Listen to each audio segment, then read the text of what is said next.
Okay. It's been some time.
Ads are starting. Thanks for your patience.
Okay, where were we?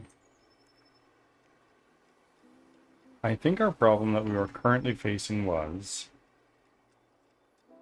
some enemies were not transitioning to the attack state properly. And I've just got to figure out why that is.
Close that window, that's not needed.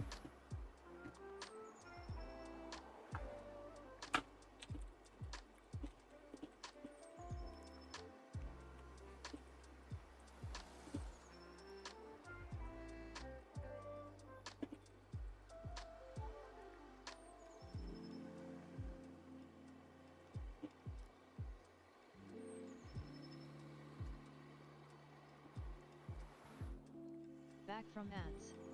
Thanks for sticking around.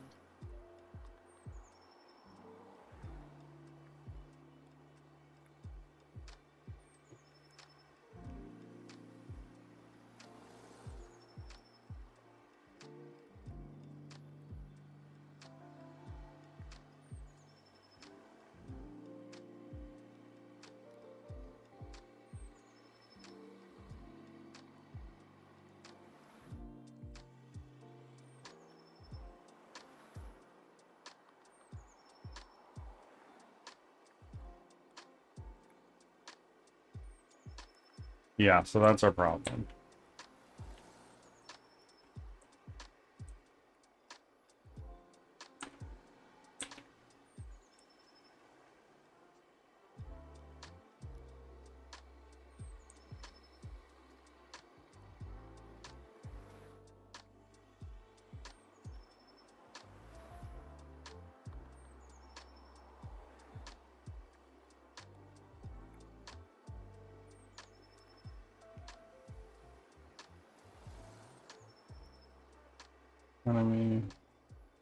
Enemy attacks defeat. We're gonna go through this line by line, see if we can figure out what's going on.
Okay.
What do we need to do now? I think here, because we just removed some logic that was determining whether or not we're still in attack range. That could have been our problem.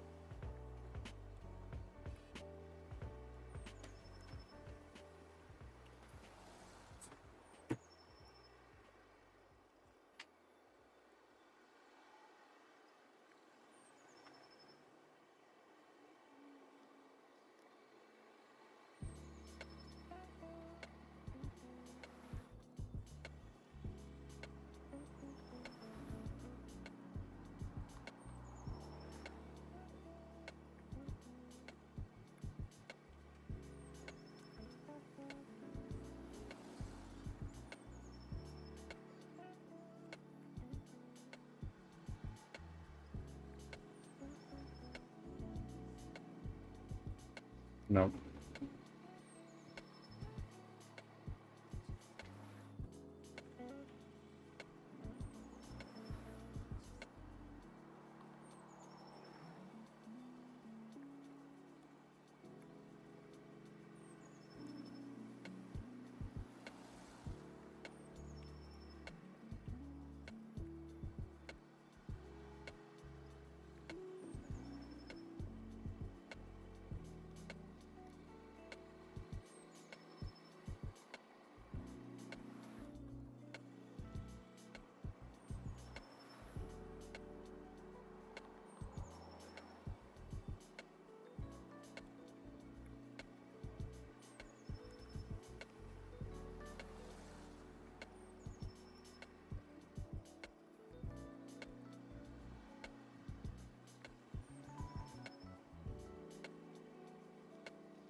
Yeah, so stopping movement.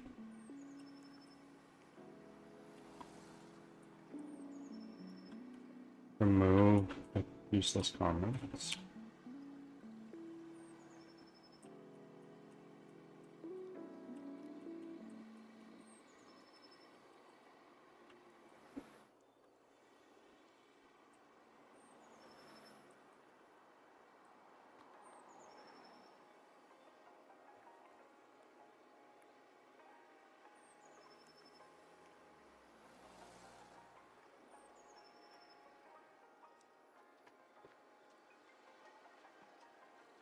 A good start. A good start. Pokemon that we have not caught. What are we at right now for our Pokedex? We're getting there.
Like, that's the full attack.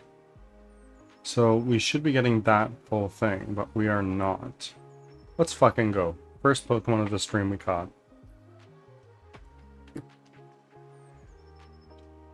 Okay. So this animation looks like it's set up right.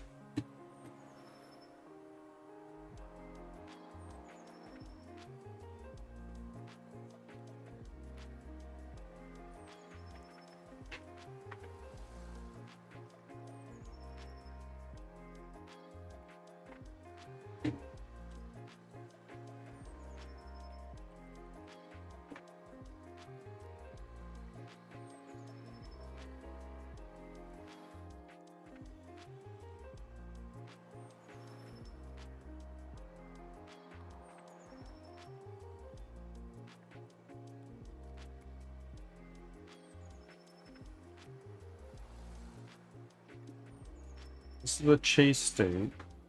So we're only having one switch to the attack state. I'm not sure.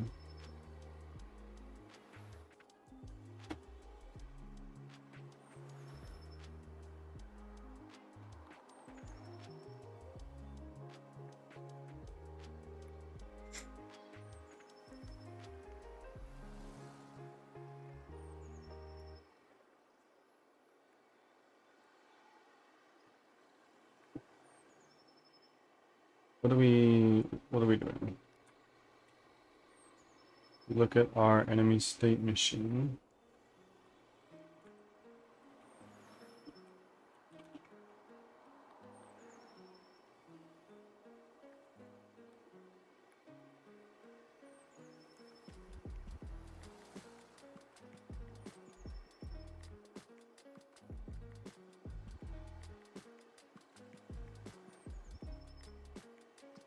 Yeah.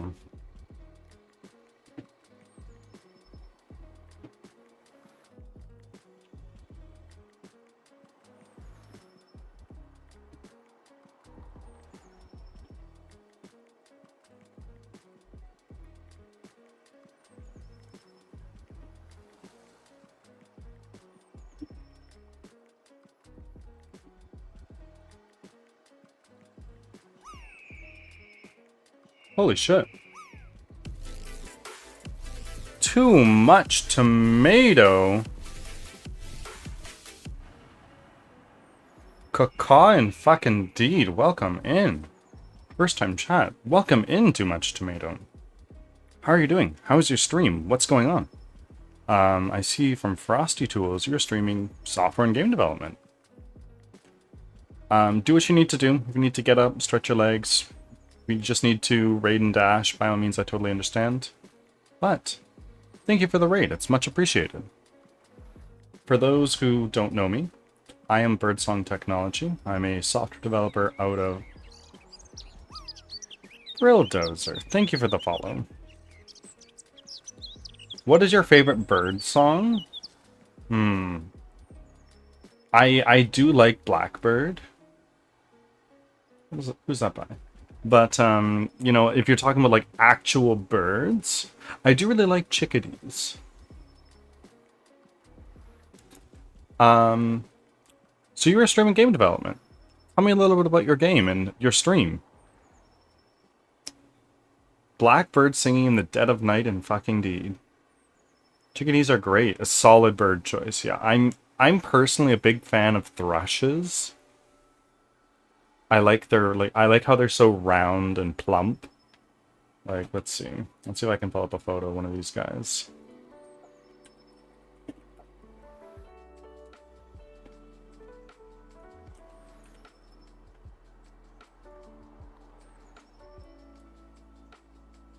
Look at this guy. With his silly little eyes.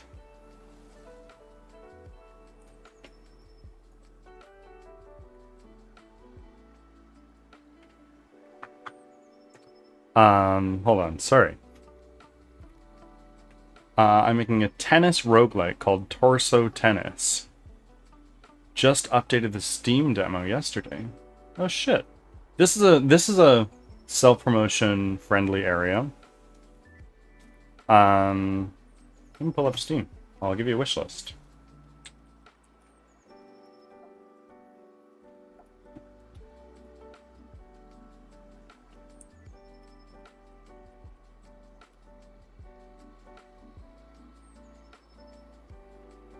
This is the guy.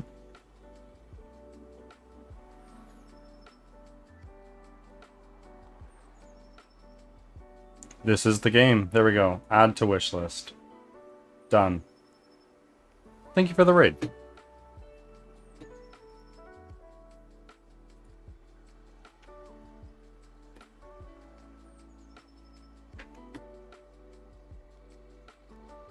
Much, much love. What are you working on? Well, it just so happens that my Firebot automated timer came up. That's what my game is about. It is a 3D squad-based roguelike. And right now what I'm working on is kind of fixing my enemy AI. It was originally working under the nav mesh system, but for what I'm trying to do, it was just simply not efficient enough. So I reworked all of my AI last week, and I'm just dealing with one pesky bug right now, where this guy, as soon as he reaches my player, he transitions into the attack state and out of the attack state far too quickly. So, why is that not? Hold on. Yeah, I truthfully don't really have a lot to show for my game right now. It's still in very early prototyping.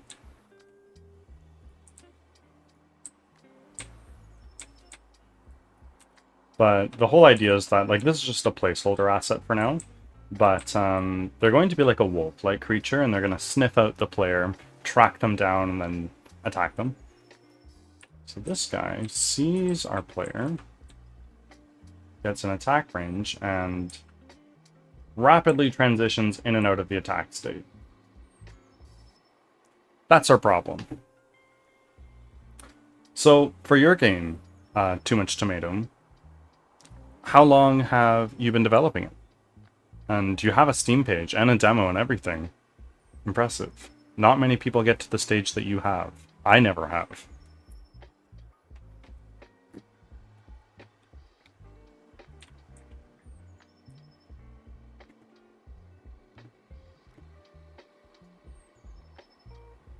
One and a half years on and off, but probably 1 year of full-time focus. Okay. Cool, cool, cool. And looking at your page, this is looking pretty slick.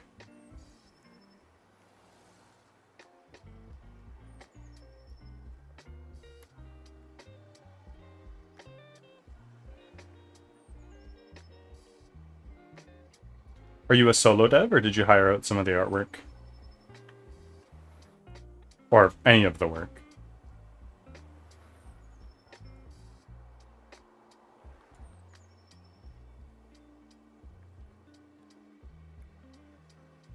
Solo develop, very nice.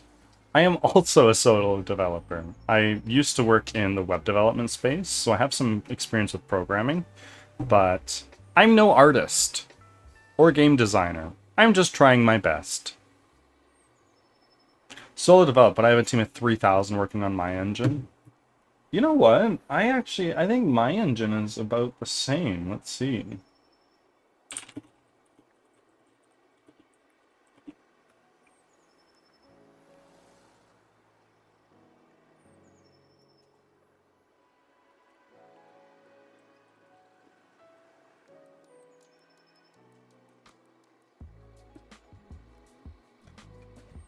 I can only find the amount of people using Unity. What engine do you use?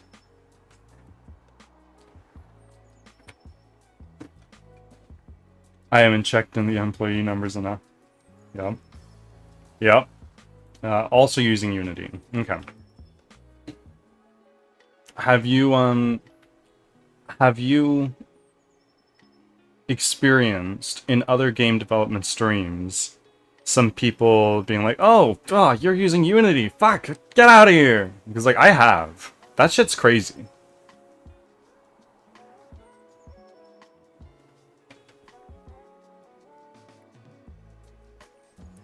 Truly.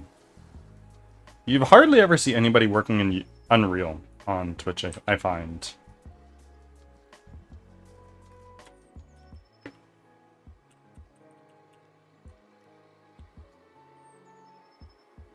Why?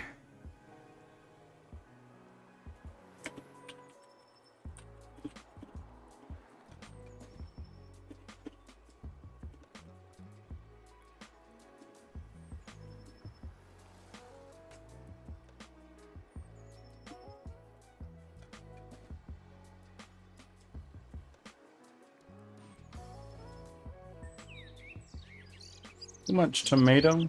Thank you for following. I appreciate you. And thank you again for the raid. Very generous of you. I'll give you a follow back.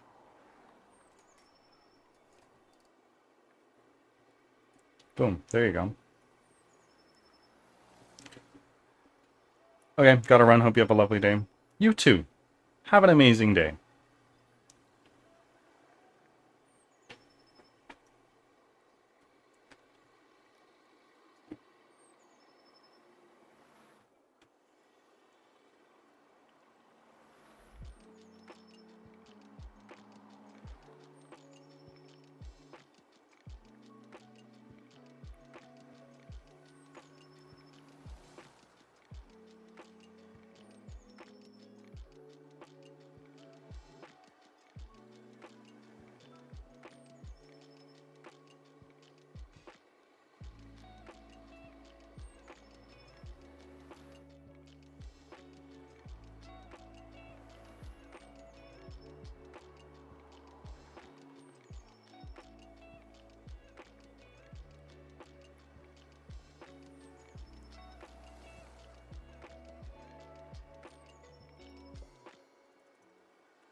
We're just gonna restart this whole class.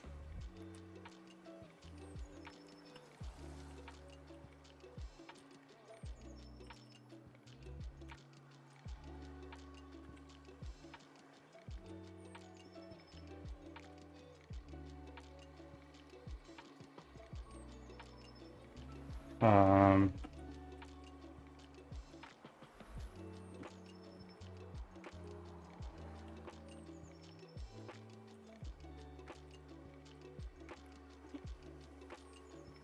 Can lurk while taking care of some stuff? Absolutely, I appreciate you.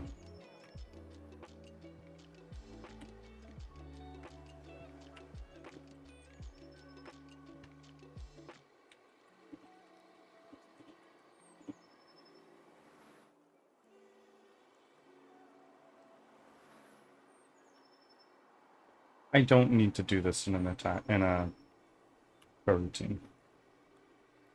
Enter.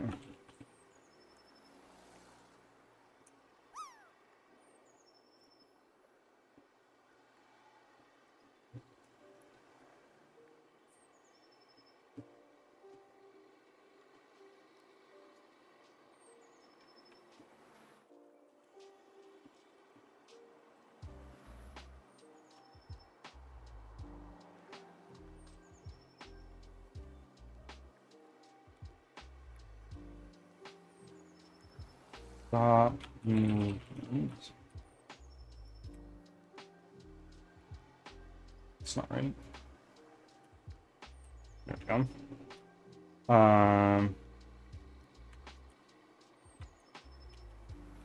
Entered attack state.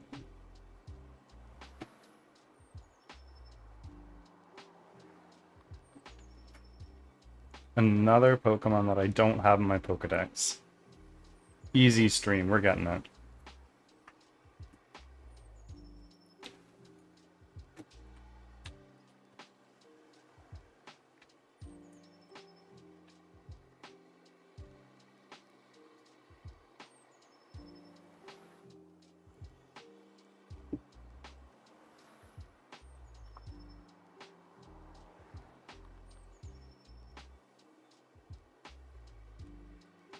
Done.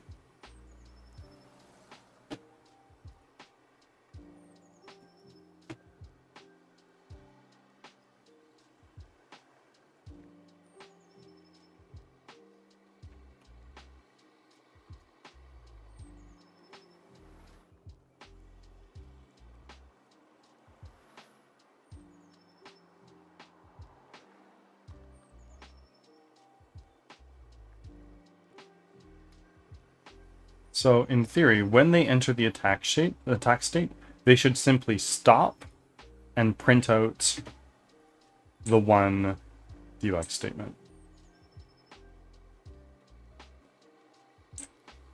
Go.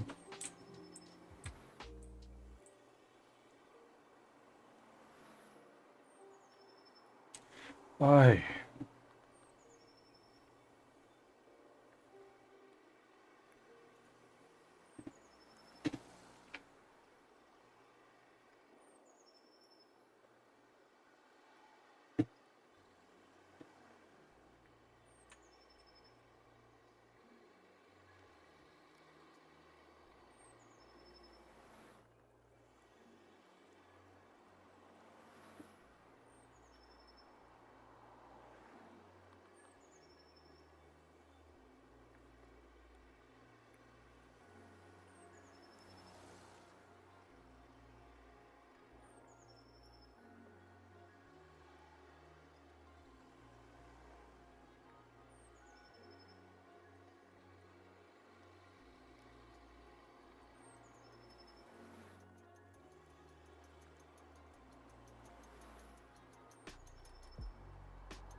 What is going on here?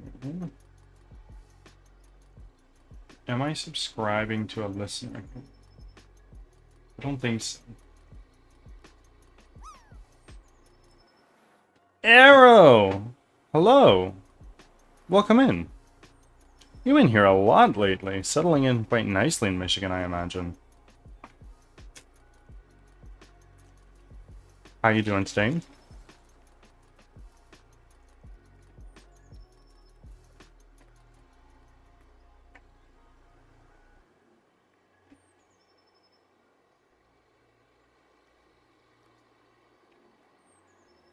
Dude, I'm in a parking lot and it's pouring rain. Can't text too much just yet. No worries. You just get to enjoy the sound of my voice right now.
Let's just real quick.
Holy shit, lucky day.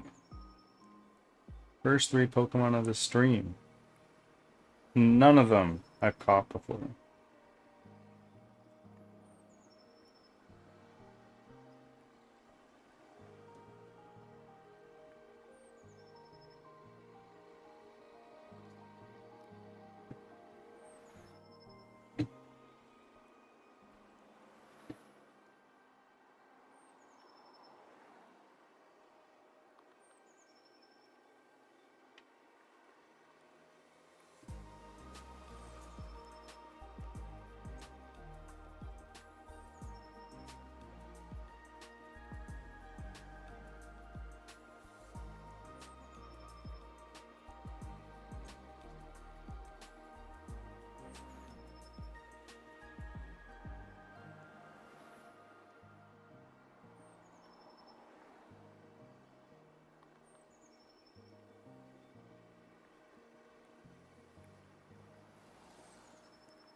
How do y'all sit in your chair when you're at your desk?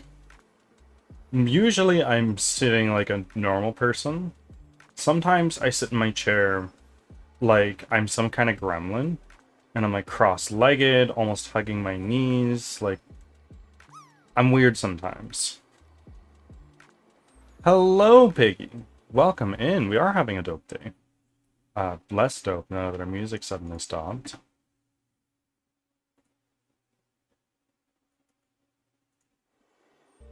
There we go.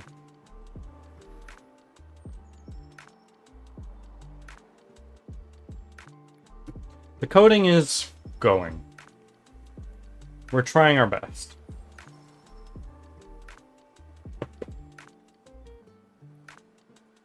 Let's go here into our vision component and let's add a helper function.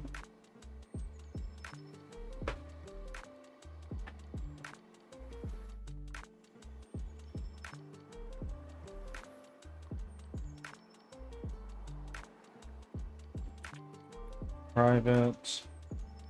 No, not private. We're going to do public. String. Get on look subscribers.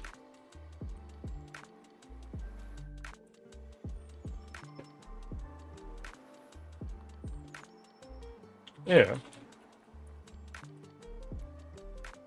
on look no then turn an empty array.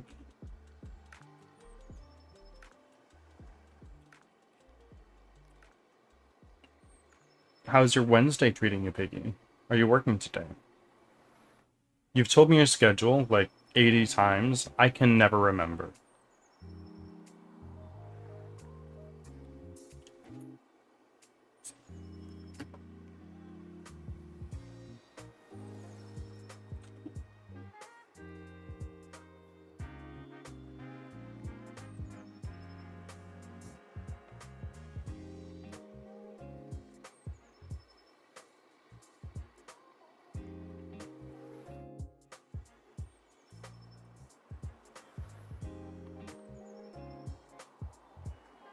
Um,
we're gonna do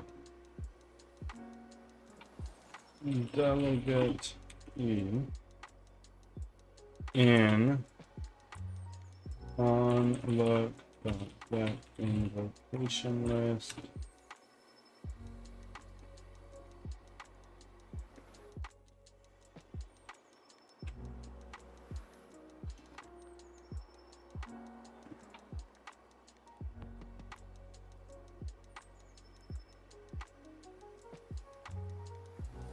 There we go.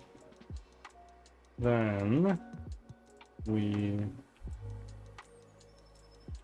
bring target name, just e.target. If it does not equal null. No, if it's there.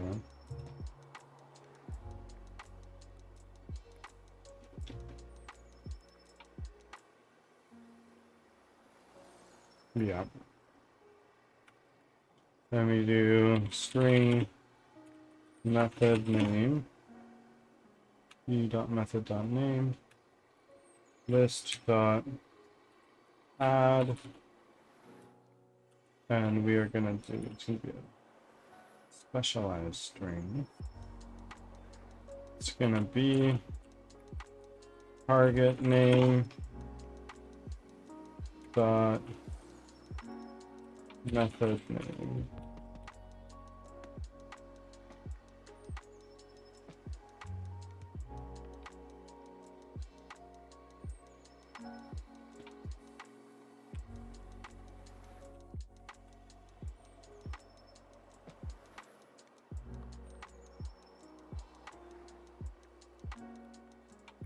This should contain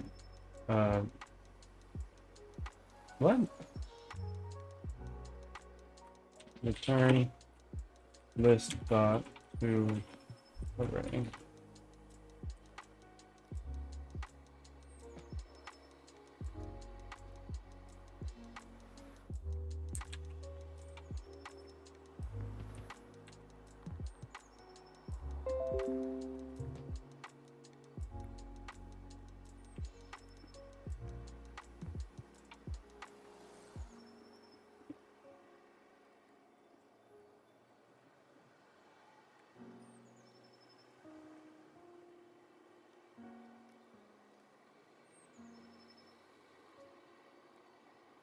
Boy.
Actually, this will work just fine.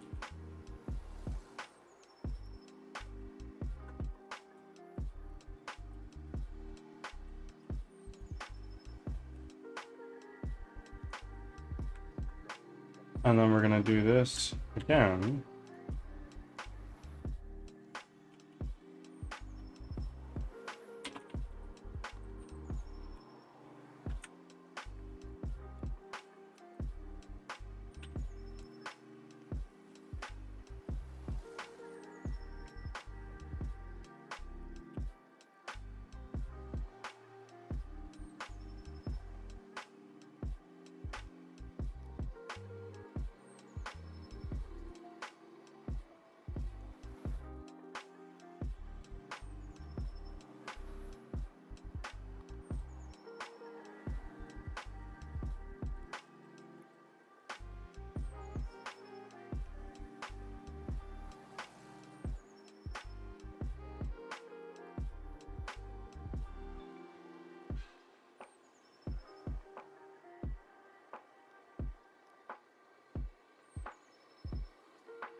Whoa.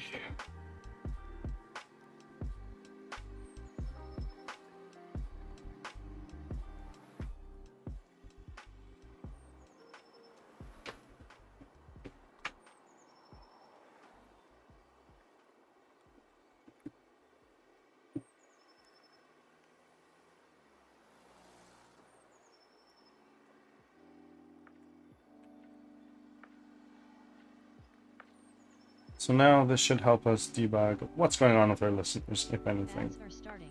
Thanks for your patience.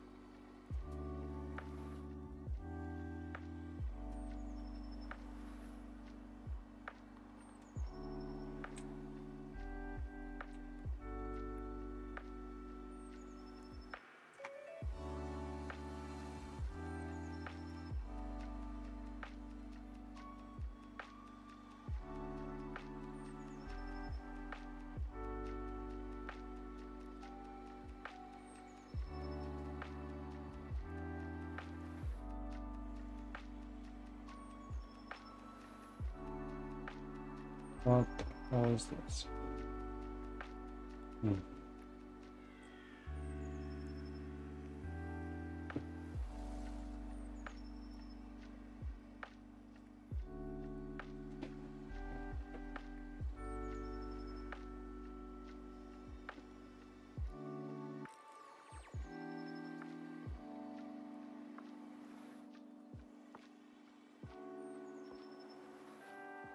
Another one! Oh my goodness. Piggy, you got normal down? Because if you don't, now's your time.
Another one.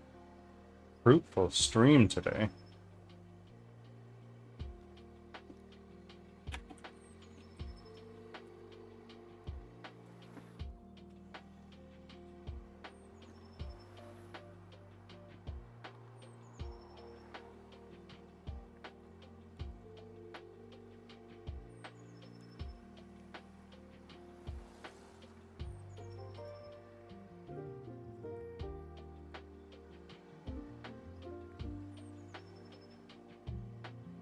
Back from ads. Thanks for sticking around.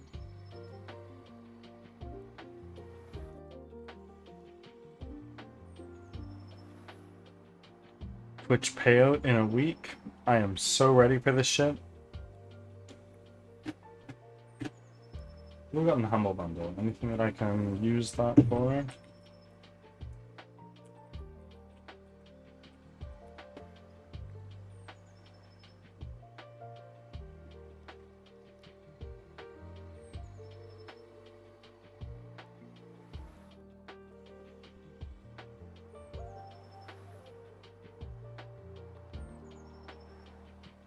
Add-ons for Blender and ZBrush, sound design.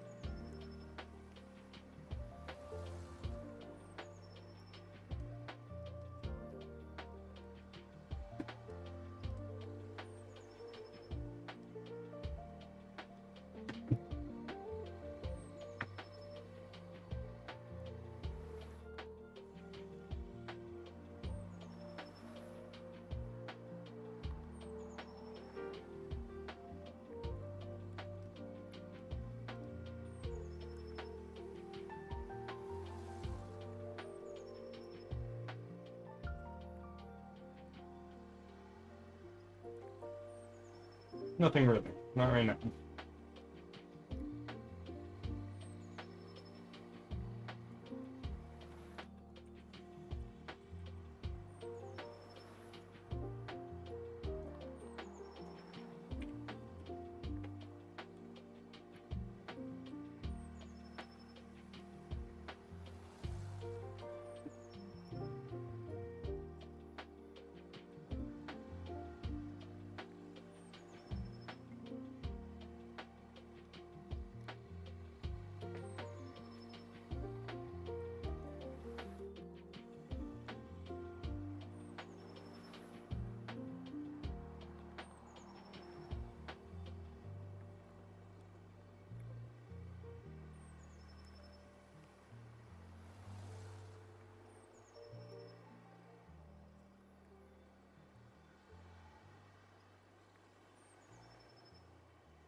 Be back in a minute.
All right.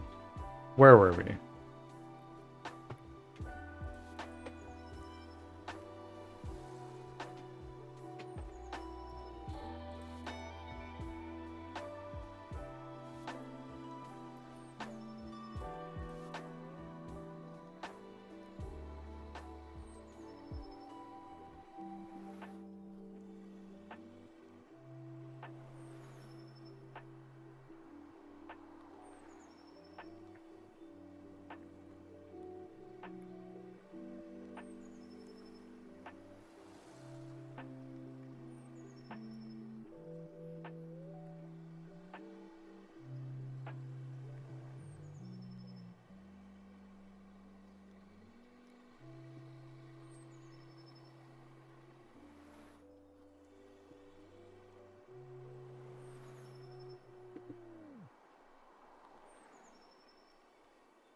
What the hell?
Welcome home.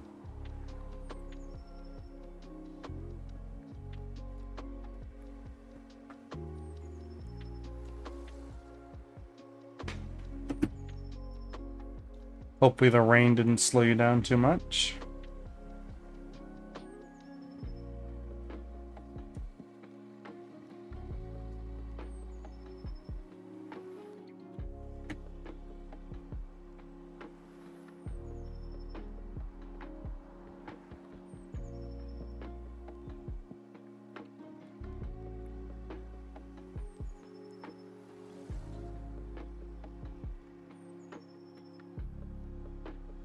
Go back here. Just move.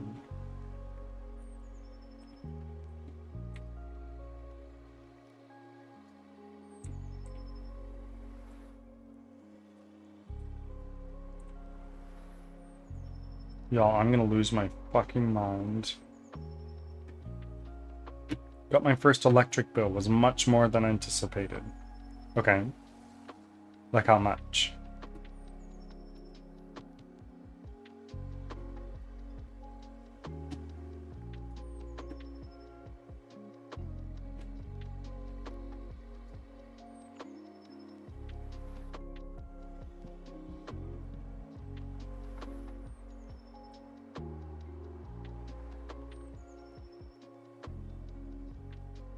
Like it wasn't a California electric bill? Fair enough.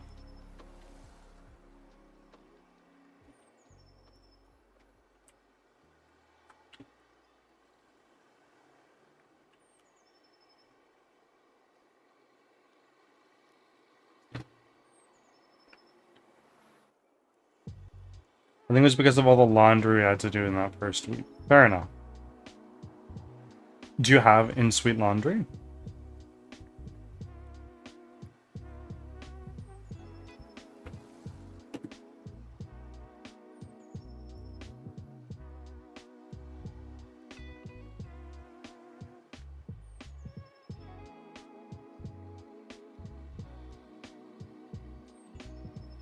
June through about October, California to be anywhere from $300 to $700 a month. Because that's pretty messed up, nonetheless. Yeah, a month.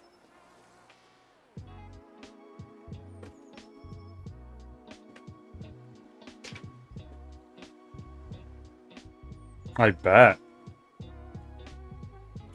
In the summer, when we're running our AC a lot, our electricity bill, like we pay electricity every other month, I believe. And it's something like 150. In fact, we're still paying off last summer's electric bills. Ooh. Did you go into like a line of credit to pay them so you still had power?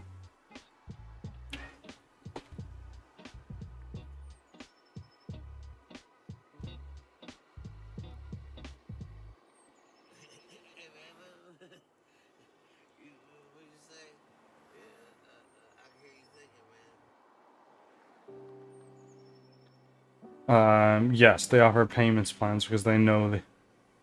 Yep. Yep.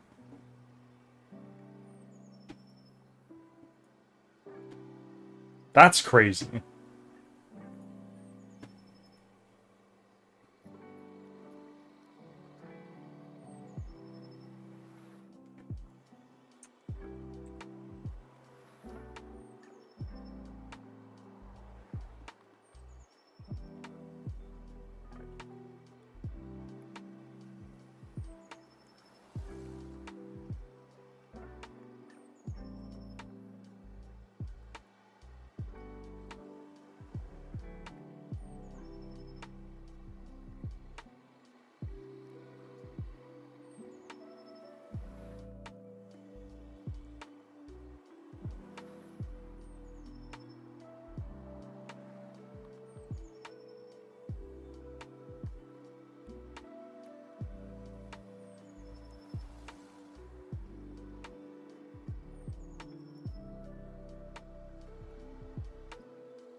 It's monopoly.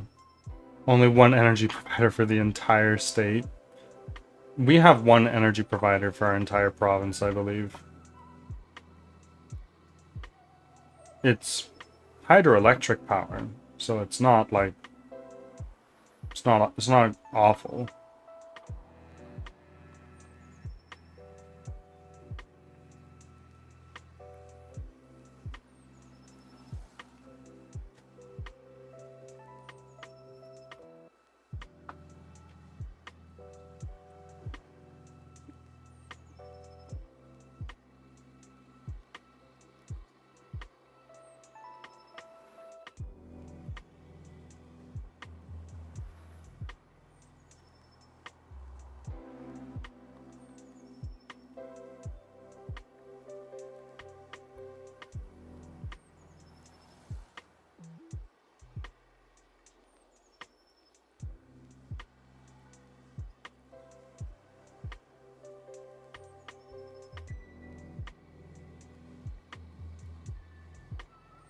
Gonna cook some food and make tea.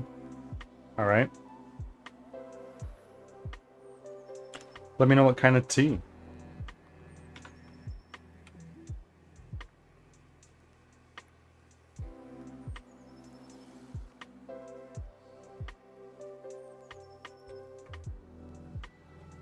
Scottish morning black tea. Okay. Right on. My next ad break, I'm gonna be making a new coffee.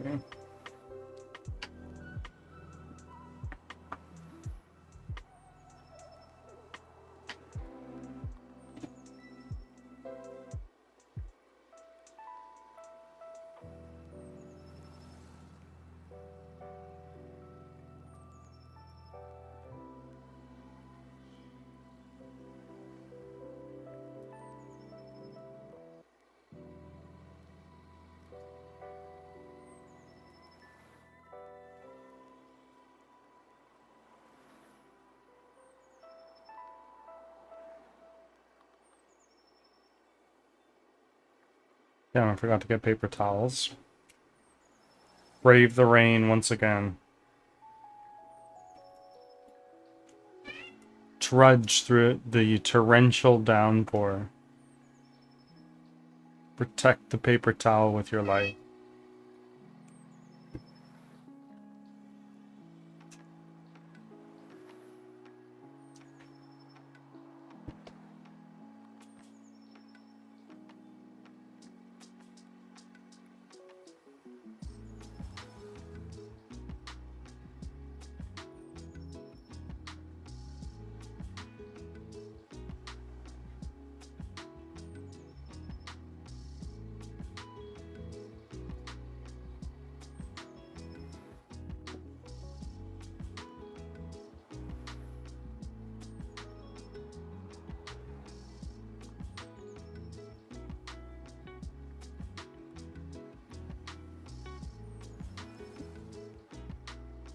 I have kitchen towels, it'll be fine.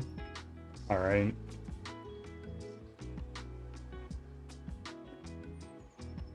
One of my cats is currently sitting on top of a box that doesn't even fit him. He's so desperate.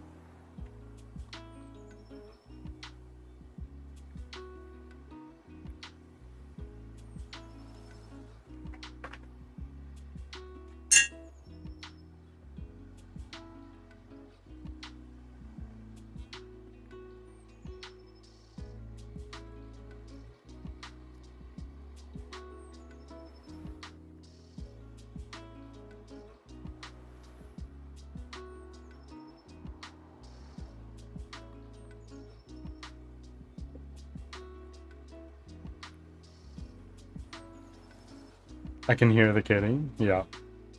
He has run away.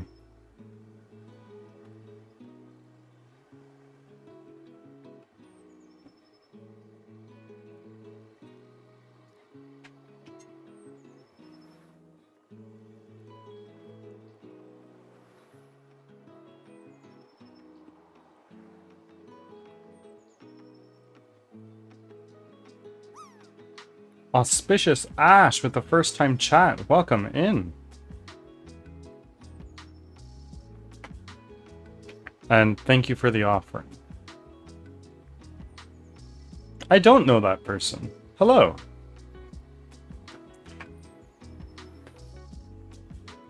My day's going well. I have not identified what's going on with this bug yet. And I hope it doesn't take me too much longer. Wow. But we're doing well. We got a raid earlier today.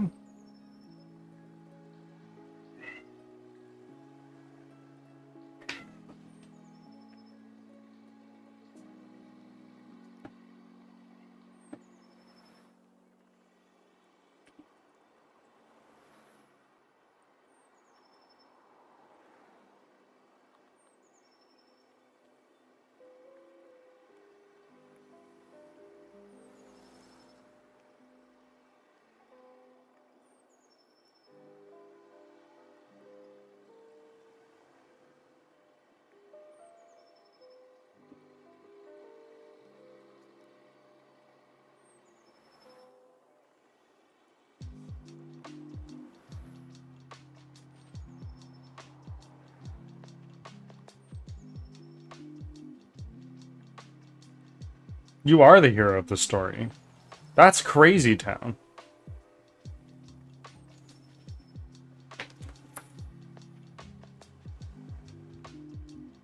You braved the rain for that. Was it a homemade coffee or was it a Starbucks? Like what kind of coffee are we looking at?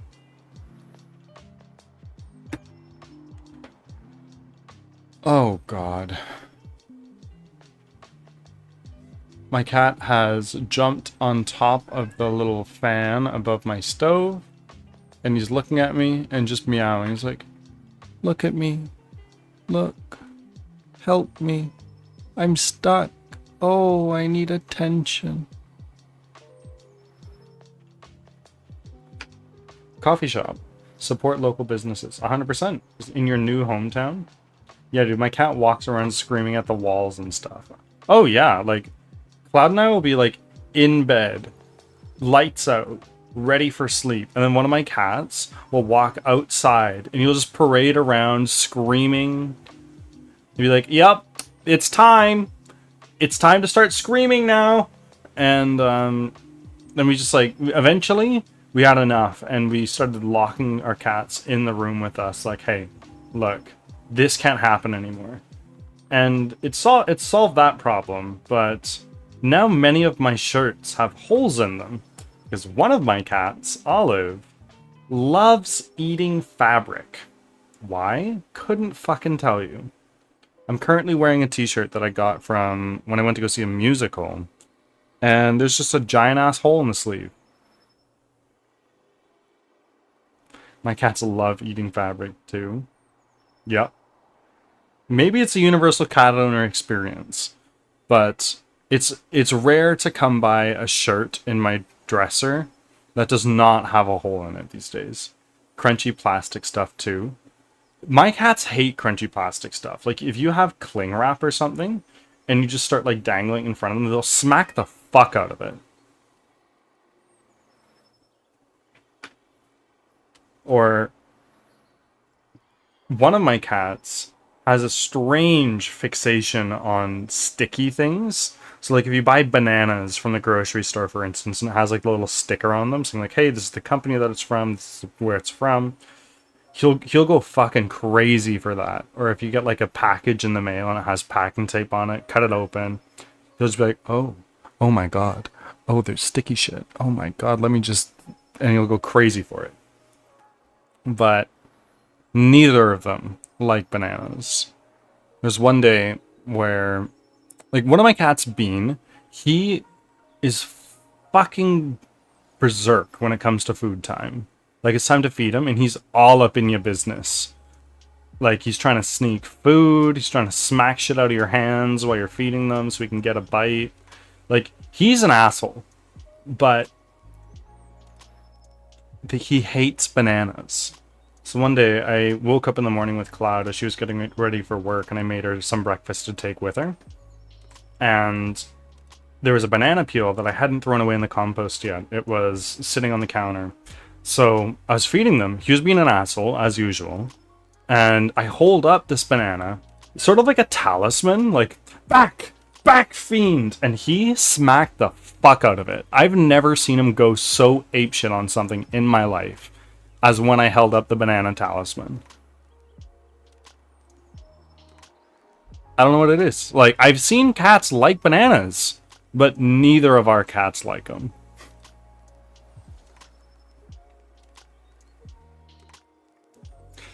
All my socks got holes because of my golden retriever.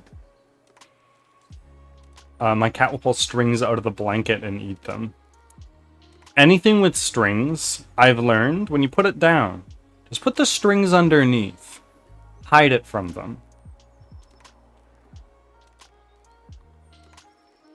Of course, then they'll just eat the actual fabric itself, which is another story. I've seen cats freak out over cucumber. Yeah, like when you put it behind them while they're eating. I've tried that with my cats. They were eating their food, minding their own business. They turn around, they see the cucumber, and like, what the fuck is that?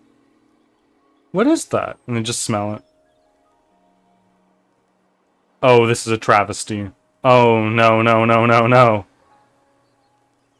Off on your way to Goodwill. You have my full endorsement to leave the stream and go get a kettle from Goodwill. I know it's a quality of life thing from you. Alternatively, if you have a pot, just boil some water. Oh, wait. Oh. Is it working?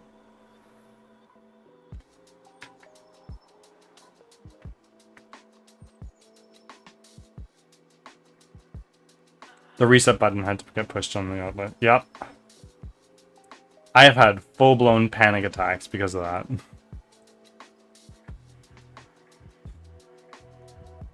We have this vacuum cleaner, alright? We have this vacuum cleaner. It's called the Rainbow. And if any of you have already heard of it, you might know where this story is going. But we have this vacuum cleaner. It's called the Rainbow, and it kind of doubles as an air purifier. It is water-based, so it doesn't have a typical filter like another vacuum would. And originally we heard about this thing through a giveaway that Cloud entered in on social media. One of her friends on social media was like, hey, I'm giving away this small little air purifier. Put your name down, I'll let you know. And we're like, sure, we need an air purifier. What? Water-based filter? I'm getting there. We put our name down on the giveaway, and we win. So this person lives considerably north of us. Like, it is like a 2 or 3 hour drive, but they, on their own, drove all their way down and hand delivered it to us. And they brought a little something, a big old box of something. And they showed us the demo of how the little air purifier works. I was like, cool, great, that's awesome. And we're like, okay, thanks, bye-bye.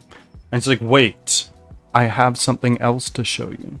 And she opens this other box, and it's a device that's probably like 1.5 feet tall and 1.5 feet wide in a circle.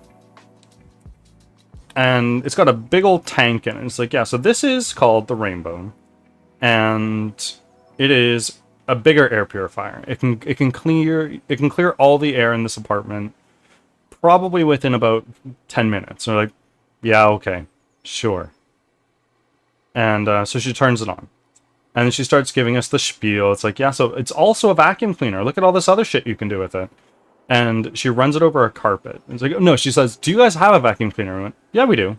It works for us. So we give her a vacuum cleaner.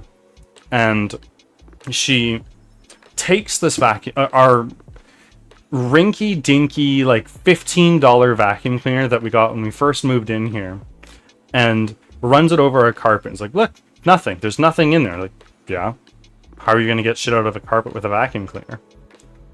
And then she's like, all right, so I'm going to show you what I got here.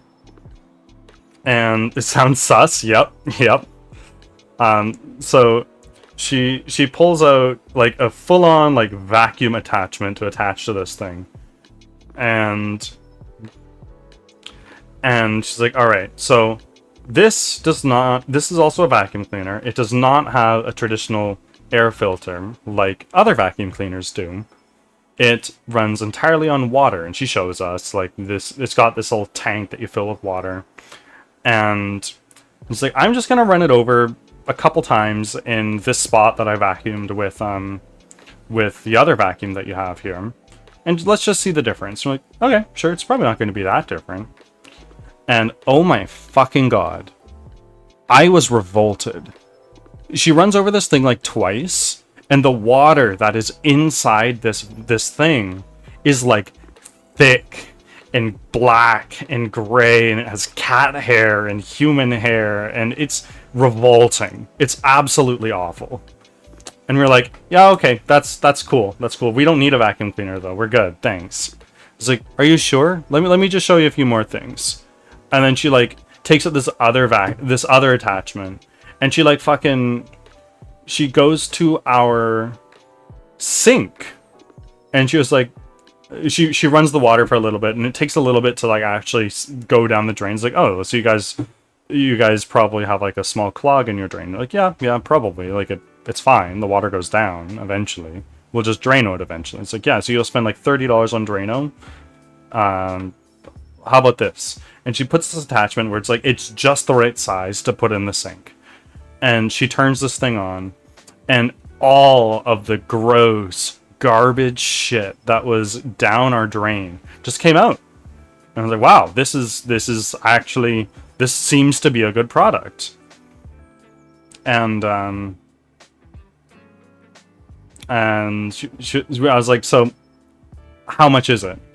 And she was like, well, if we do payment plans and everything like that, or if you want to sell them, you can sign up to sell them, and if you sell a certain amount of them within 90 days or whatever, we'll give it to you for free. We're like, okay, cool, good to know. And one thing led to another, and we signed up to try to sell them, or at least my wife did. I don't drive. And when the person came over to like do all the paperwork, give us a unit to demo things with, I had COVID, so I was like locked away in the room hearing this all go down. And she's explaining it. She's like, yeah, the thing practically sells itself. And we're like, yeah, it looks pretty cool. And alarm bells started going off in my head as soon as I heard it sounds like an MLM, but it's not. And at that point in time, I was like, I don't know, Chief, this is not it. But I couldn't say anything. I was locked away in the room with COVID, right? And pyramid scheme indeed. So we get this thing, we sign off the paperwork, and the paperwork is basically saying like, okay, here is a loan. It is deferred for 30 days, so you can get this vacuum cleaner, do some things with it. If you sell X amount of things within 30 days, we'll write you a check to pay off the whole thing. I was like, great, sounds good. This thing was like $4,000. Like, it don't mess around. And so then we're like, okay, well, fuck, we just gotta bust our ass and sell this thing, I guess. We were saving up for a wedding at the time, and could not afford to put $4,000 on the line. So she goes, we have this thing, we're frustrated, I have COVID, things are not good, right? And then we start sending this person texts. It's like, hey, so like, when can we start going out and doing demos with you so we understand how the pitch works, start selling this thing so we can actually like get our money back and make you guys money? And they just completely ghosted us. It was awful. So we were stuck with $4,000 of payments for the stupid vacuum we didn't even really want. But honestly, at one point in time, we were like, you know what? They're not helping us out anymore. We'll just fucking pay off the loan. And so we did. And now we have a $4,000 vacuum cleaner that, honestly, it's kind of a godsend. It is a very good product. I just wouldn't pay that much. Dude, ouch, indeed. Like, genuinely good product. If somebody has the money to blow on a quality vacuum cleaner and they're frustrated with theirs, I'd be like, honestly, get this thing. It's so fucking good. It's legendary. Have a similar story? Let's get some MLM chat up in here. With a vacuum company called Kirby, they have been a popular brand in America for a long time. I've heard of them. I don't really know anything about them. Being north of the border.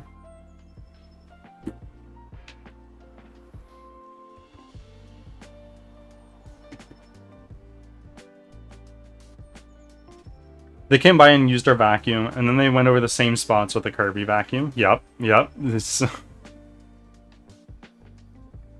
It was the same revolting experience, yep.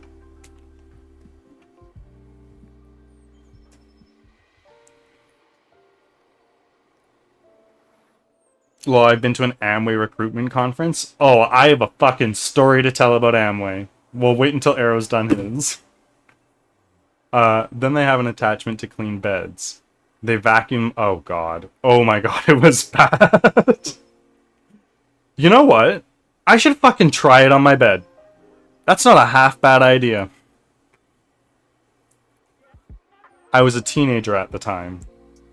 So it was filthy. Cloud has had the bed that we have since long before I met her. She moved to Canada like 11 years ago, and it was one of the first things she bought because she needed a bed. And I dread to know what that mattress is like. It's like for our luxury expenses, it's one of the first things we're planning on replacing. This guy wanted us to also start selling Kirby because they sell themselves. It's the same shit. They all say that. And you know what? Honestly, this thing kind of does sell itself if I had the money. We ended up paying like $2,500 for this thing because my dad didn't want to sell them.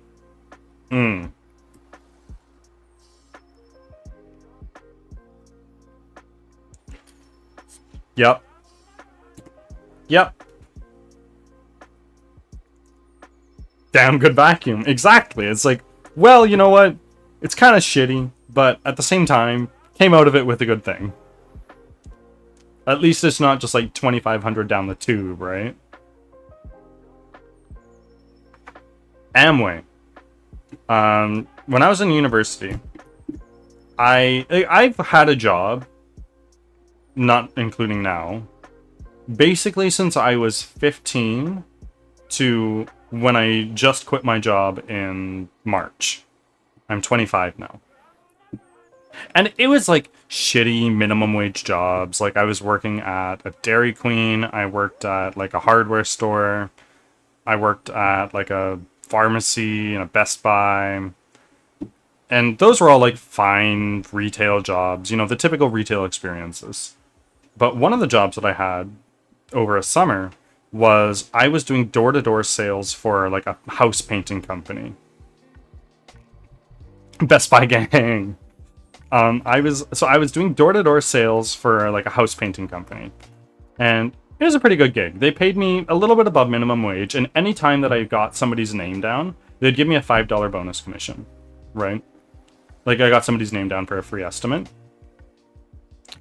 And I walk up to this one lady's door, and like at this point in time, I'm probably like 18, maybe 19. And like I'm not even legally allowed to drink at this time. And I knock on this one door, and it's this old lady. And I was like, "Hi, I'm Mateo. I work for this company. I noticed that your house has like a couple spots of peeling paint here. Would you be interested in getting a free estimate on what it would take to repaint your house?" And immediately she leans in close, like, "Wow, Mateo, you seem like a go-getter. Like you want to be your own boss. Would you say that you're an ambitious person?" I was like, yeah, I'd say I'm an ambitious person. I want to open a business someday." And she's like, "All right, well, you know what? I know a lot of people. I know a lot of people that have the same mindset as you." Oh god, this sounds like an intro to a cult. Just you wait.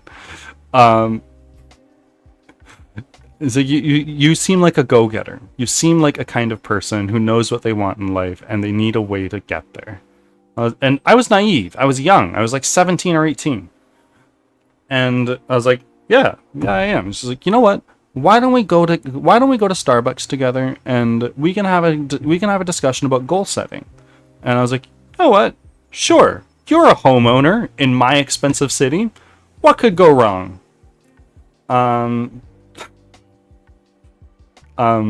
So I go to Starbucks with this lady, and she has like a whole binder of stuff that she brings with her, and she starts giving me the pitch. It's like, "Okay, so I work for this company, and we sell a variety of products, and immediately, like my parents were in Amway for a while when I was still like just a young kid. Immediately they start telling me about like, yeah, I work for this business. My mentor, who also works with this company, is done really well for himself. He lives in Vancouver, and he lives quite comfortably." And I was like, "Okay, that sounds pretty fucking good." But I knew that it was an MLM, right? I knew it. So I was just like, yeah, sounds good. And "You know what? I'd really like you to meet Chris."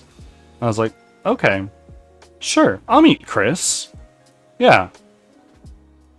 And so then after this, I go back home after I'm done work, and I tell my parents what happened, and they're like, "Okay, so it's Amway. Just so you know, it's Amway.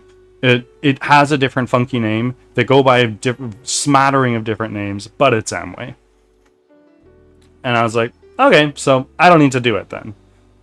And they're like, "Yeah, probably not."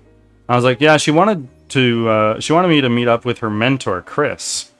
And then their faces go white.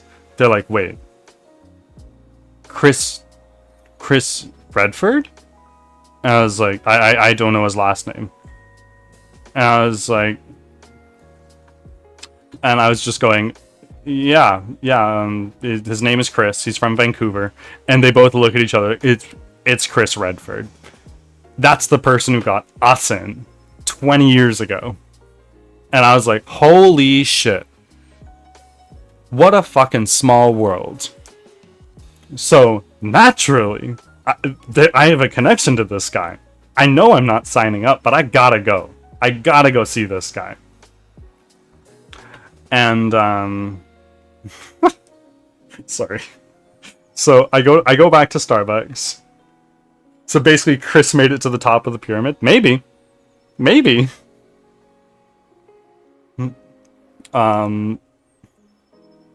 So I go, and it's this guy. He's balding. He looks like he could be in his 50s, maybe like mid to late 60s, right? And he gives me the pitch. It's kind of the same shit, just said a different way. And he's like, let's just write your name down here. And what did you say your last name was? And I told him, and he looks at me. He looks at me, and his face goes white. And I was like, oh my god. And he goes, oh my god, you're John's boy. And I was like, yep, that's my dad. Mm-hmm. He's like, holy shit. Well, that's something, eh? And I was like, yeah, it is actually. That's pretty neat for a small world, right? And then he slides a card, and he's like, you know what? Here's my card. My phone number's probably changed since I met them. Give this to them. I'd love to have a coffee with them. And I threw the card away. But yeah, it was the craziest, like,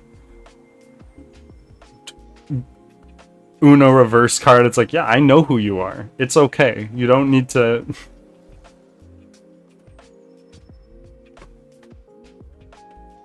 Could you imagine being in an MLM for 20 plus years? Like, hopefully it makes you enough money. Nope. No, me neither. Not unless I'm at the top. Yeah, you don't need to do anything. It seems exhausting, yeah. Like, the thing about MLMs to me that feels scuzzy, right, isn't selling the products. Maybe your products are good, maybe they're shit, whatever, right? You just need to sell them, make some money. But the real scuzzy part is going to people you know and appreciate and think highly of and trying to pull them in. Like, I've seen it happen before. Like, one of Cloud and I's close friends is in Amway actively. And every time we saw them, it was like, hey, here's a product, and I sell it with so-and-so. I think that you should join. And it's like, look, Becca, I don't want to do this. This is going between our friendship. I don't want to do this. If you bring it up again, I don't want to talk to you again.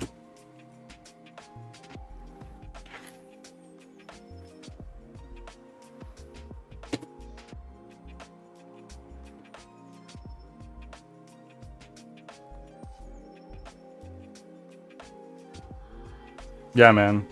MLMs are crazy. There used to be a lot more of it here in America. Door-to-door sales for knives and kitchen appliances and so on.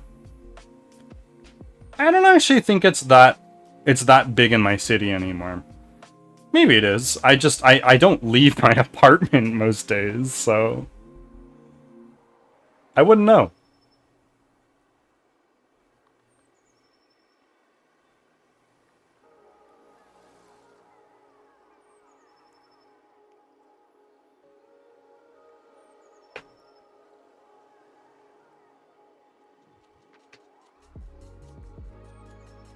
So,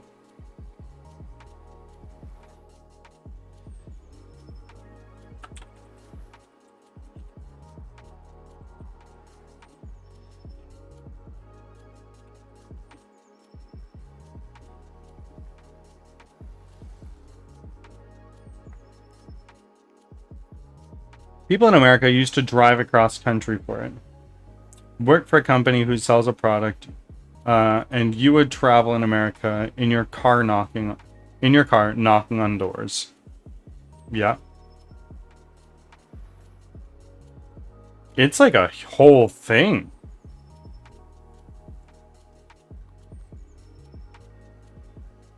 Then it shifted. Okay. As soon as the internet hit, or like what are we talking about here? From a legit business model to MLMs, yep.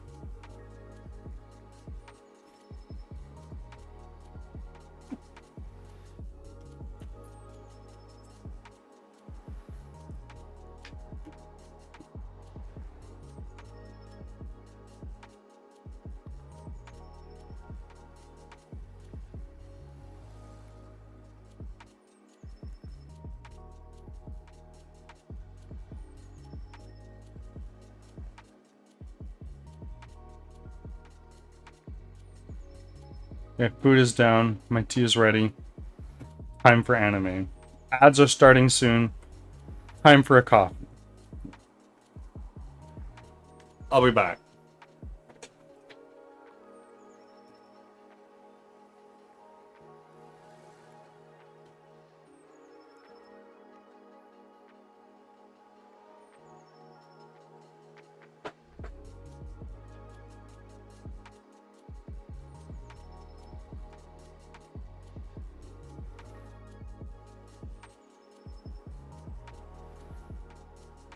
Ads are starting.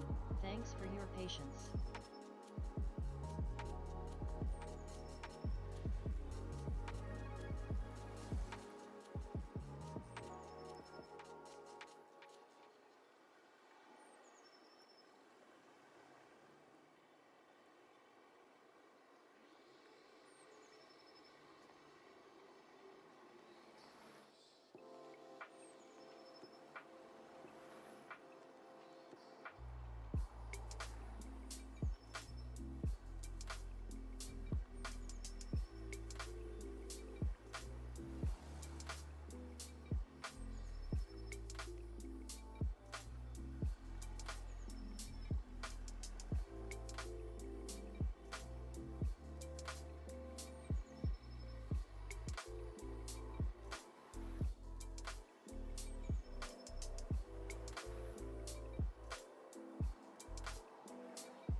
Back from ads.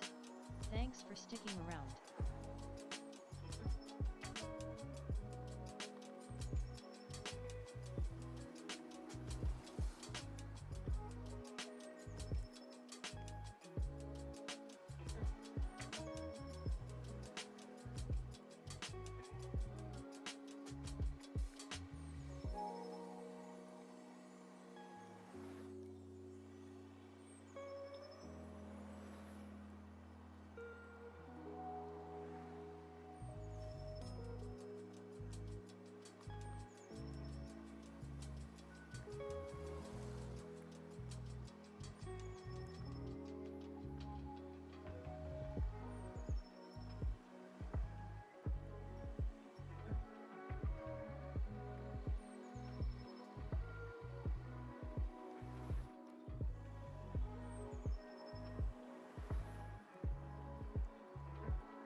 We're not back yet.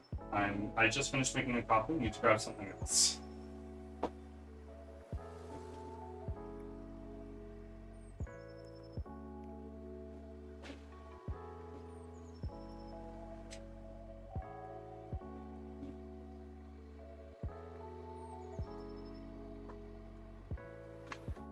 And now we're back.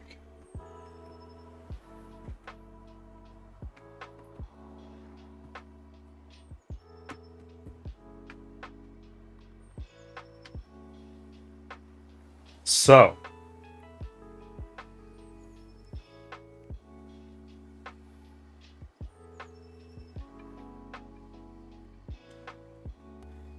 not gonna name names and get political, but all right.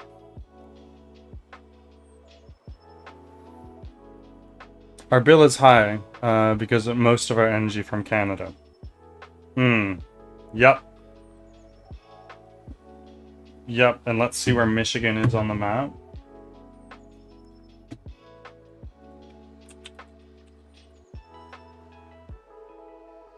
Yeah.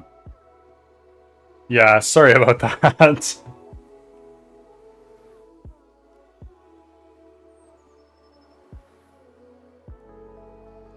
Touching Canada, yep. And what's more is it's by the Great Lakes.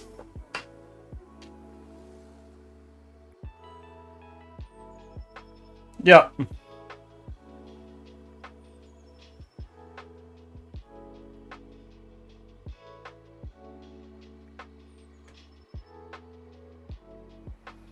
Love how we moved to have a cheaper life and now everyone is getting screwed.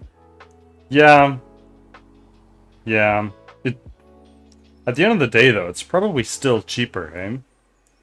Like, you would have been paying fucking out the nose for electricity where you are anyway. But everything else you're saving on.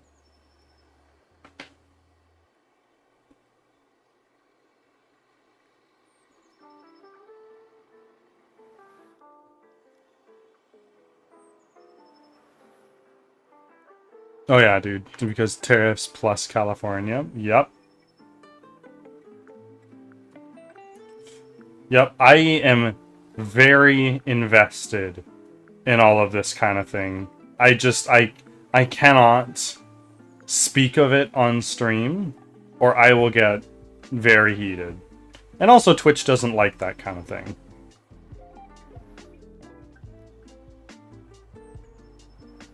You want to chat about it off stream?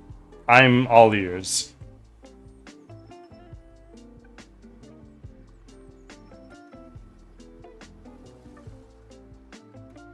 Plus, you don't want to alienate anyone.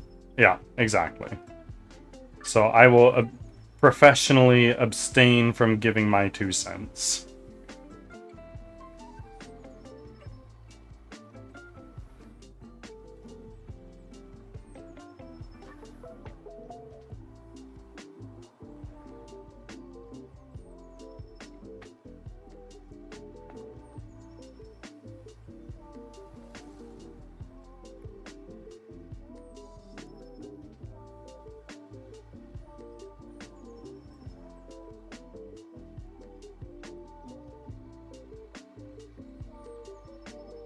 That's why I try to avoid talking with the military on stream. It's very polarizing.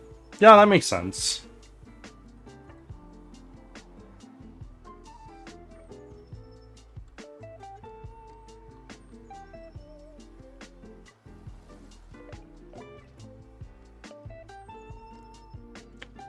Although, my sister's boyfriend is in the military.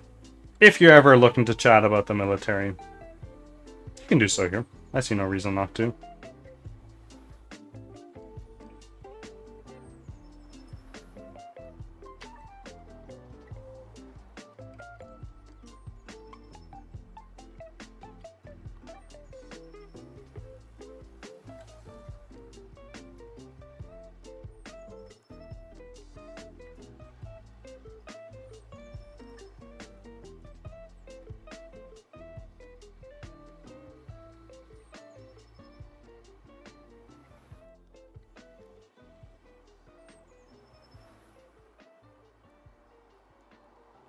I like to try to be neutral on stuff, keep my opinions to myself.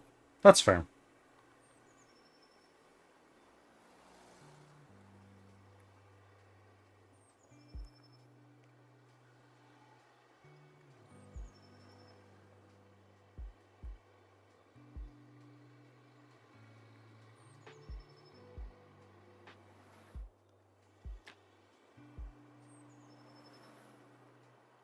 Too many people online shoving their beliefs down people's throats, which is why social media has become a plague to society.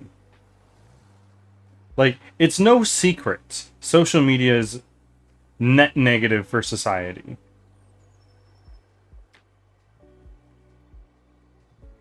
Most of them do it to make money, yeah.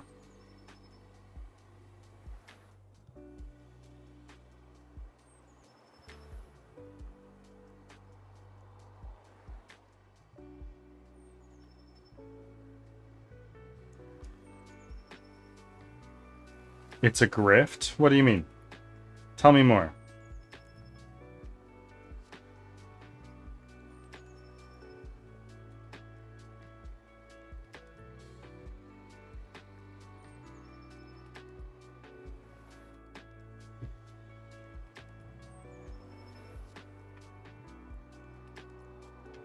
Okay.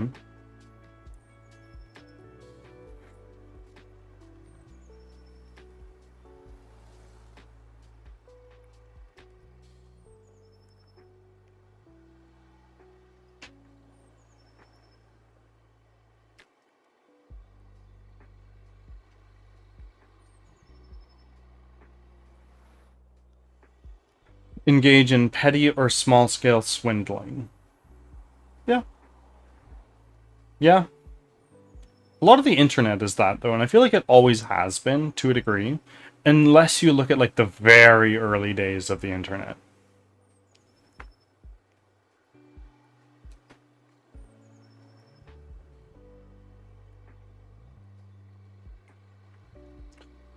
Pretend to be a die-hard believer in some cause or belief, but really you're only there to make money. Yeah. Yeah. I feel that I don't have many strong beliefs that go against the grain of common sense.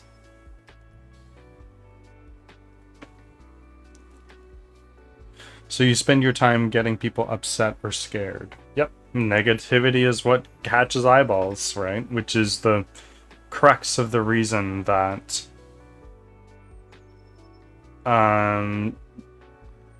it's the crux of the reason why social media is bad, right? That's how grifting works, 100%.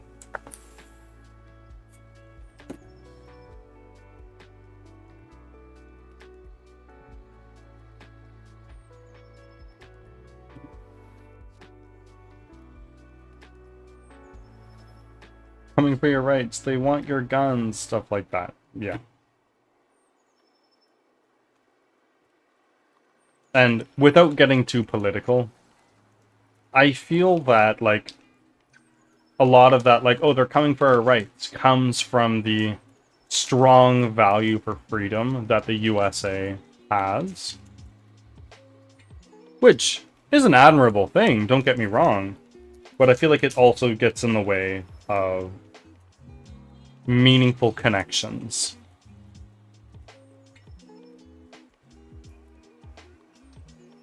It's an easy carrot to dangle, 100%.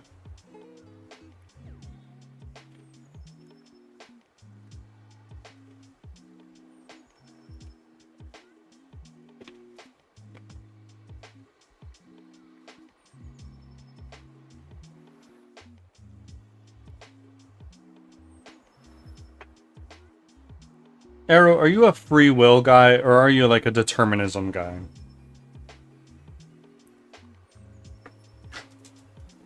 Because I feel like you would have some thoughts on this matter, being such a science fiction person.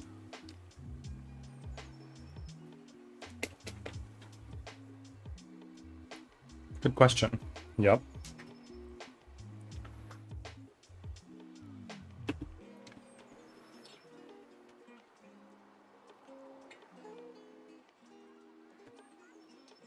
I guess I haven't thought about it. Like, I like this. Okay. Okay.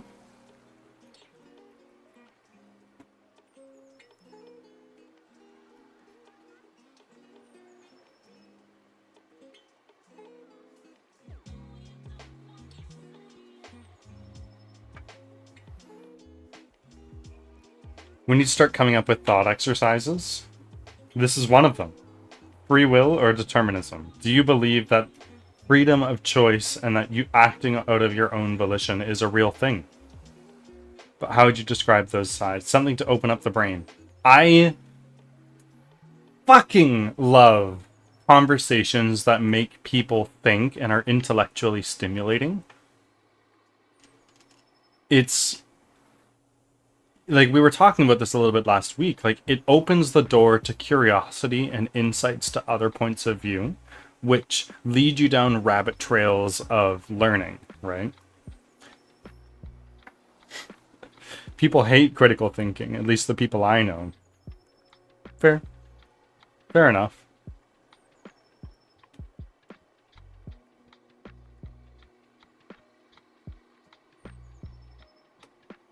Like,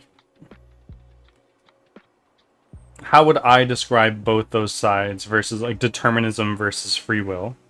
Okay, well, free will is the belief that you free will is the belief that you, the individual, have the capability and, well, you have the capability to think and act for yourself, and those decisions impact the universe. Determinism is the belief that the entire universe is one giant ass game of billiards where every atom is a ball in the game, right? And way the fuck back when, somebody hit the cue ball and started off this chain reaction of knocking atoms into atoms that then led to a chain reaction of one thing leading to another, and here we are today. And your thoughts, for instance, are just atoms colliding with other atoms as part of this giant game of billiards that cause electrical signals and in turn make your thoughts. That's kind of the best way I can describe it. It goes a lot deeper than that. I believe in free will, I suppose. That's tough for me, actually. I believe some things were meant to be, but then also question whether or not it was pure coincidence, or maybe I'm on the fence. Oh, Piggy's here. Absolutely soaking in the conversation.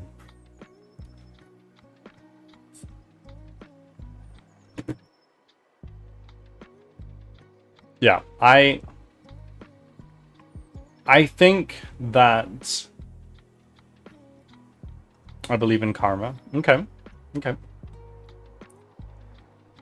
I've experienced karma. Okay. Tell me more about your experience with karma. I've not really put much thought into karma. Then I also wonder if it was also coincidence. Yep, synchronicity is a thing.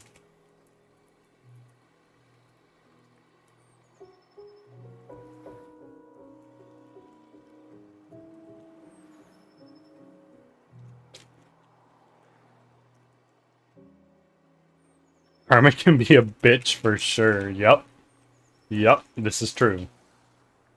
This is a good question. Free will versus determinism.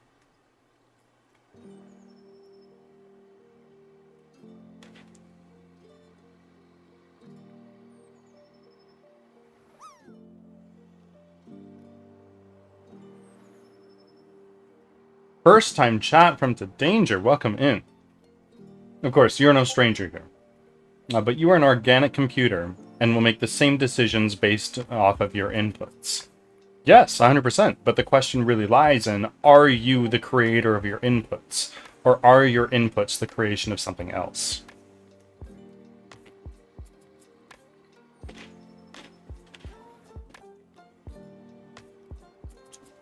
What do you think happens when we die?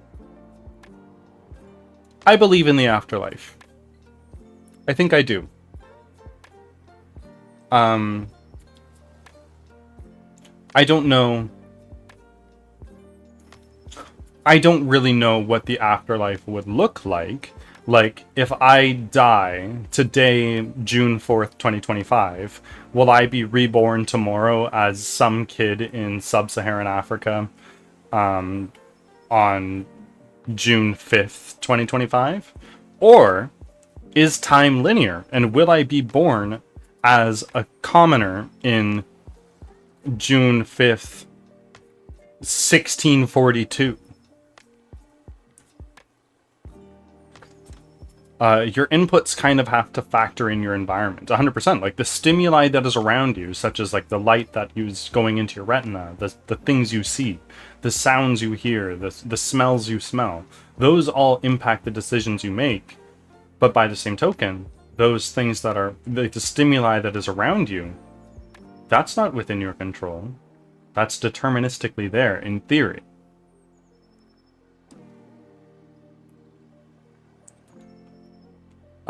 My wish is that my energies return to the universe.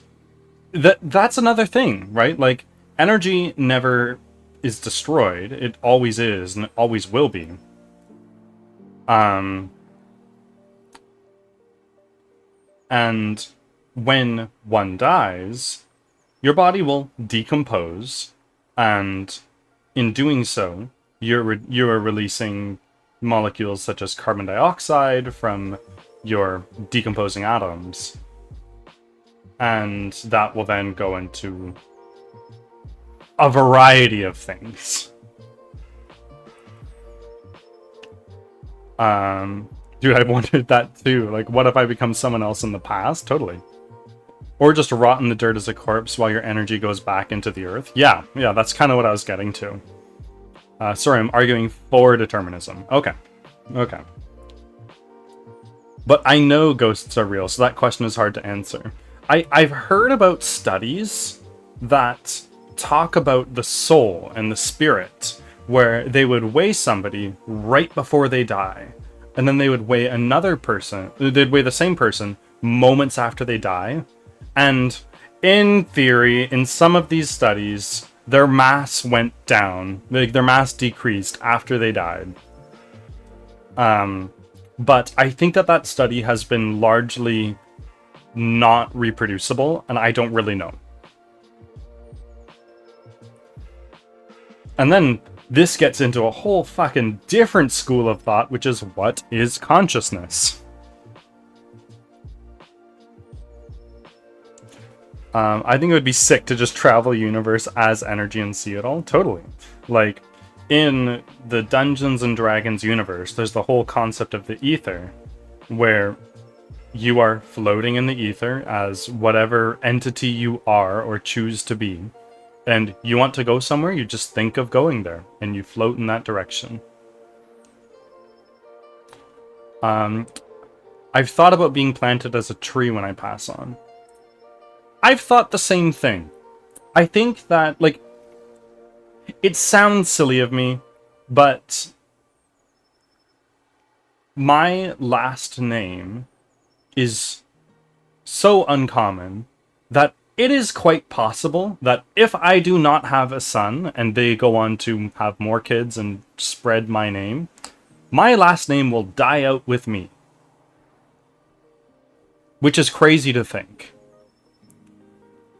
So, if I were to die, and I put my ashes in a seed pod, and instead of being buried in a coffin under the ground, I fertilize a tree, and it grows to be me. It's be like, hey, this is my great-grandfather, or something like that. And I think that's really freaking cool and heartwarming. However, the idea of putting my ashes into a little capsule and rocketing that shit out way out into the fucking stratosphere sounds really cool as well.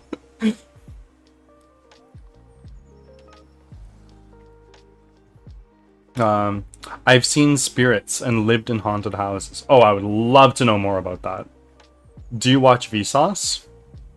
I have. I did very religiously in the past, but not actively, not for a long time. That's a wild thought. What is? Sorry, I went on a little bit of a tirade. You can get your ashes made into a record as well to be played with a song of choice. That's really fucking cool. I do like Piggy's idea. And then there's another thing that like people commonly do with ashes of deceased loved ones is they get it pressed into a jewel and then put into jewelry. It's like, yeah, this ring? Yeah, I'm not married anymore. It's actually my late husband.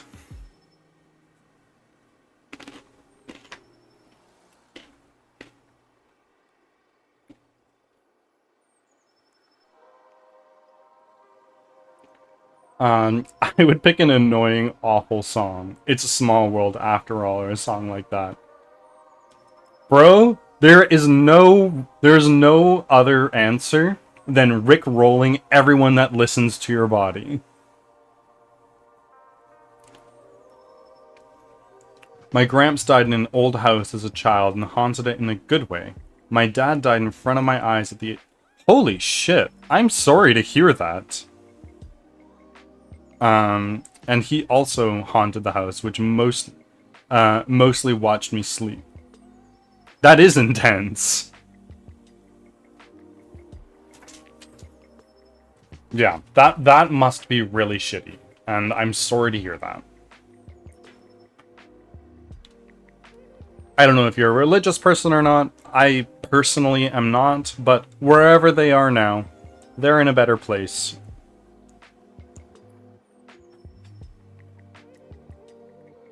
This is why I grew up and having a terrible way of having empathy with death. It's life. Yep. Yep. There is a book called Reality is Broken by, I believe her name is Jane McGonigal. And in this book, it's all about like games and how they are used and can be used to better enhance the lives of players and everyday people, like in the workplace, for instance. And in one chapter, she talks about death.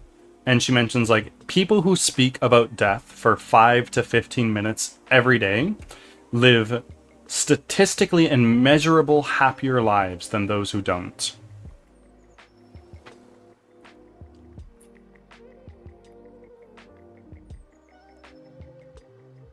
My dad and brother and uncle and grandma all died in the same month a few years ago. Holy shit, Arrow. That sucks ass. I'm so sorry. That's grief you don't get past easily. It's hard to deal with for sure. Changes your outlook on things. Yes, 100%. Like, Arrow and I were talking last week about like how my outlook on life has changed after dipping my toes in death's cold pool.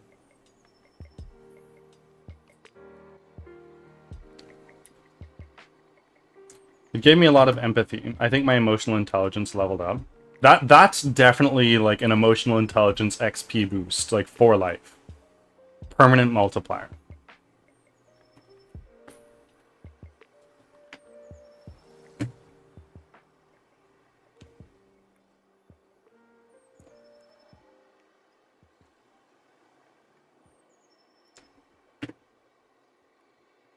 Man, I love these talks. Me fucking too. It's right in my about section.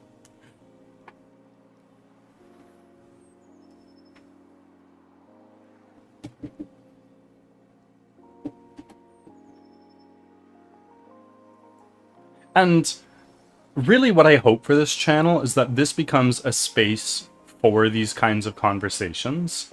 Because I feel like, and this isn't me bashing people on Twitch or in Pizza Party or anything like that, but I feel like a lot of Twitch is purely focused on funny stories and gameplay, right? And there's a lot less space for thought-provoking and interesting and mind-expanding questions.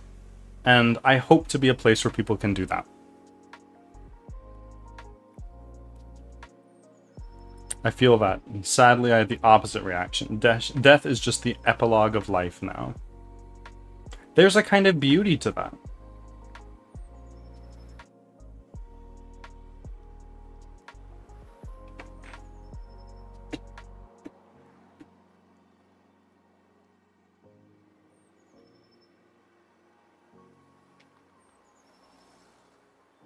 I have this outlook now that death is just an open door. An open door to what?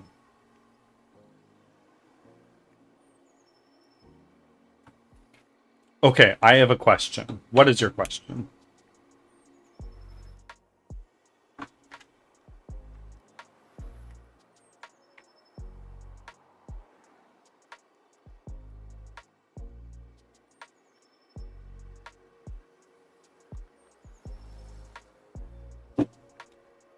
What have you learned about yourself recently? I need to think about that for a second. That is a very fucking good question.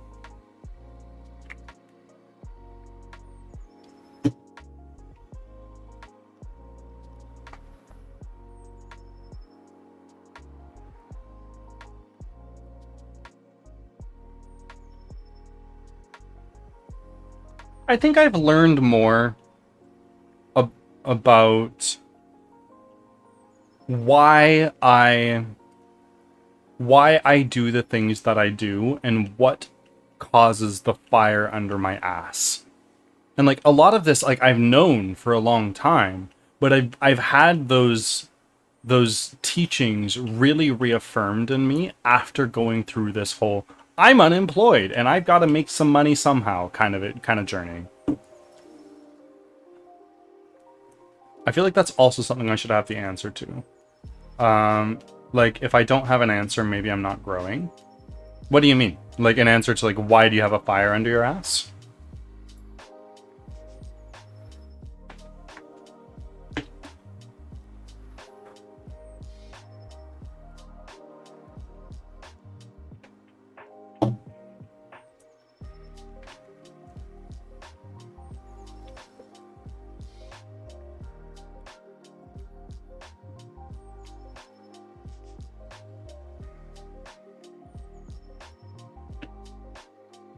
I don't have an answer for what have I learned about myself recently. You know what? I'm not a person who journals, but I think that you should.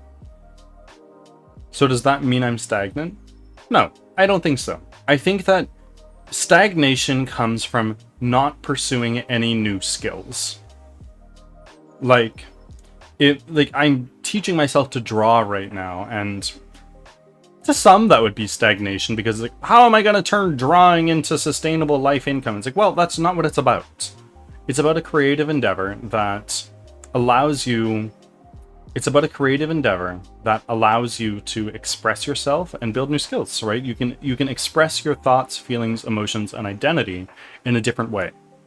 That's the way I view art and creativity. I'm kind of guilty of that. Arrow, find a creative endeavor. Write poetry, write a book, play an instrument, learn a skill. I have a ton of aspirations, but I haven't acted on any of them. I think because of my disabilities and the pain and anxiety I have, I hold myself back.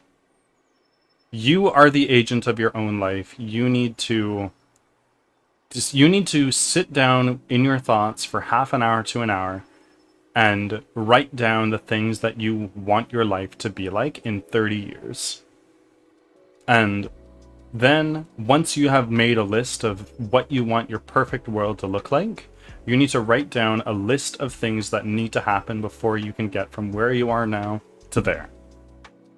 You just got to do it, exactly. And once you have that list of actions, a list of things that need to get done to get to where you want to be, every waking moment when you're doing something, ask yourself, is what I'm doing now moving me to where I want to be? And if it's not, change. Do something that is moving you to where you want to be. And maybe you don't know where you want to be, and that's why you just need to sit in silence in your thoughts. No phone, no music, no pets, just yourself.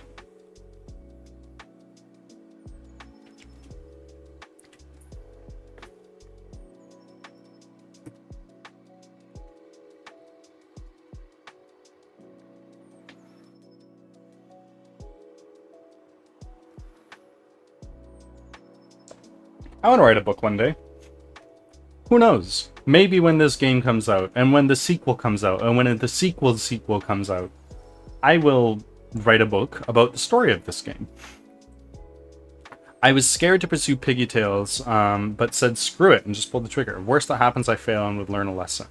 100%, right? Like, there is a common adage in the game industry called fail faster, and that's even in like it's spread to other industries as well. I don't know if it originated in the game industry, but like, look, the faster you can go from nothing to failing, the faster you learn, and the next try that you have a higher chance of success. Another question. Hit me with your other question.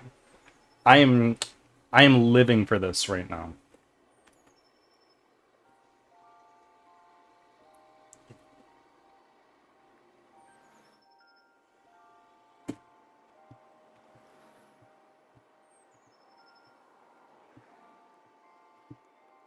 Hopefully it's not too controversial.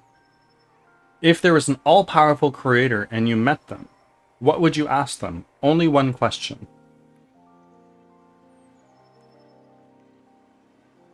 At this point in time, am I alive or dead?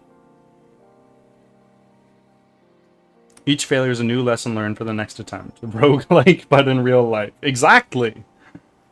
Exactly.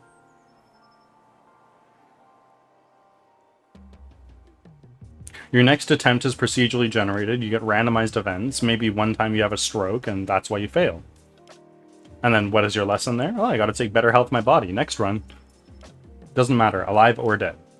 Okay, well, I think my answer changes based on... I think my answer changes based on whether I am alive or dead. If I am alive, I would ask, what happens after death? And if I am dead, I think I would ask something stupid. Like, well, maybe it's not stupid. I think I would ask a yes or no question. Will those I love live a life that they find fulfilling? Which, you know what?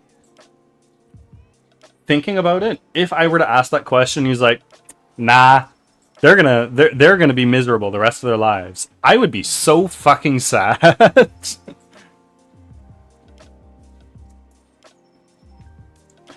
You just had a direct line to an all-powerful entity. Okay.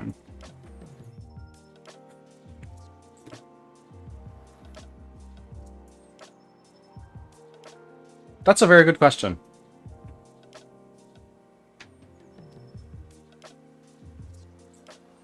Yeah, dude, good point. Yep. Sometimes knowledge can be hurtful. Totally.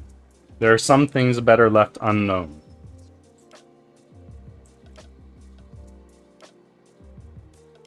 I have a question for you, Aaron. If you could sit down for lunch with any person, alive or dead, who would it be and why? What would you ask them?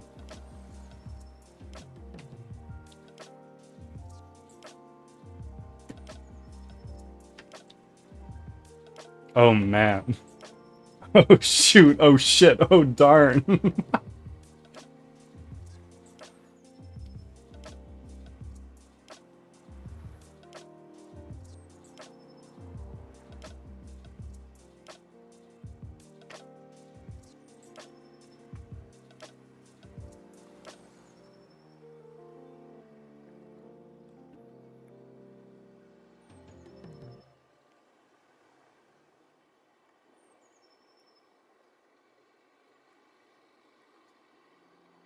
I want to pick someone super smart, like some super smart scientist or something. But then part of me would want to pick some common person from a different era. This is tough. Yeah. And assume no matter what language they speak, you can talk to them.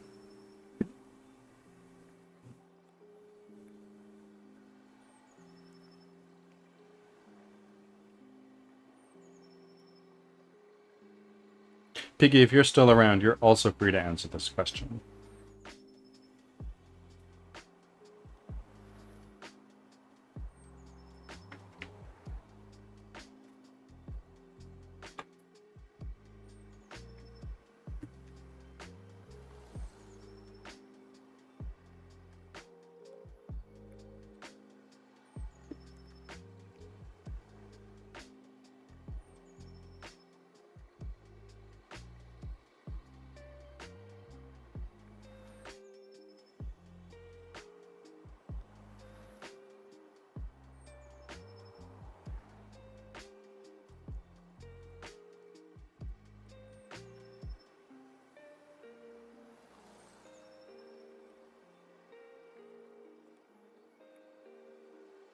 Some old Japanese philosopher or king from another time, leader of the Roman Empire, just someone who survived the plague. Damn, this is tough. 100%. Like, would it be Buddha? Would it be Bill Gates?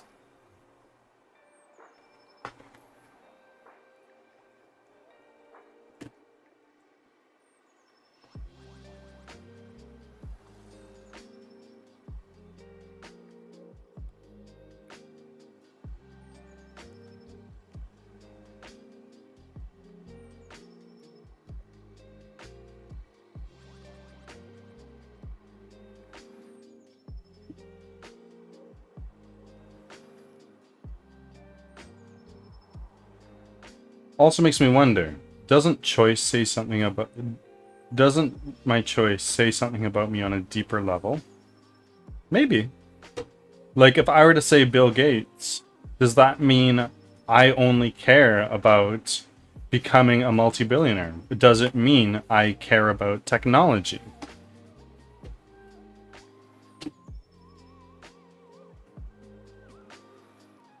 If I say Buddha, doesn't mean I'm unhappy with my life right now.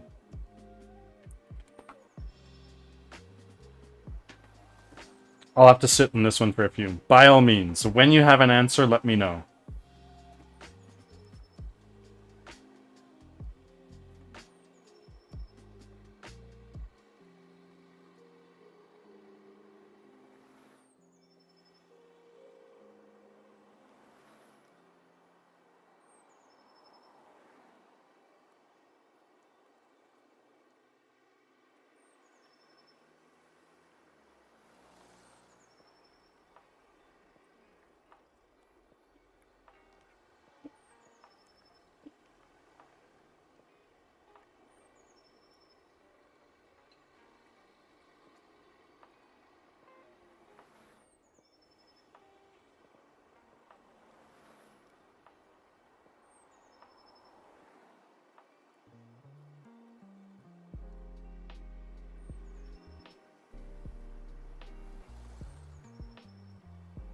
Miyamoto Musashi comes to mind, author of the Book of Five Rings, former samurai and philosopher. I have that book, and I've read the first chunk, and I want to read more, but I, I haven't.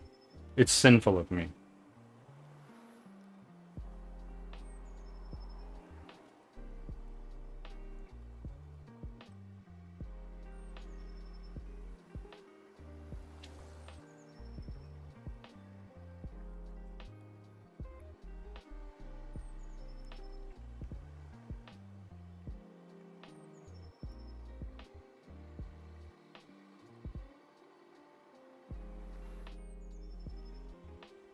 Honestly, I don't have a solid answer. It all depends on how I'm feeling and what I know and what I want to know at the time. I personally would pick someone I would vibe with, not someone who was rush or powerful. Okay. Someone who could have talks like we're having. 100%. I think I would choose Da Vinci. I think I would choose Da Vinci and ask him questions. Someone rich, gotcha. I think I would choose Da Vinci and ask him questions about, like, how do you get your ideas? Like, when you lay awake at night, what thoughts enter your mind? What are your thought exercises for when you're coming up with your designs? He was so far ahead of his time. 100%. He had the flying machine, right? Which at the time people were like, that's impossible. What are you fucking talking about? But now look at the world. We have planes, helicopters, drones, like a whole shitload of things that fly. Man, that's a solid choice. I had to think about that. When I asked the question, I was going through the back of my mind going, who would I choose? Plato, maybe too. I honestly don't know enough about Plato.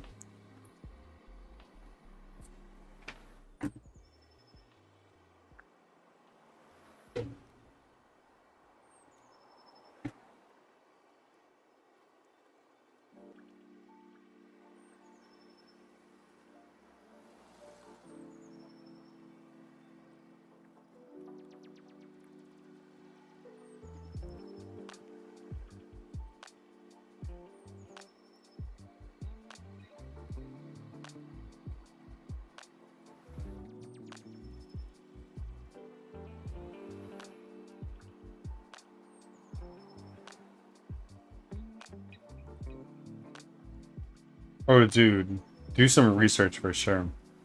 Like, I would go Shakespeare to inquire about writing such awesome work, or Bruce Lee for life motivation and inspiration, not to mention dope training, or Hitler to inquire about some good of things he did and such. With the case of Hitler, I feel that he would believe that the things he did are just. So when he says, when you ask him, like, oh, what are some good things you did? It's like, oh, well, I XYZ, I did all these awful things that to me were good. Bruce Lee is a solid choice. This is true. An unexamined life isn't worth living. That is a damn fucking good quote.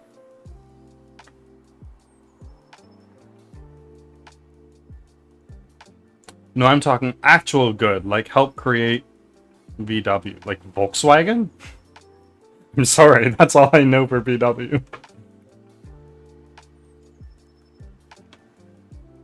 Yes, okay. Okay.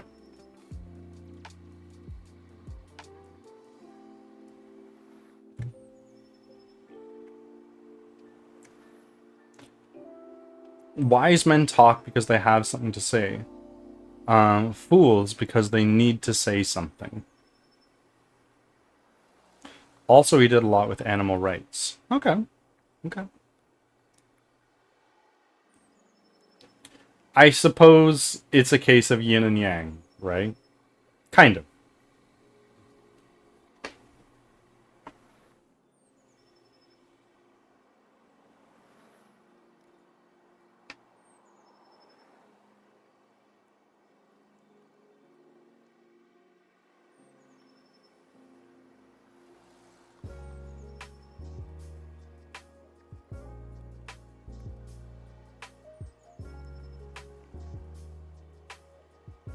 I'm intrigued with knowledge despite who the person is. Yes, that makes sense. And like, there's a lot of people who look to people they think are awful and turn a blind eye to the things that might be going through their head that actually have a modicum of truth or good reason behind them. Dude, that's the only thing I want to pass on to my kids. Find balance. Do you think that you live a balanced life right now?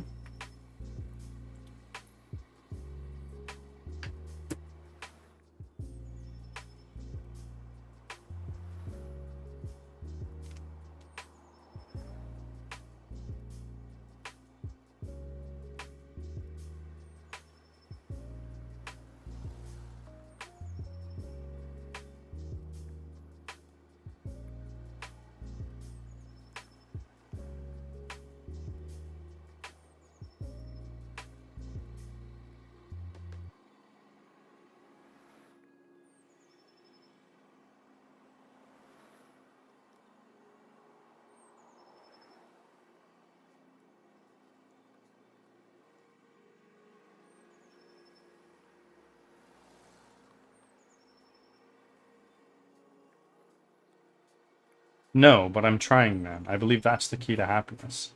Maybe that's something you need to do to get over your feeling that you're stagnating. Figure out what the imbalance in your life is and find what needs to change.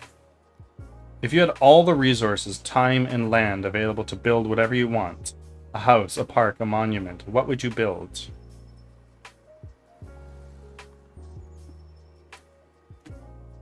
I have an answer in my mind. I'm just thinking if there's something else that might be better.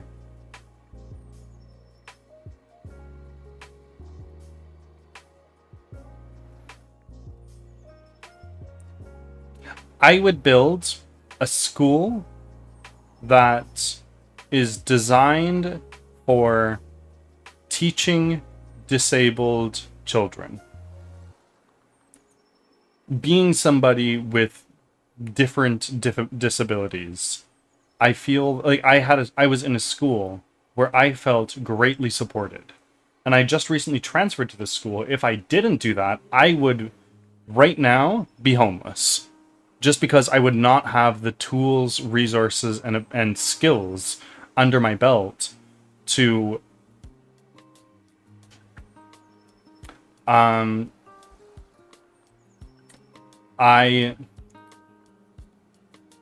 I feel that everyone deserves a second chance. Maybe that comes from my past life experiences and traumas, but I feel that if you have a school dedicated to educating and empowering those who believe they are not enough and those who believe that they are incapable, that could do a lot of good for the world.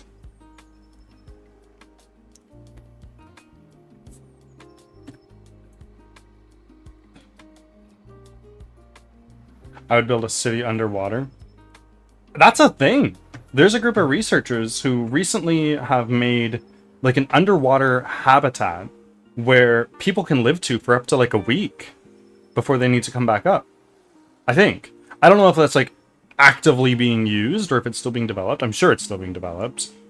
But like people are working on this.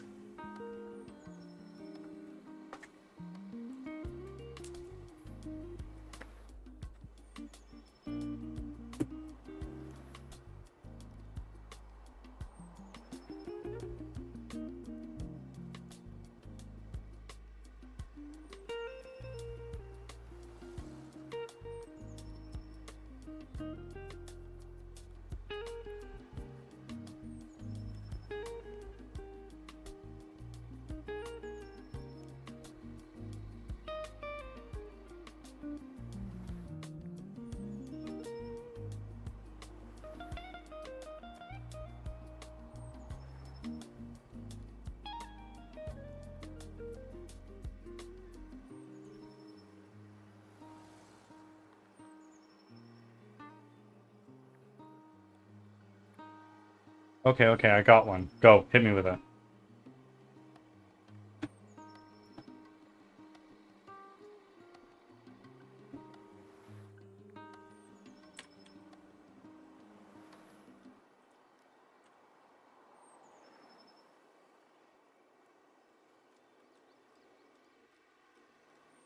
What parallel universe of yourself would you want to meet? One that never had a brain injury.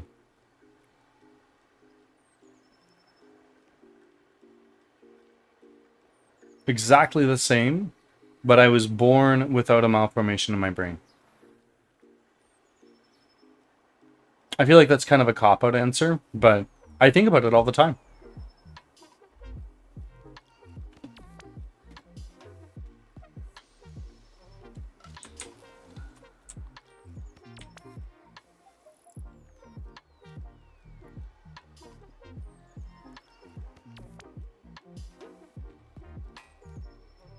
No, dude, I totally understand your reasoning. Yeah.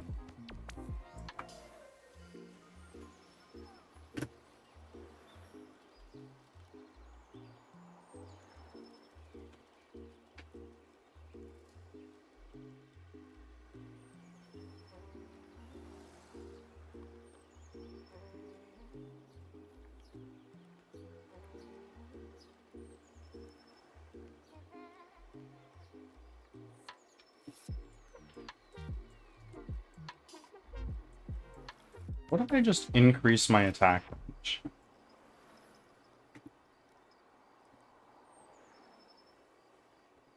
$100. My attack range is already really freaking high. How do you feel about gene editing? It's the future. Gene editing will enable immortality. It will be the... Assuming you're in favor because of the brain stuff you mentioned. 100%, I am in favor. I think that gene editing, instantly, as soon as it becomes accepted, it will cure cancer. Cancer is a genetic mutation, and if you can go into all the tumors, edit the cancer out of the cell, cancer's gone.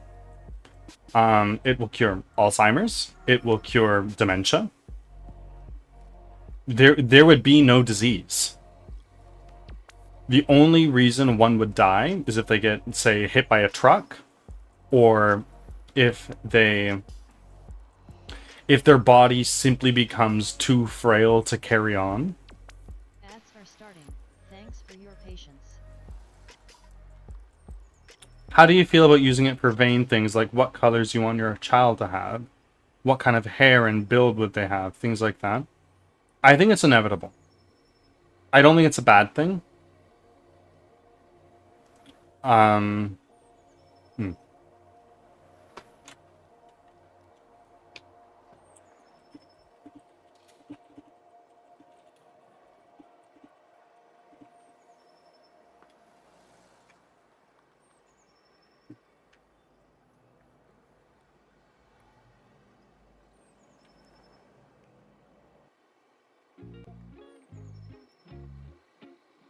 You know what? Actually, I'm going to stop the execution for now.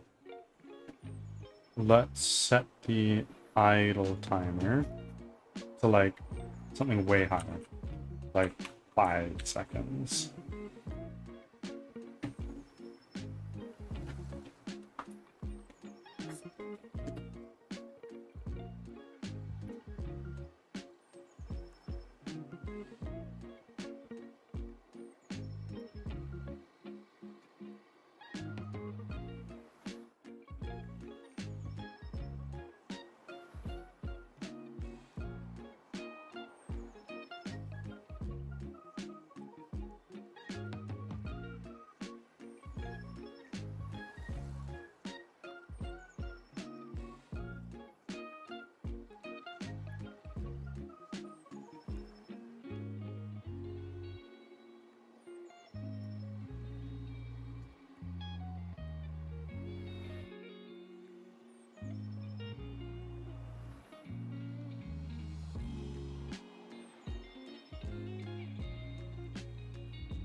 Back from ads.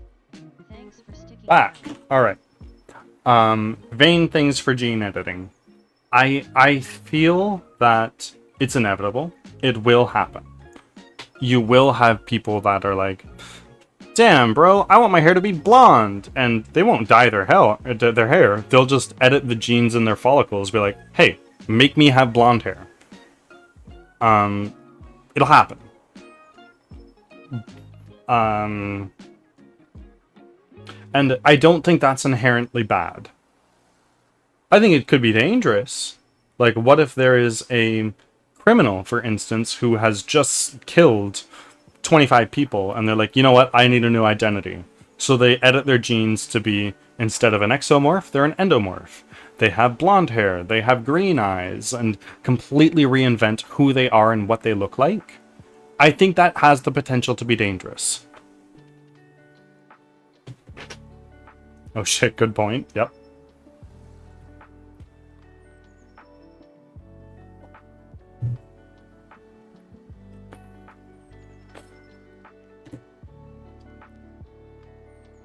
But all in all, I am strongly in favor of gene editing. There was a child that was born with a deadly liver disease that they could not properly break down proteins. And this child, in order to survive, they would need a liver transplant, but it would be like at least half a year until they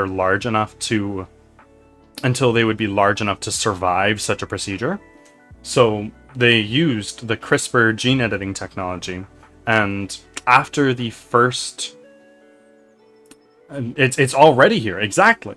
Um, hold on. Do you think we'll have implantable tech in the future, robot eyes and stuff like that? We already do. Piggy's right.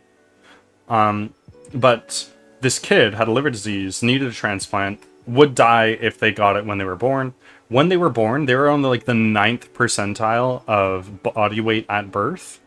So they had a transfusion of this gene editing procedure.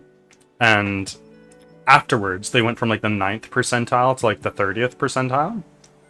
And then they had the third treatment. And the hope is that this kid would never need to take medications, or if they did, they would need to take a lot. And it's there. Like, people are using this gene editing technology. And implantable tech, it's here. It's already here. Like, you have advanced prosthetics. You have cochlear implants.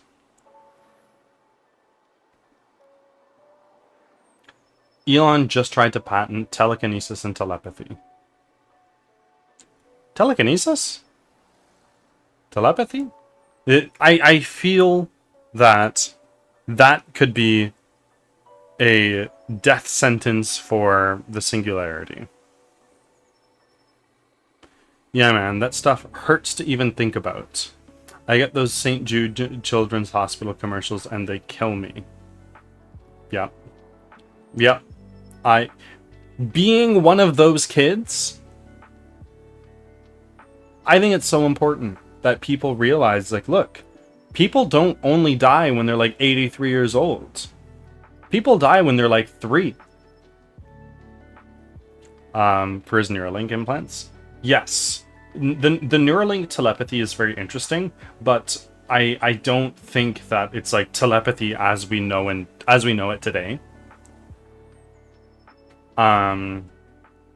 Like, what his stuff does is, if I am like completely paralyzed, I can control a cursor on a computer screen with my thoughts, right? That's basically what his current telepathy does.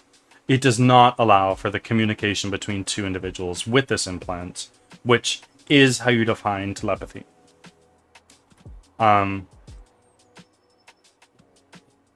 It does way more. Yes, of course. It does do much more. Like, that's what the test cases have done today, but in the future we'll be able to do so much more. Dude just played Elden Ring with it. Yeah, 100%. Like, because he can think of like, okay, I need to dodge, and inherently he knows, oh, the dodge key is whatever it is on PC. I don't know. But it's not one-to-one communication with another individual with this brain plant yet. And yes, and one of Neuralink's competitors successfully did an implant too. It was only for 10 minutes, and what it was to prove that they could not only do the implant, but take it out if need be. And they're currently going through experimentation and trials for the long-term effects of this to see if it has any dangerous side effects. So Elon can potentially patent a form of it, for sure. Yes. Yes, he can, and if it does, it's the death of the singularity.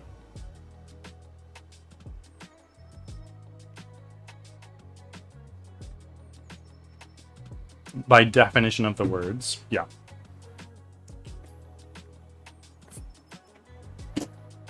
Arrow, have you read anything by Ray Kurzweil?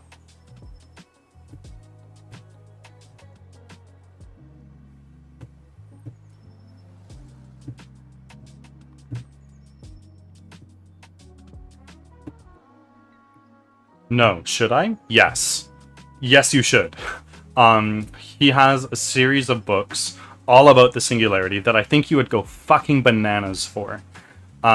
If you have the money to do so, which, given your move, I doubt you do.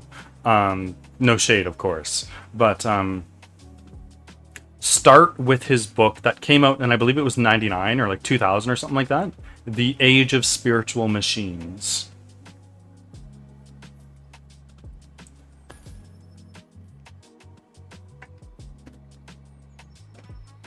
I have a library and a Kindle. I'll find it. Sounds good. Let me know if you find it and when you start reading it. When you do, I might just start listening into it now. I'm super into stuff like that, as you know. Of course, me too, if you haven't already noticed.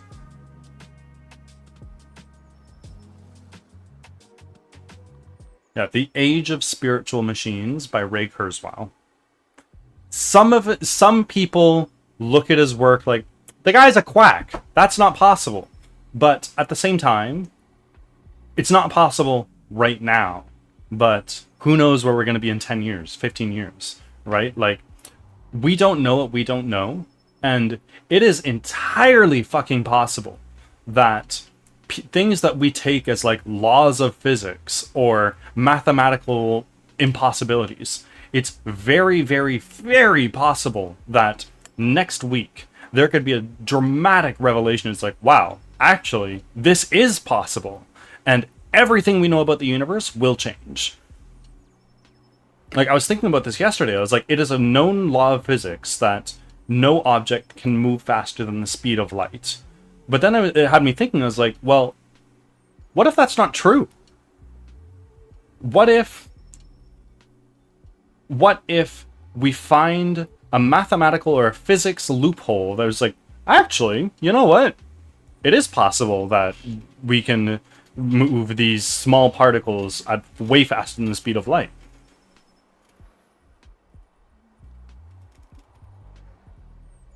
Well, did you know we can't accurately measure the speed of light? I mean, it only makes sense. Like, we made our calculations on the speed of light through a series of mathematical calculations. From my understanding, maybe I'm wrong. I'm not well versed on this topic, but how could we? How could we measure the speed of light? Nothing. We don't have instruments that are capable of measuring things at that precision and at that speed, because all measurements, most measurements at least, of things that are moving and like measuring speed, there is some degree of like, okay, we need to move this electron from here to here to get the signal and stuff like that. And that simply does not move at the speed of light. I mean, look at how fast things have changed between decades. 100%. That's exactly right, Piggy. Like, if you were to talk to somebody in 1999, like, oh, did you know that people that do these jobs will be out of jobs because of technology that comes out in 2023? It's like, that's ridiculous. What are you talking about? That's never going to happen, right?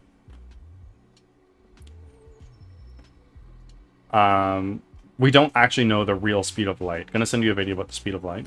Thank you. I will look at it.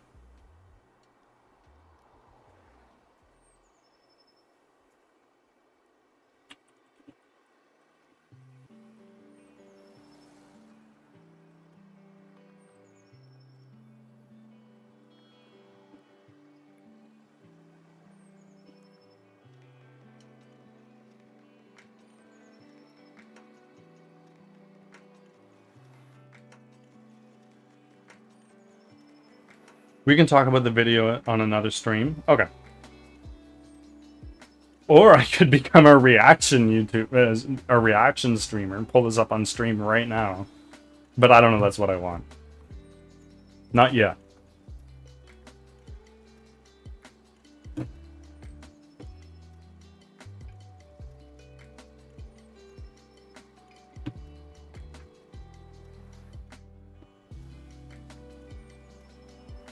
I don't know, from what I've seen, they can measure pretty accurately now. Yes, this is true, but we can measure the size of things, the speed of some things. But when you are trying to measure a photon that's moving so fucking quickly, how do you do that? Like, what is, I'm not well versed in photography, but I imagine they use something similar to it, where like aperture, isn't that like the speed at which the shutters open and close? Like, our ability to capture correctly is quite possibly impossible with our current technology. There's probably a very large margin of error on what we have. They have ways. If they did it in the 1800s, it can only get better now. Oh yes, but there's always room for improvement. Like, if you look at Moore's Law, and Ray Kurzweil goes deeply in depth with this in his books, Arrow. Moore's Law states that the size of a computer transistor will halve every, I think it was like every 2 years, and it's only limited by the size of an electron. So, in theory, if we were to make transistors that are the size of like 4 carbon atoms, then we can make computers and robots that are so microscopically small that realistically we can do anything. If your kidney is failing, you can make tiny, tiny, tiny little robots that will go in there, and because they're so small, they will replace the atoms in your liver that are faulty and replace them with new ones. Like, it is a totally possible thing.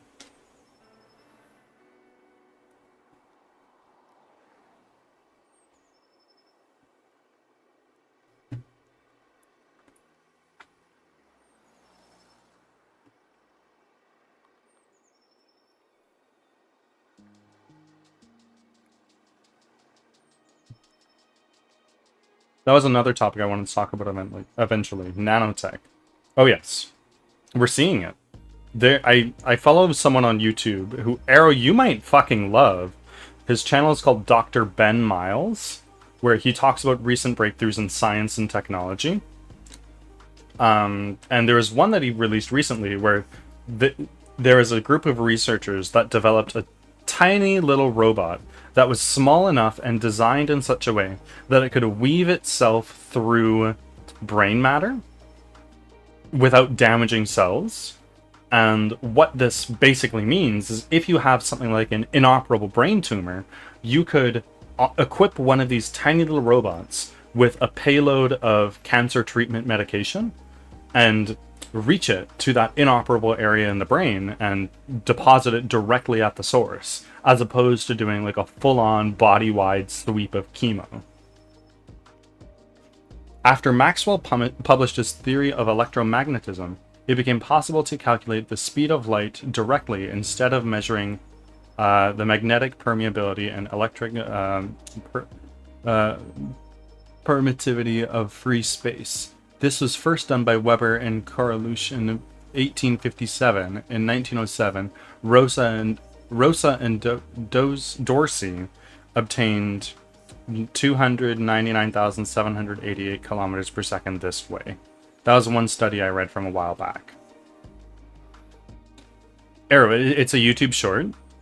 I'll drop the link to his channel right now.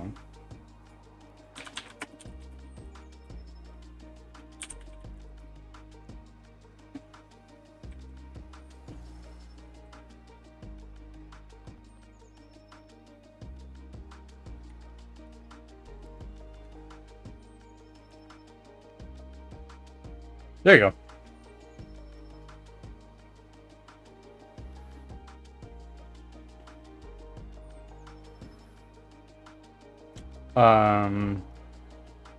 Sorry, I'm into space stuff, and speed of light is a topic they touch often. Yes, that's totally fair. And like, I'm not saying like, Piggy, you're wrong. You're such a fucking idiot. That's not what I'm saying.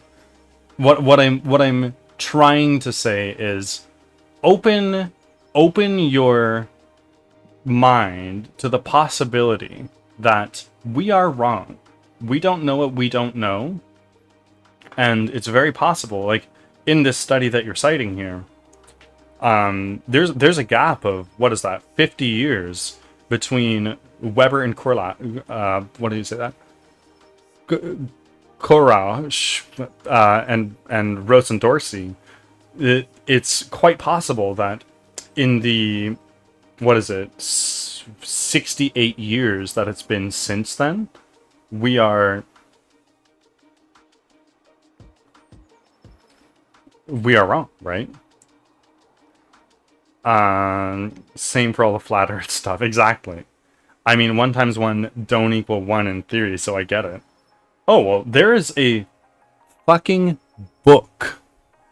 There is a book that is all about why 1 plus 1 equals 2. And it is pages and pages and pages of mathematical formulas and proofs. I'm going to look up just how many pages there are.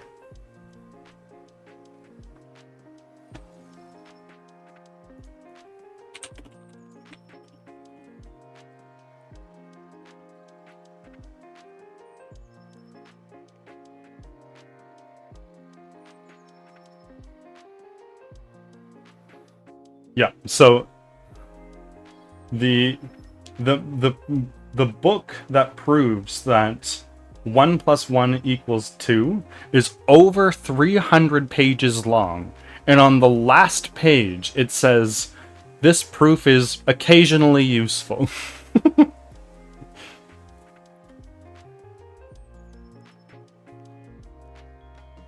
You've heard of Comwell's rule, right? No, I haven't.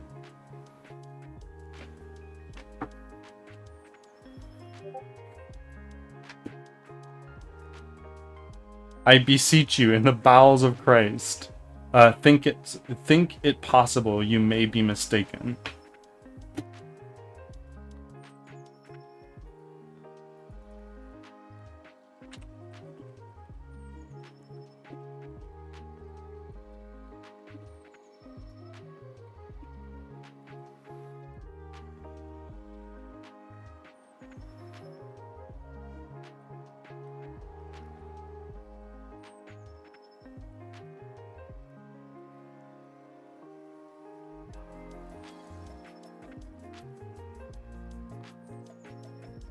That basically consider that you may be wrong. Exactly.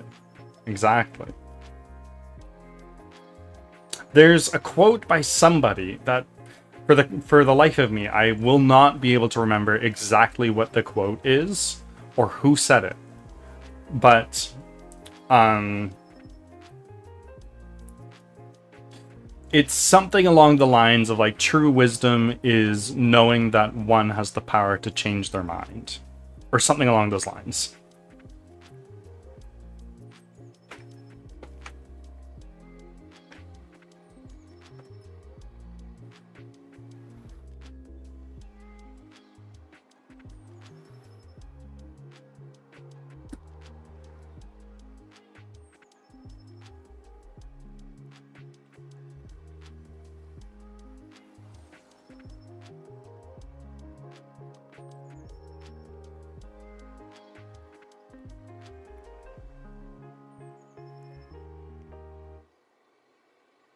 Boy.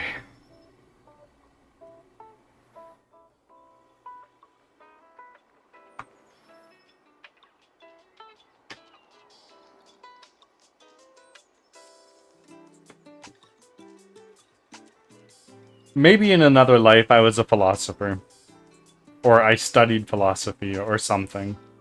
Because this shit interests me so much. I wouldn't say I'm a very philosophical person, or that my philosophies are... Oh, hold on. Do you know the work about quasars? I don't. That's a topic that blows my mind. Quasars? Or philosophy?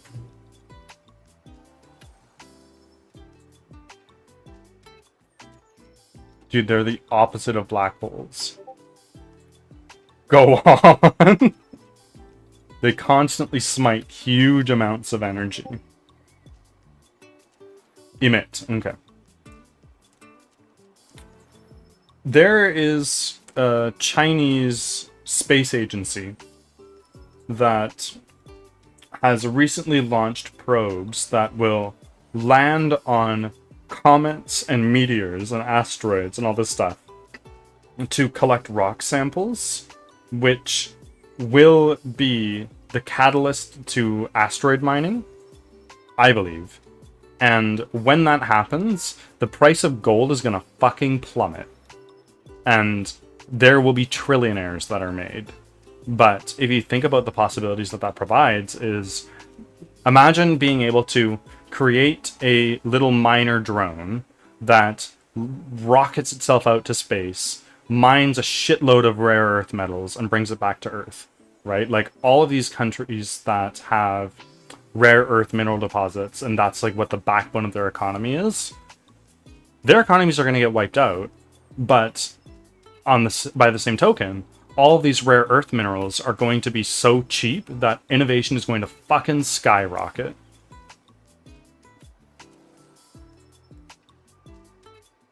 A little bit. Never dove deep into the topic. Okay. That's the premise of Dead Space. I've always wanted to play that game. I never have. Deep space mining. Era, have you played the game Elite Dangerous? If you're into flight simulators at all, it's something you might like. It is a space flight simulator that takes place in a 1-to-1 scale of the it is a space flight simulator that takes place in a 1-to-1 scale representation of the Milky Way galaxy. And in this game, you can do a bunch of stuff like, oh, I'm going to be a luxury cruise liner for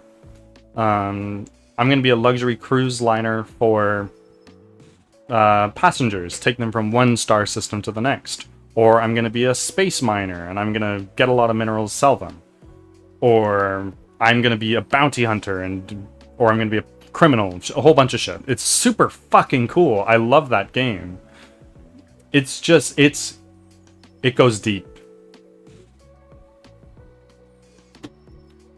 Maybe I'll play it soon. Maybe I'll stream it. Is anybody streaming it these days?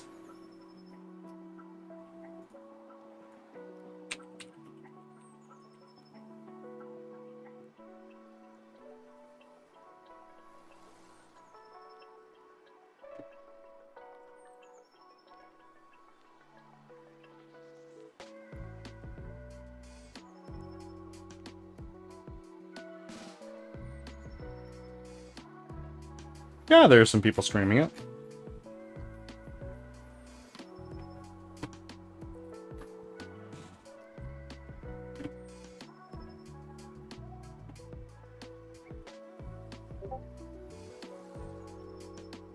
This is it.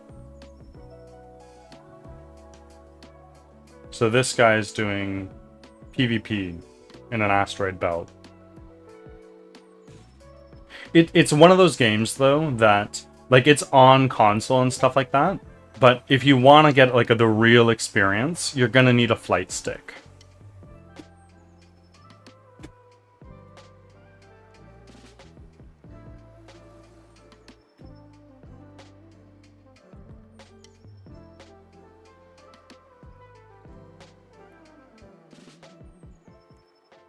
It's a really cool game. Maybe I'll stream it sometime soon. I'm dog shit at it, because I don't play it all the time, but it's good fun nonetheless.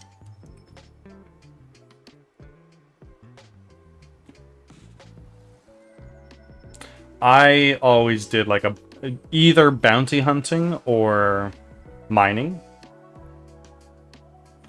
And I was like a shitty ass fucking... I was really bad at PvP in this game, so I'd see a bunch of people getting in a fight, find who's the criminal, and I'd just like shoot him a couple times and get a share of the bounty.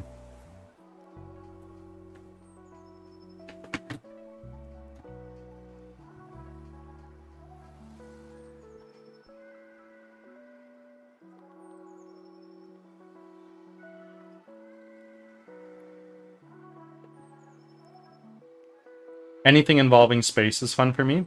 Arrow, get this game. I'm telling you now, get this game. You're gonna fucking love it.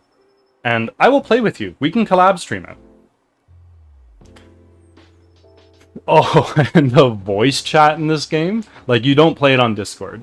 You party up in voice chat, and like, if your ship gets damaged, like the intercom gets all like fuzzy and stuff like that, it's super cool.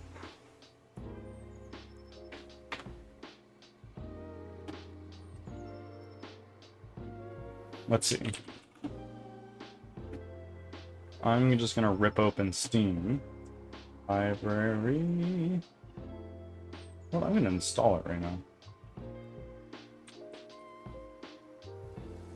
I last played it in January 2024. Can do that. Oh, not enough space? What do you mean? It's 52 gigabytes, and I have 73 gigabytes free. What?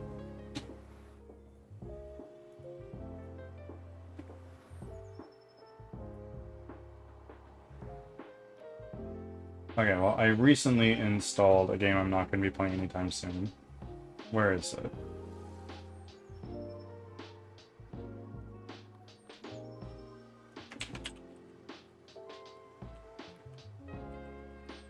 Oh, I already uninstalled it. I didn't like Star Wars because of the awesome characters or storyline. I liked it because of the idea of these worlds and civilizations that could be out there. 100%. Okay, I'm not going to be playing this anytime soon, so we're going to uninstall that.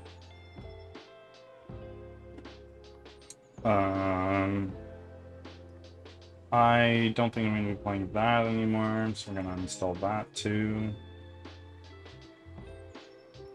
That one's going to go.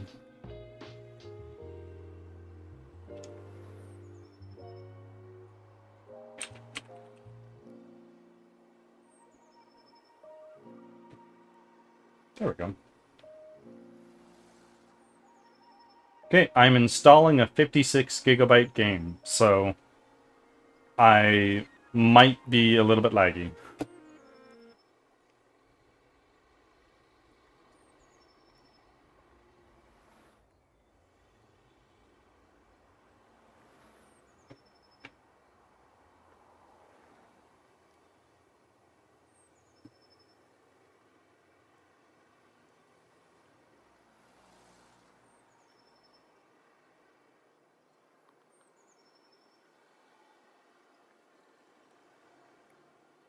Oh, Elite Dangerous is currently on sale, 70% off.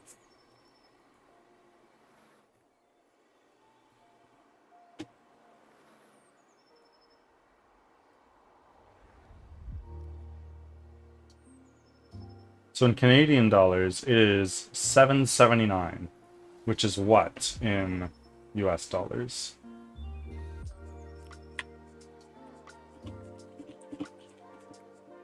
It's $5.70.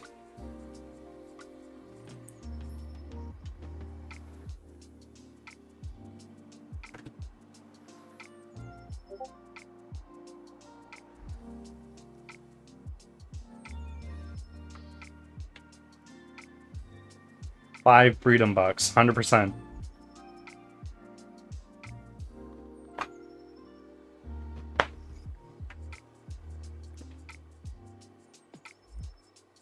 Yeah, big recommend from Bird. Elite Dangerous is a shitload of fun.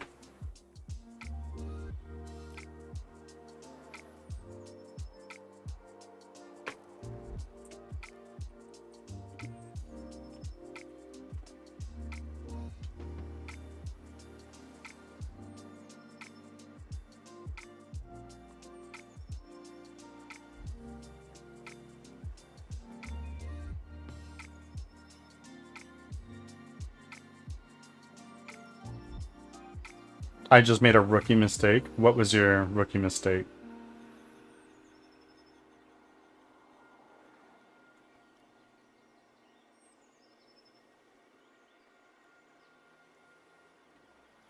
Grabbing hot pan with a damp towel? Rookie mistake indeed.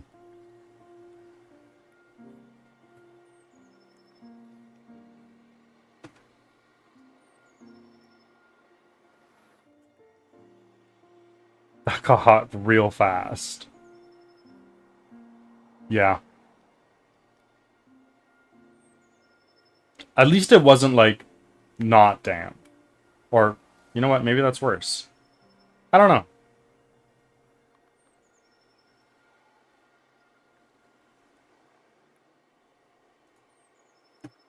I'm thinking, like, would it be worse if it's dry or damp?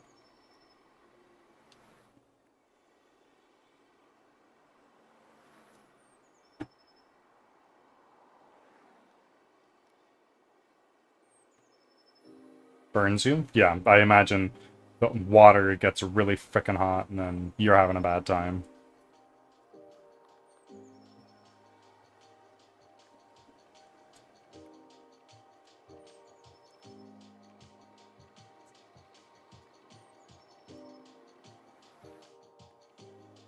I think, like, I'm not making a lot of progress in this game right now, so I think I'm just gonna save things here.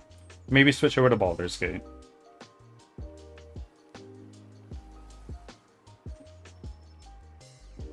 It depends on tile thickness also. Yeah, 100%. I want some fries. When was the last time I had fries? I've recently fallen in love with onion rings.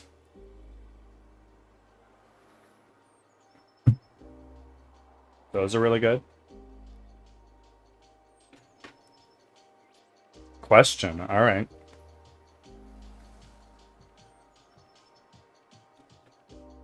Which onion ring camp are you in? Are you going to give me options here, or is this like open-ended? Breaded onion rings or the ones that are crunchy? Hold on a second.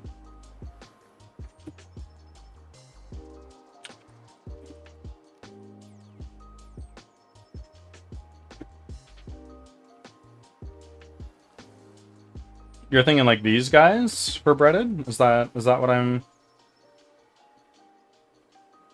Like this guy? Or... Let's look up onion rings. These guys versus these guys? That's kind of your question?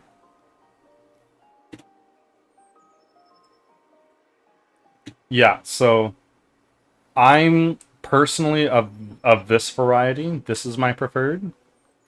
But no opinion is wrong. Some are just worse than others.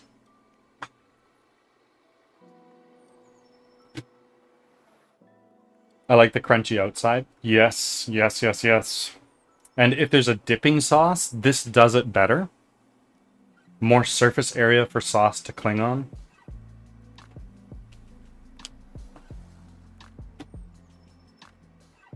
I think I'm going to switch to a game. Do you guys want to see Elite Dangerous, or do you want to do Baldur's Gate? Okay, top 3 dipping sauces for onion rings. Chipotle mayo is really fucking good.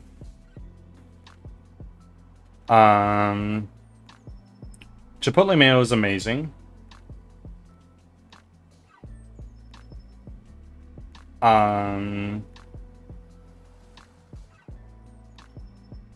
I feel like ketchup is more suited for fries, but it's okay.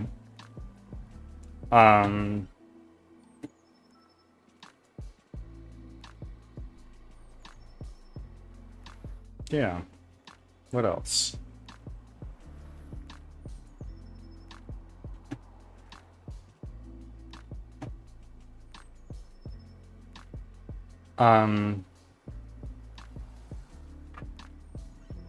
So Chipotle mayo is right up there. Aioli. Hello, welcome in. First time chat from Terra Shark. How are you doing? How do you like your burgers? Fat patties, smash patties? Do you like tomato and lettuce on them? I fuck me up with like a big juicy patty.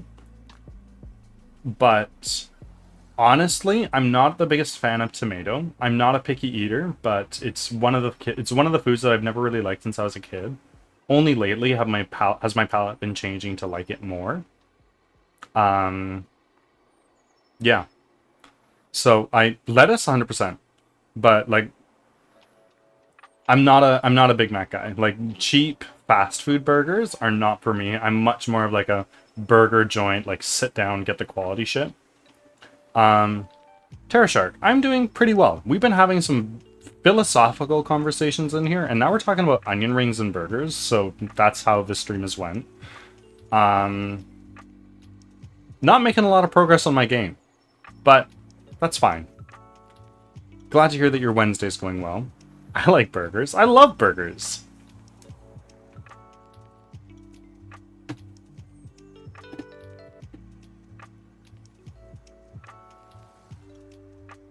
Describe the best burger. Like, what goes on? What goes on a burger that is exquisite? Just had a Red Robin burger the other day. Fuck me, I haven't been to Red Robin in so long. No more fat patties.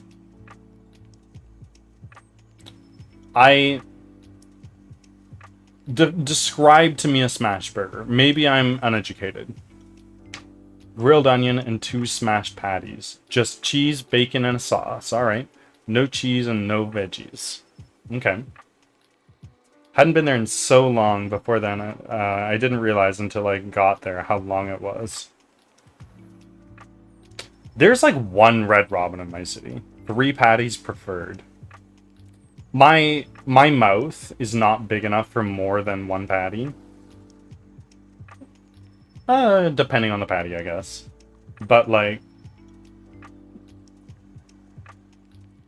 you know, like there's a burger joint near me that does like a teriyaki glazed patty with pineapple on it.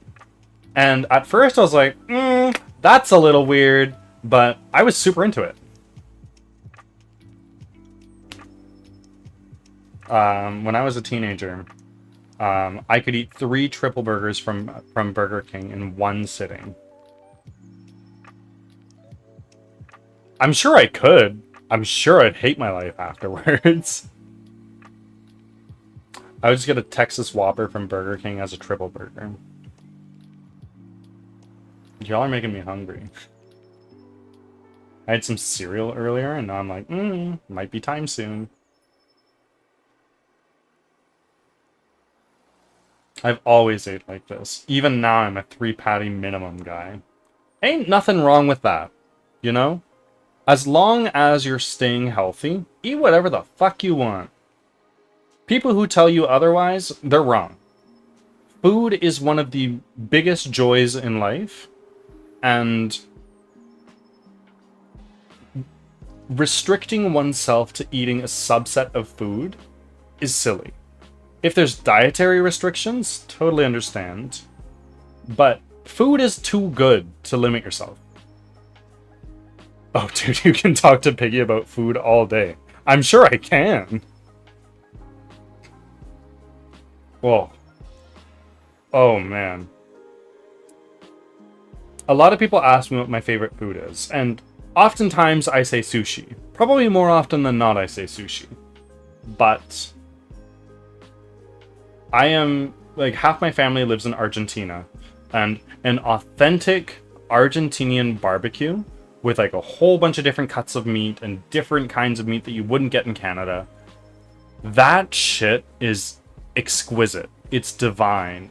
Like, they don't do the same, like, oh, just, like, drown that shit in sauce and serve it with a bunch of veggies. No, no, no. You get meat with salt, pepper, and lemon. But the quality of the beef there is unparalleled, in my opinion. I eat quite a bit, and nobody believes me because of my fast metabolism. Well, I might not be able to do 3 triple patties, but I could do at least 1.5. Oh. Have you guys heard of the 50 nugget challenge? I'm from the south, so barbecue and gumbo and beans and rice, collard greens and cornbread, grits and shrimp. Big fat portions. I can't eat a shitload of fried food, but it's very yummy.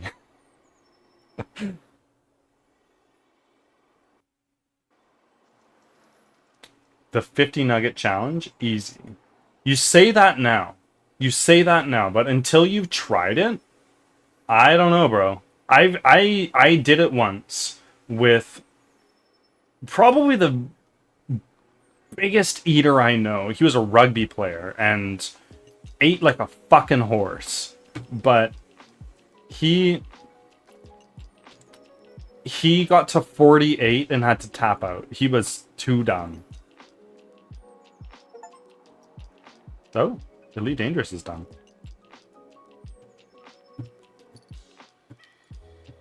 Fried catfish? Never had it. I went to Disney World when I was young, and we went to, like, in Florida, and I grilled alligator there, which was good. Like, it wasn't anything crazy, but it's definitely one of the weirdest things I've ever eaten. I would rank it weirder than chicken feet. I used to smash tons of nuggets when I worked at Wendy's. We not tapping at 48. That's just wild. I fucking know. I held it over his head for the longest time. I was like, all right, 48 nug. What are you going to eat today? Definitely not tapping. If I make it to 48, I'm forcing down the last two. 100%. Like, there's no other way. I was at, like, 38, and I was going like, oh God. It tastes like rubber now. I need to stop, but I can't. And I made it to 50, but I hated my life afterwards. Now I should do this? Piggy, do it on stream. It cost me $35 in like 2017 dollars, so it's probably more like 50 now. No surrender. Ain't no fucking way.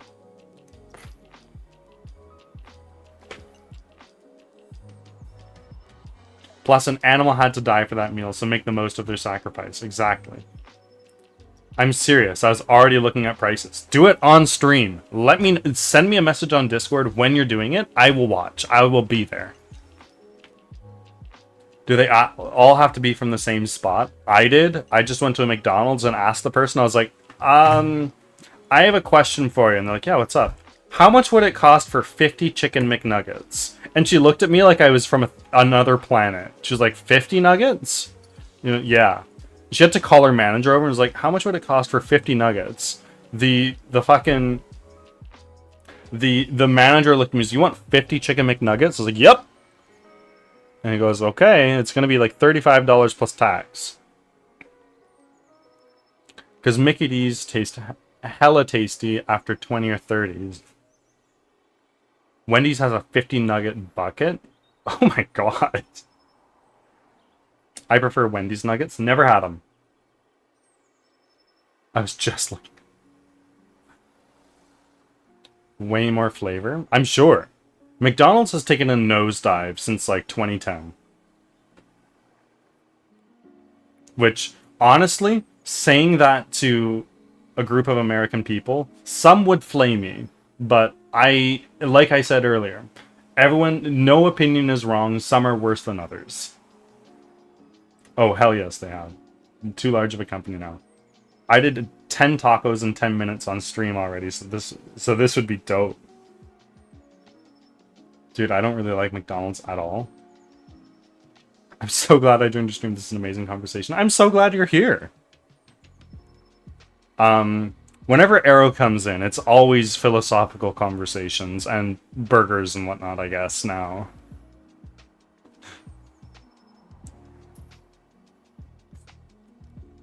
My cousin can slam a single taco in less than 5 seconds. Like, he just, like, forces it all in his mouth and just goes. I'm also glad you said you needed one more follow so I could follow you. Oh my goodness! That was you! You were the 200th follower! Thank you! I forgot I'm a mod. I should be welcoming people as they show up. Truthfully, I haven't had a stream this bumping in a long time. So... If you want to. I eat crunchy tacos too, or else I would have smashed like 15 or 20. There recently a Chipotle opened up here, so I'd never had Chipotle until I went there, and I was very pleasantly surprised.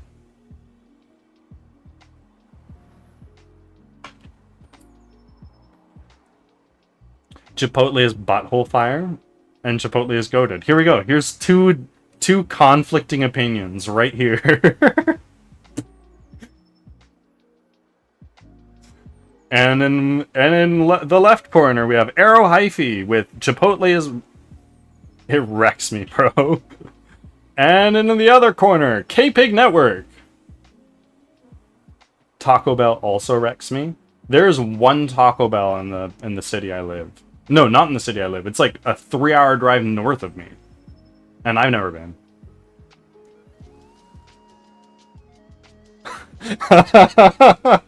Sorry, Piggy's message got... Sorry, Piggy. That's really funny.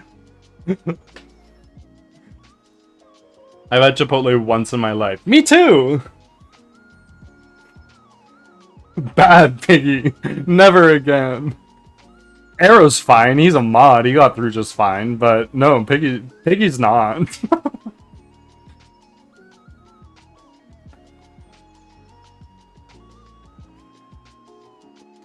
I get to abuse power here.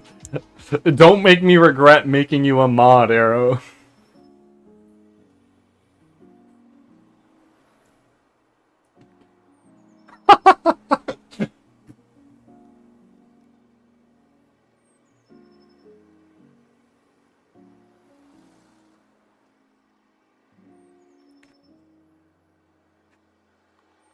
I have a shitload of mangoes in the fridge I need to eat.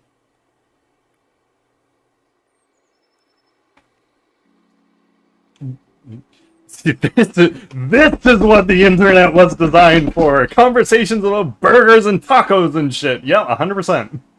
The best part about modding is making them wonder whether or not they should have promoted you. Yep. Yep. That's it. I don't think I'm actually a mod in any server. No. Maybe I'm a mod in McCities? I don't know.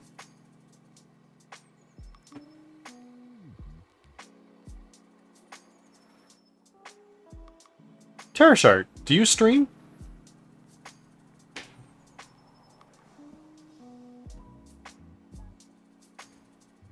Okay, I'm gonna switch to Baldur's Gate because there's no meaningful work getting done here.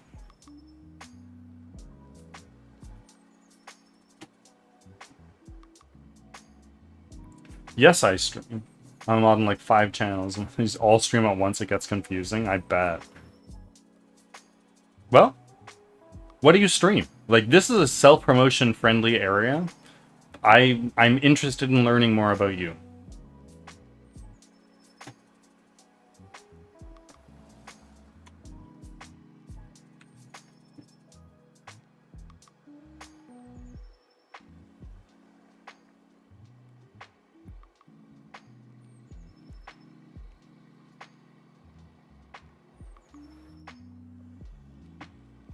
I never know who's comfortable with talking about that, so I never say it first.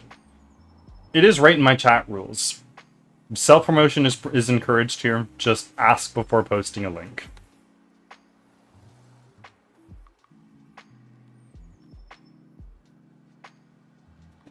I'm cleaning my wife's shoes, so I may not respond right away. Goated fucking husband. Trying to surprise her. Boom. That's it. I'll make Cloud a coffee in the morning, and usually it's just like a coffee with some sugar in it, and she'll enjoy it. But every now and again I'm like, surprise, here's a latte incoming. And she's like, holy shit, this is amazing. I stream mostly COD, but I've done Fortnite, Faz, and Gas Station Simulator. Ark, and I play quite a lot. Like Ark, Laugh Out Loud, or League of Legends? I need to know.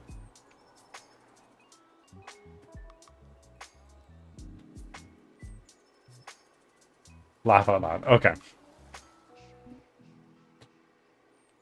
Okay.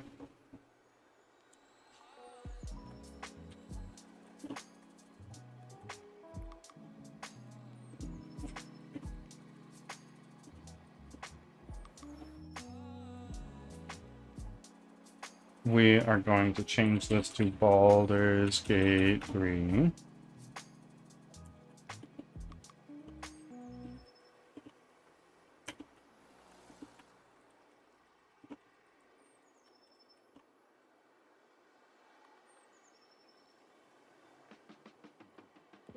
I'm open to play a lot of games. There's just a few I will never try. I mean, for me, there are many games I would not try, just because there's not enough time in the day. Which I know pains Piggy to hear, who's probably beaten like 40 games this year.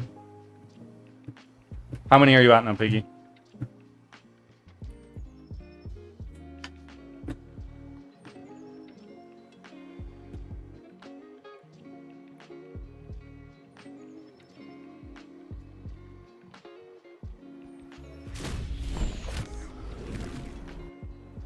Okay, we are turning off our music. Oh, the silence is deafening. Changing our scene.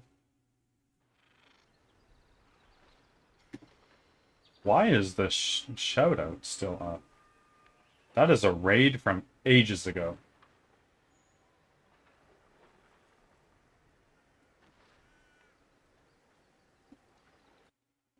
Okay.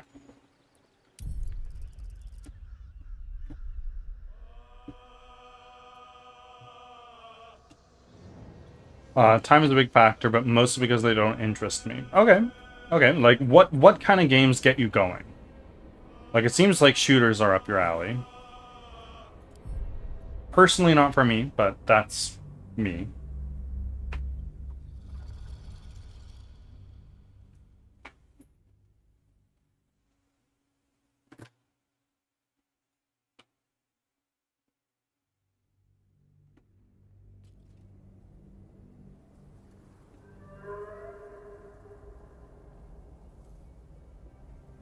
Okay. What the hell were we doing again? Now that we're out of there?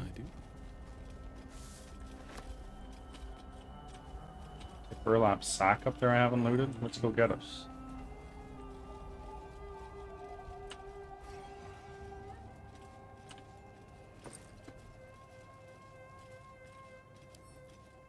What is this?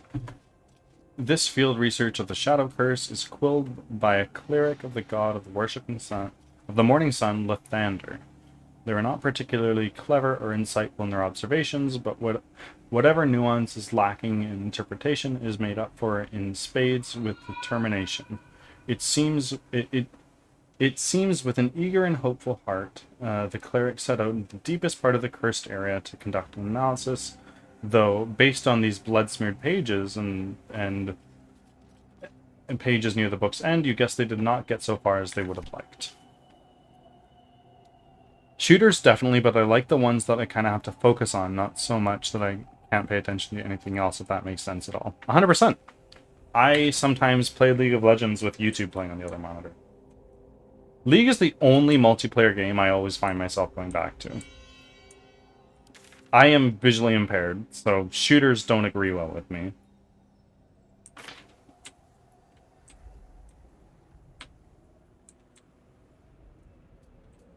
It's over this way.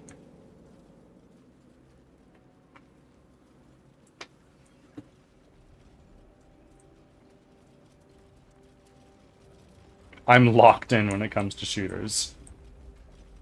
No noise anywhere. Understood. Zero distractions. Arrow gets sweaty.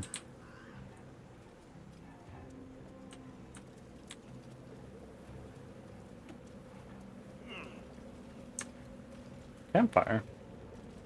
Some fish.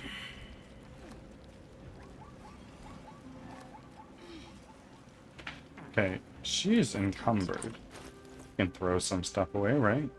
Yeah, that can go. No, no, no, you don't need to go up. It's okay.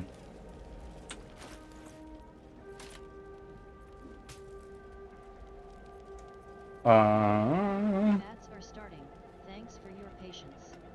Shooters are like background noise for me. I just run around and shoot. It feels effortless because I've done it for so long. I played a shitload of COD when I was younger, but not anymore.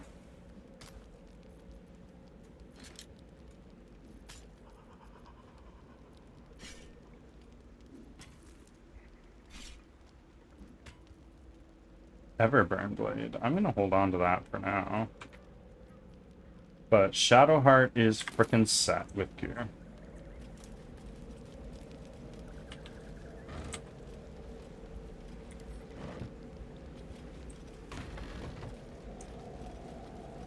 What's in here? A wooden chest. Oi, oi, oi, oi, oi! What the fuck is this?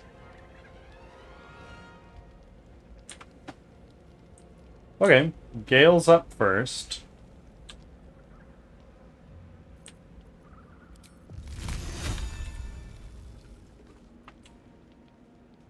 Cannot reach destination. Why? Is Ren in the way?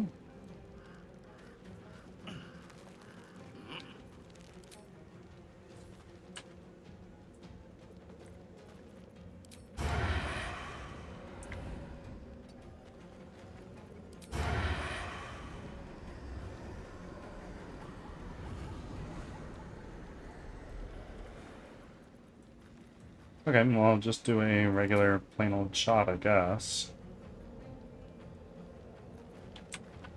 I feel like I should have have advantage on these guys, no? High ground?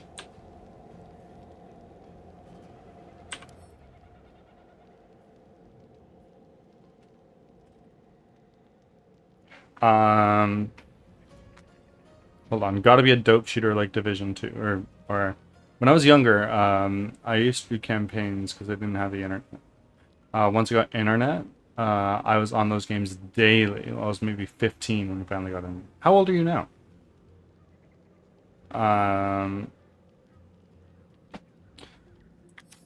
I recently dabbled back in, I recently dabbled in the original Black Ops again recently, which was a fun little distraction. No, I played the shit out of that game a while ago. I'm 32 now. Okay. I am 25. May the dice roll in my favor. Swiftly now.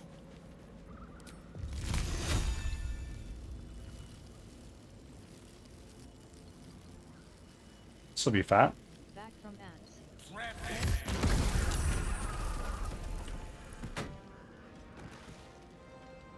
Shoes clean, time to dry. I tried drying my wife's shoes with a hair dryer, and I totally burned the soles of her shoes. I felt like a moron, but shoes were dry. Another fight. Let's go. I don't need any attention right now.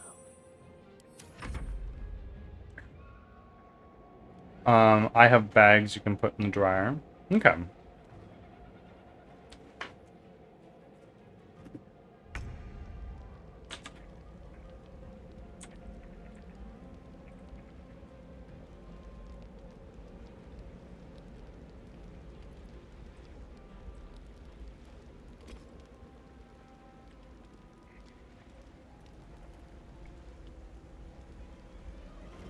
Come on, Karlach. Show him who you are. Let's do another one of those. Let's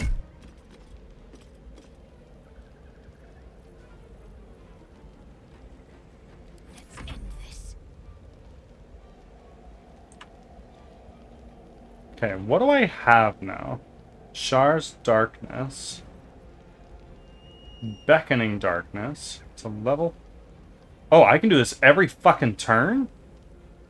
Curse a creature to be haunted by darkness. Takes 2 to 16 necrotic damage if it enters or starts its turn in a lightly or heavily obscured area. That's pretty neat. And it's a bonus action.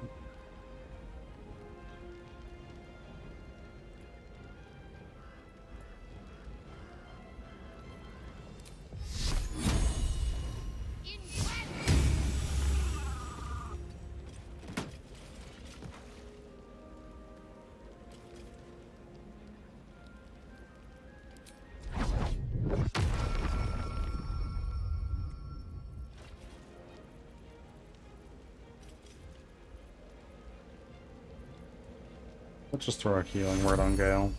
You've been in better shape.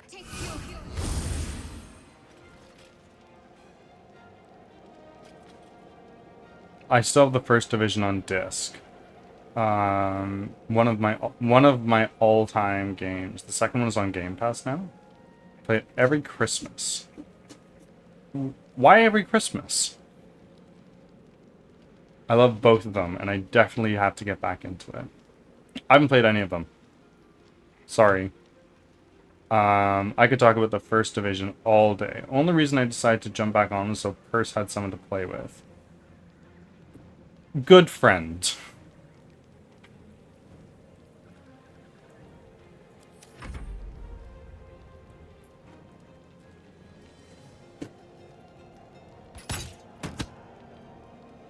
What the hell? Oh, okay. Busting into this building. I gotcha.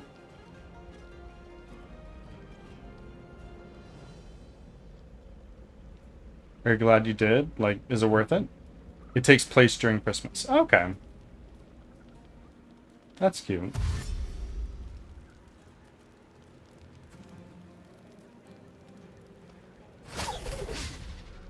Nope. Ain't no fucking way. Get that garbage out of here.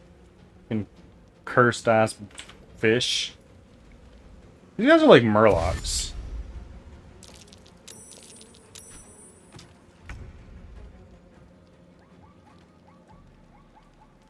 Okay, so you have like 2 health. You have 4. Let's do a magic missile. 1 here. 1 here. And 1 here.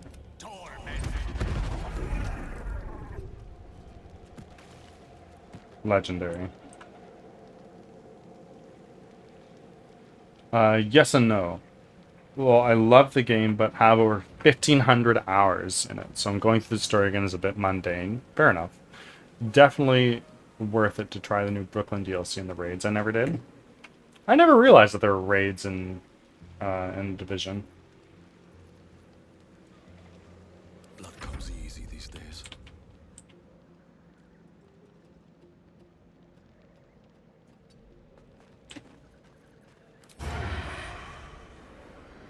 Blood follows me everywhere.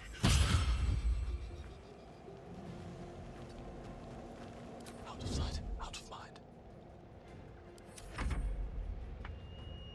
16-man raids. Cool, cool, cool, cool. And like, I played WoW for a little while. Is it like, do you have like a tank, a couple healers, and DPS, or just a shitload of DPS?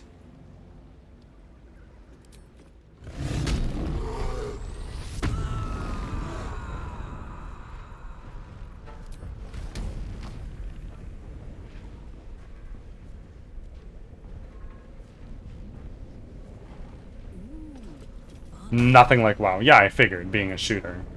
Shitloads of DPS with some gadgets that can help support you. Okay.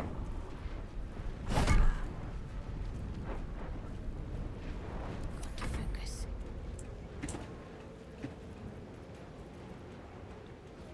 Okay, so they're undead.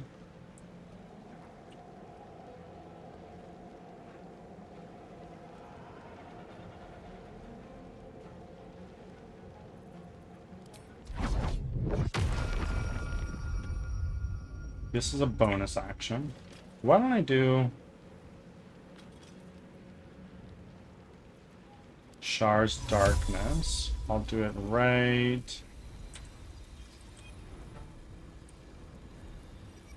I'll do it here.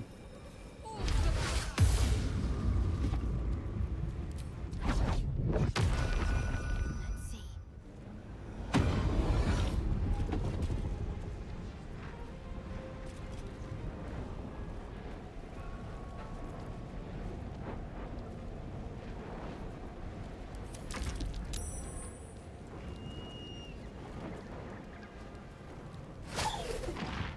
Ensnared.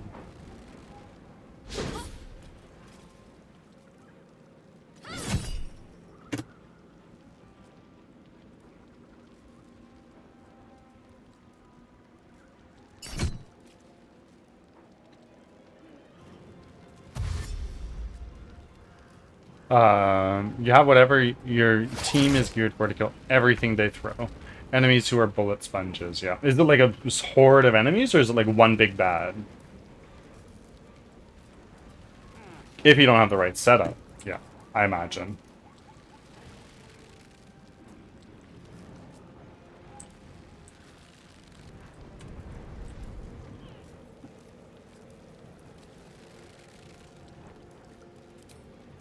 can I do with a level 2 spell slot?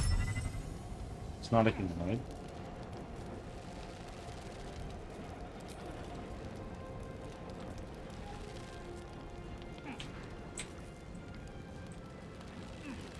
And I'm ensnared, so I can't move.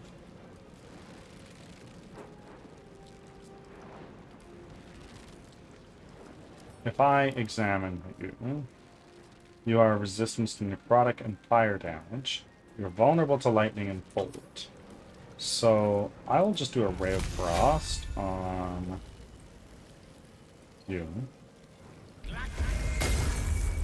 Ooh! That was some big damage. I won't give in.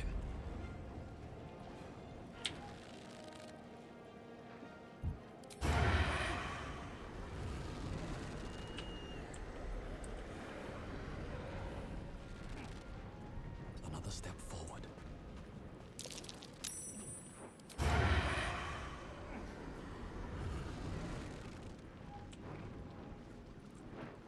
Wait.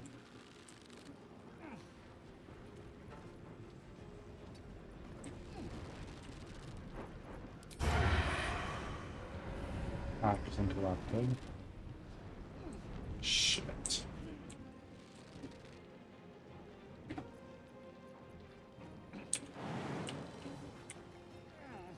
Okay, we're gonna cunning action dash and go back over here.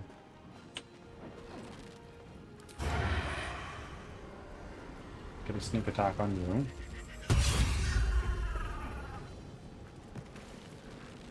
End our turn here.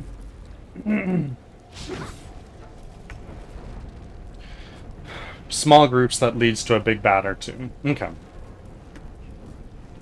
And it's like in an instance?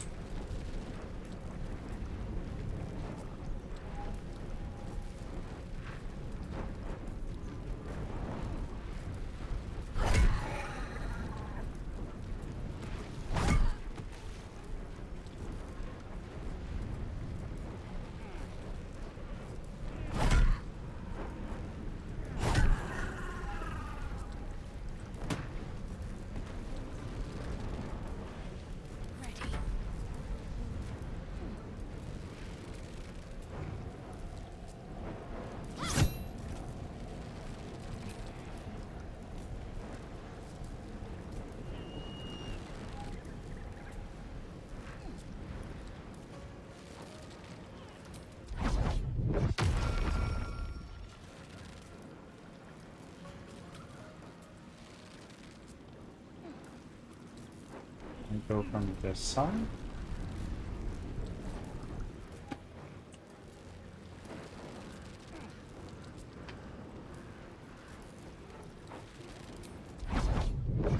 Just do another one of these.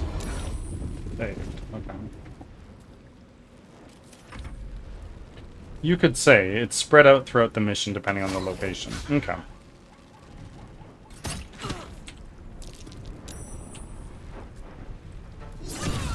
Boy.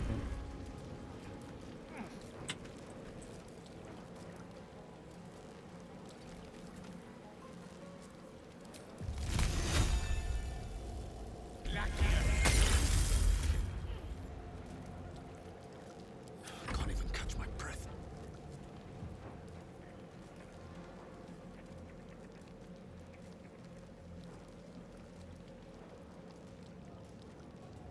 Need to find a way forward.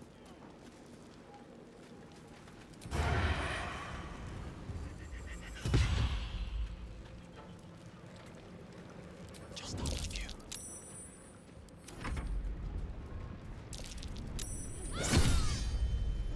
How much health do you have? A bunch.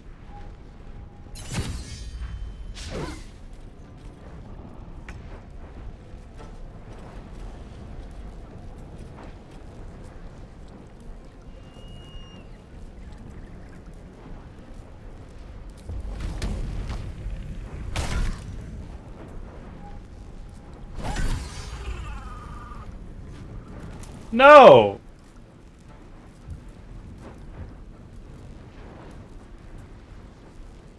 This. refreshes after a short rest.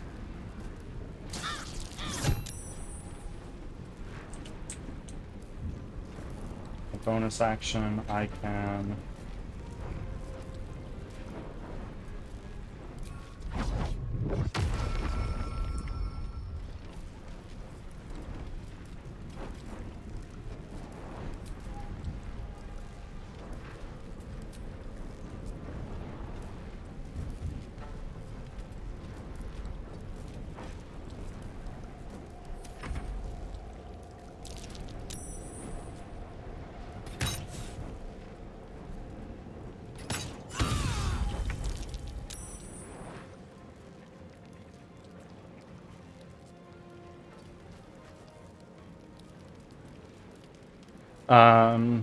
Okay.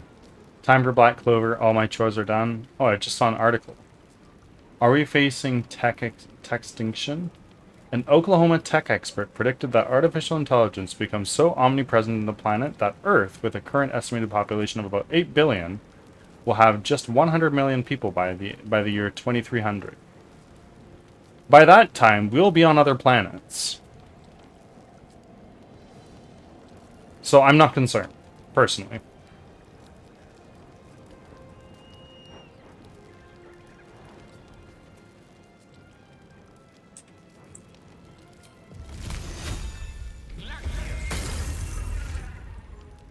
Never a dull moment.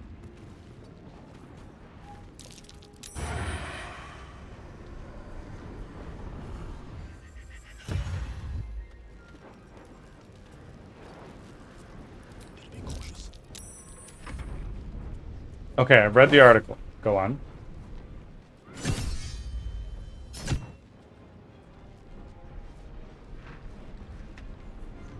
His thought process is off the walls. Go on.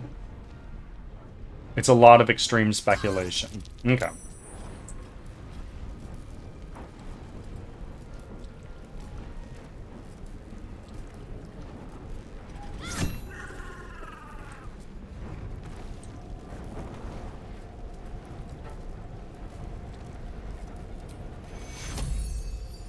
Take me.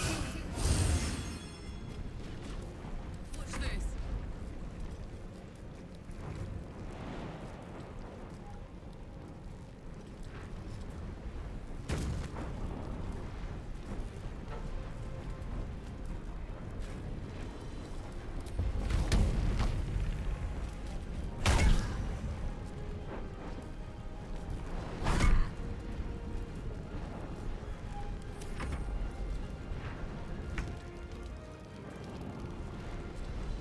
You are so fucking cooked. Get out of here. AI will leave us void of morals and romance and so on. I think that's a little silly. Personally. How?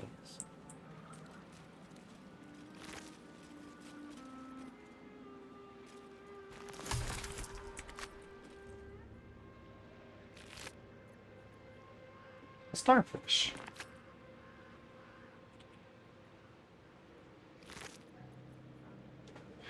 Lightning Jabber. What is this? It's a spear. On hit, possibly shock your target. When launched to the target, deal an additional 1 to 4 lightning damage. Okay. Don't really feel like that's necessary.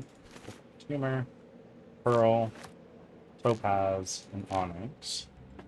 I don't think machines or programs can overwrite what's in our DNA, our instincts and moral compass, and feeling of joy or guilt. That's something that's been brewing in us forever.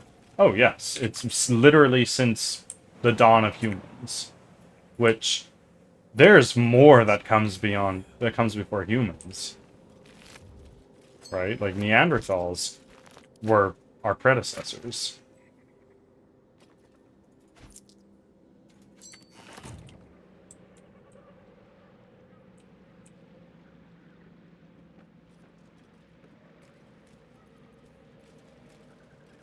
Ready and willing.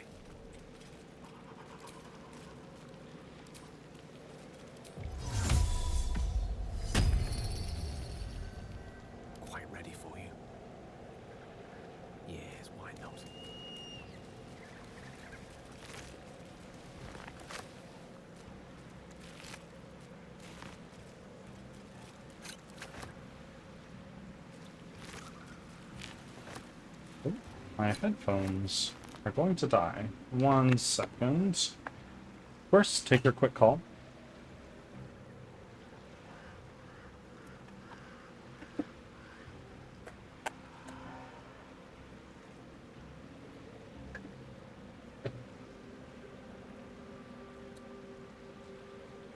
Where were we? This guy needs to be looted. Got some fish, got this.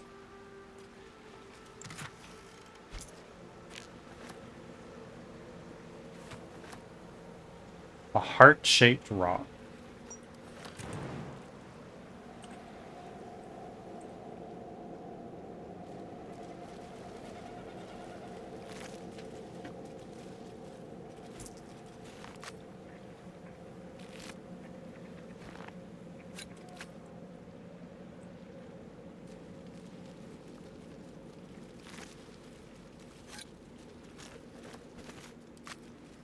That combat went very smoothly.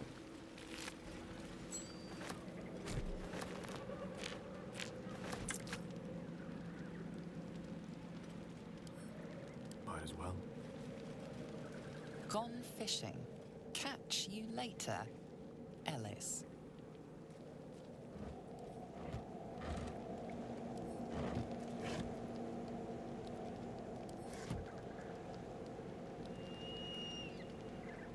Right away.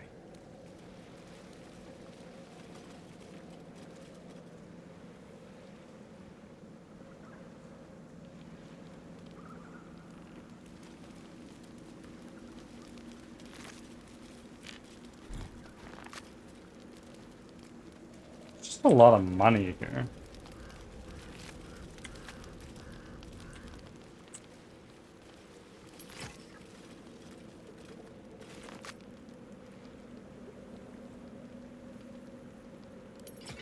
What's the story? You have something that gives you the light spell, right?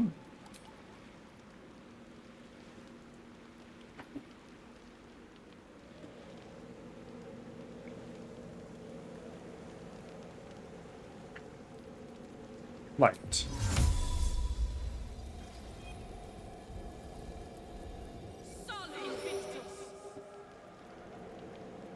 Taking my time in the shadows.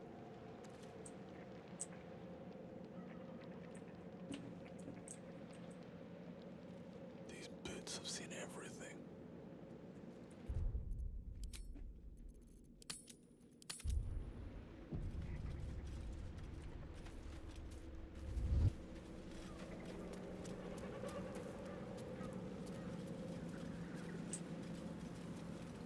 Ominous crevice. Let's fucking go. Look at What these could go things. wrong? Such horrors defy description. Silence can be best. Give it a try sometime. What a charmer. What? I don't need your attitude, fucking Shadowheart. Time to press ahead.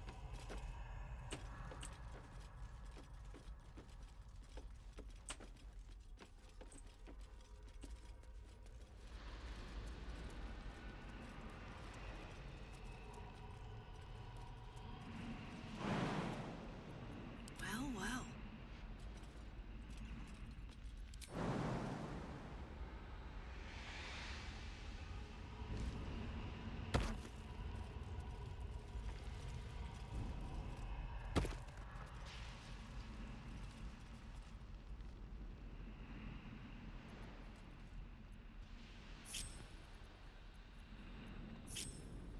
Bad for one's back, this.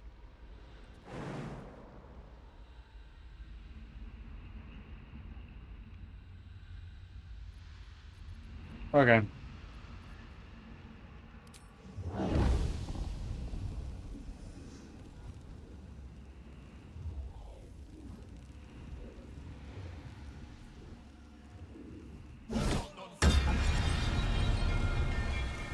Can't waste any more time. Elminster's not around, so it might as well.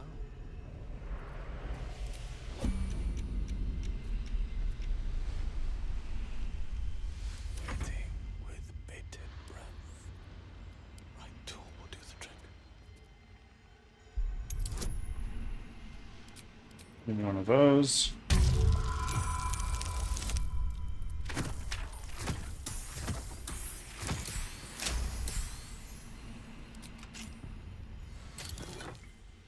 What is this? Whenever a creature deals melee damage to the wearer, that creature takes 1 to 4 acid damage. Okay. Soldier. You needed this, right?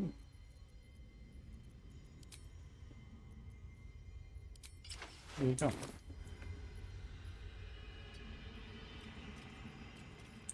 How the frick do I get over there? Oh, I can jump.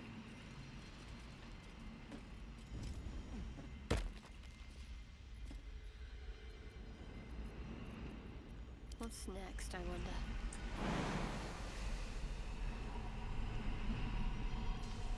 Got to keep moving.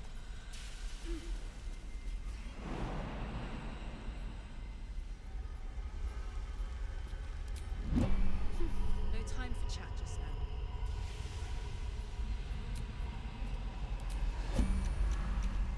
Making me sweat. Turn down the fire.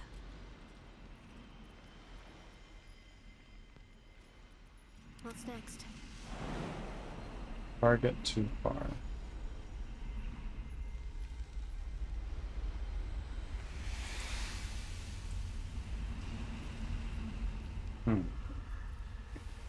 It's a 9.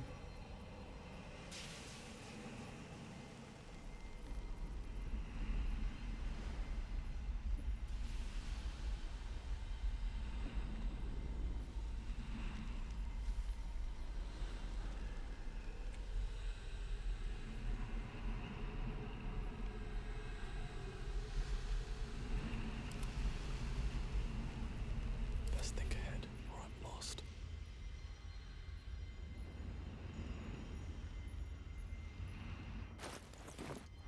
There is work to do.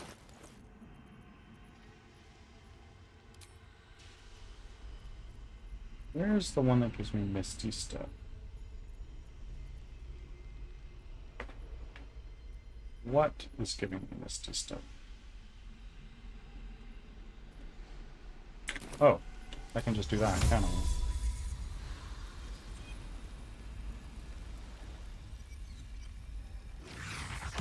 That's handy. Does this count as adventuring?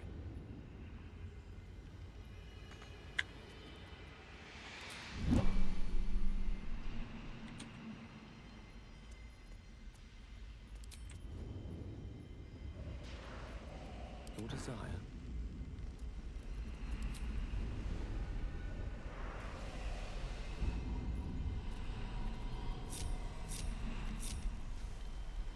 Nice and quiet now.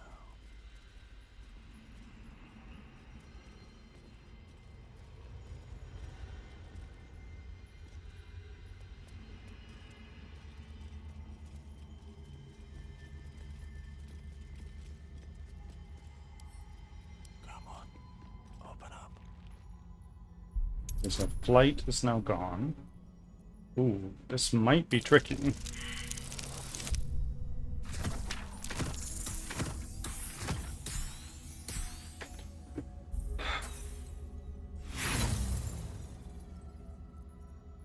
Let's try again.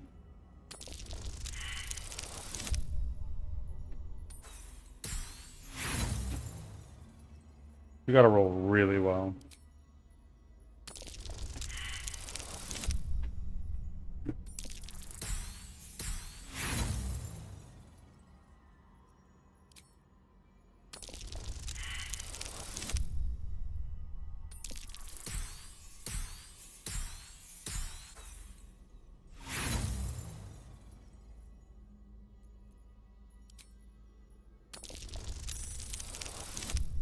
There we go.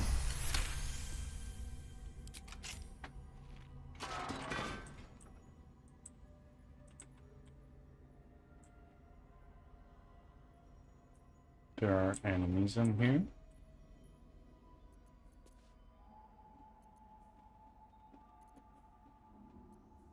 Charmed, I'm sure. Let's not get caught off guard. Light on my feet.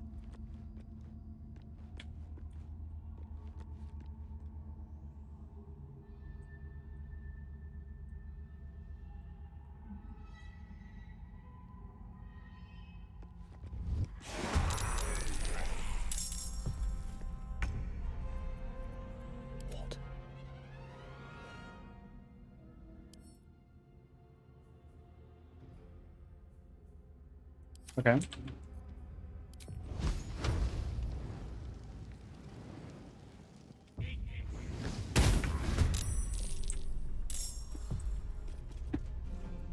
What's cooking?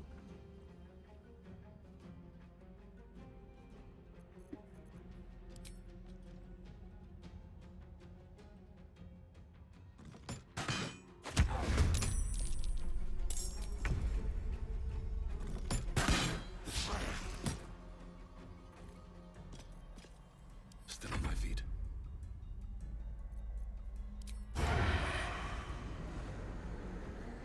This takes an action.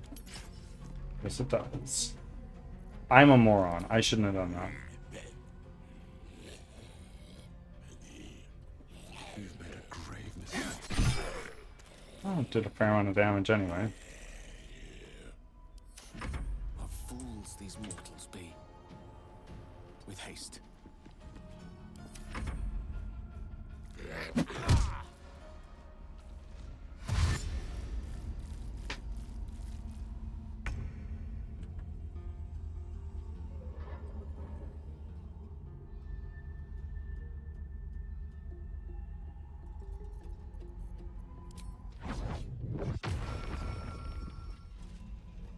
Onward.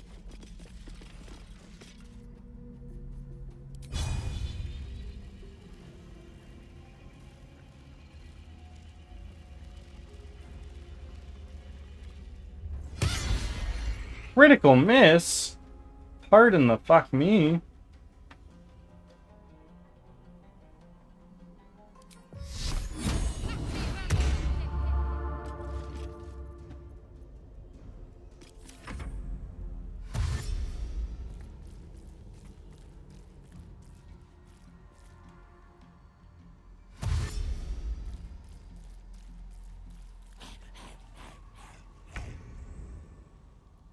Okay.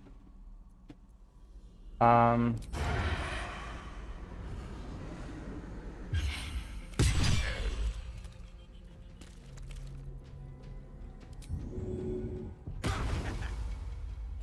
Swift as my feet can carry me.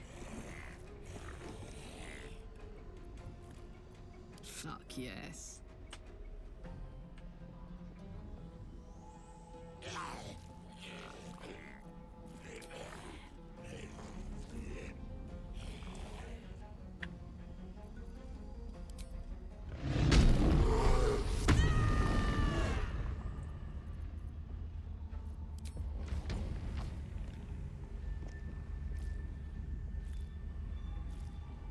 I had a way to hit this person.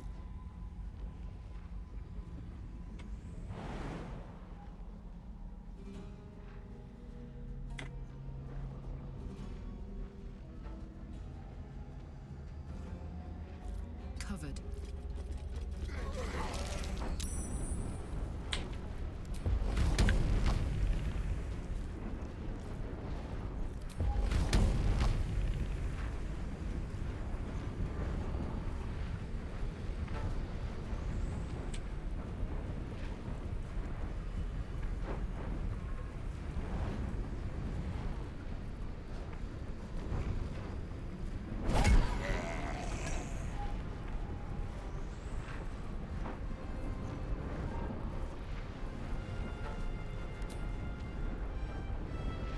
Okay.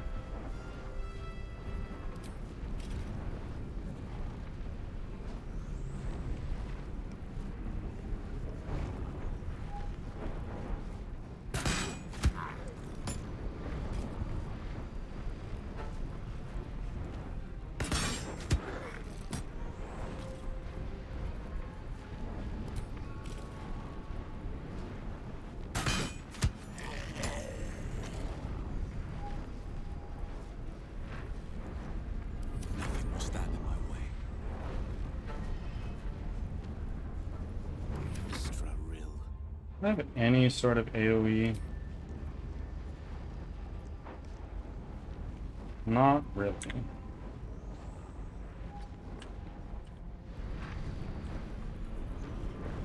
Dude.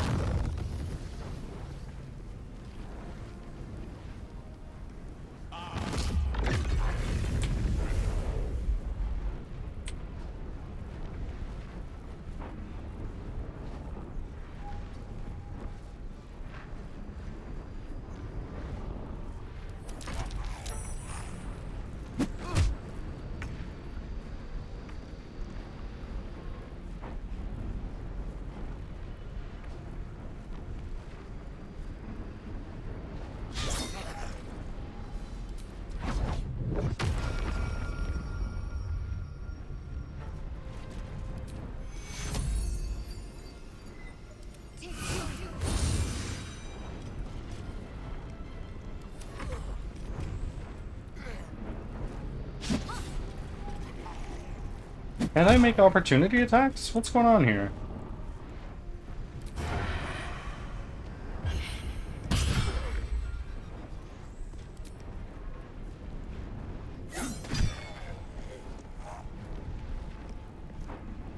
Allow me to demonstrate. This is gonna feel good.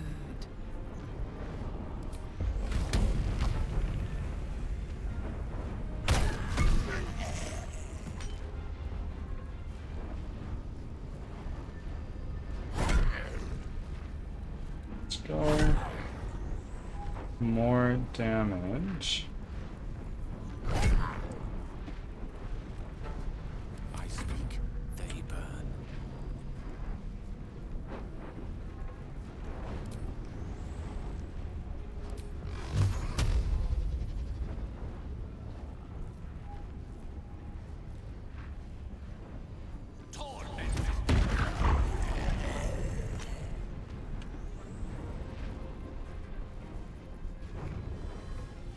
I'm ready.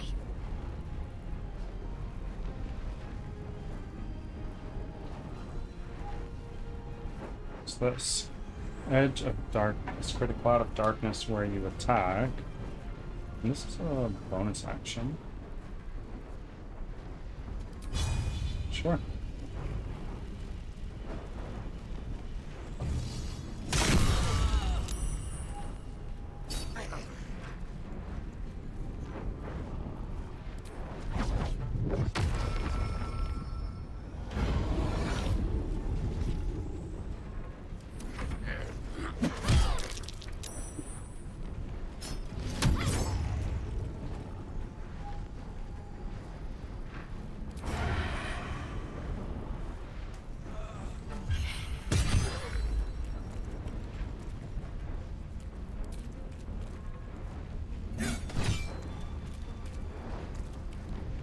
Battle of wits.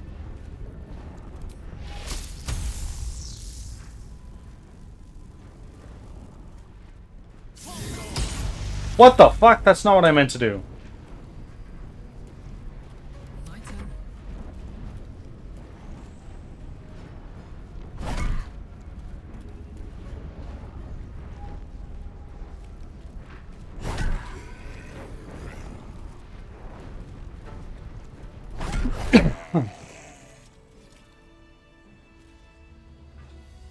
Let's move.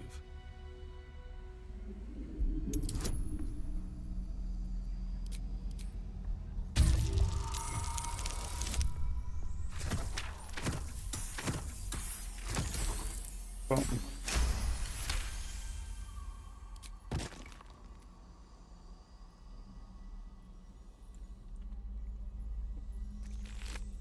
Better make camp soon. Might be a while before there's another chance to rest.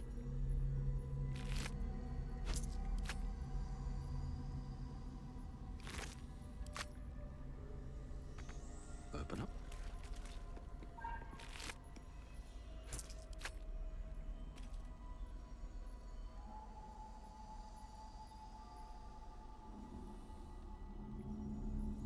What's cooking?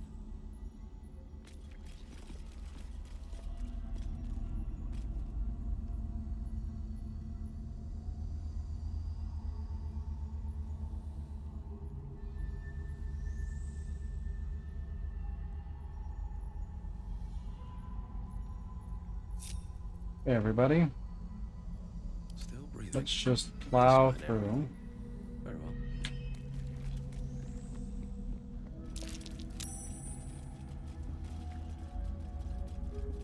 Okay, what's the problem?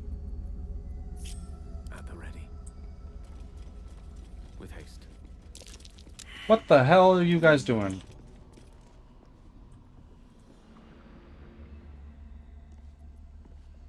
This way. Oh, I have the magic touch. Okay, let's take a short rest. Feeling fresh? And I'm actually going to take a real life short rest. I'm going to get up and have some snacks, and I'll be back in a moment.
Alright. I am back.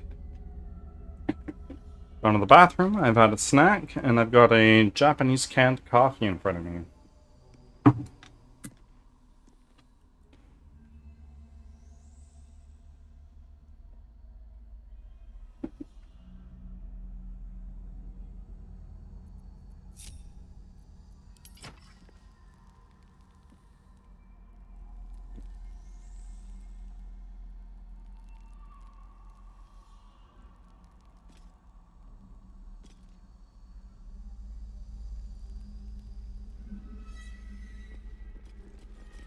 Still alive, so that's progress. A couple turns should do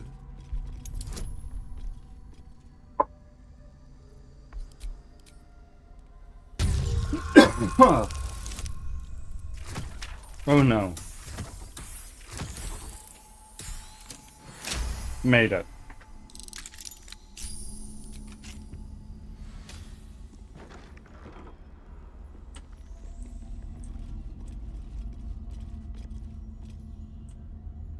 Let's see.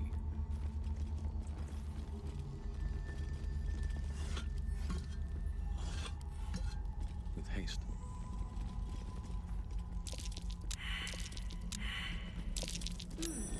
What's that? Cool.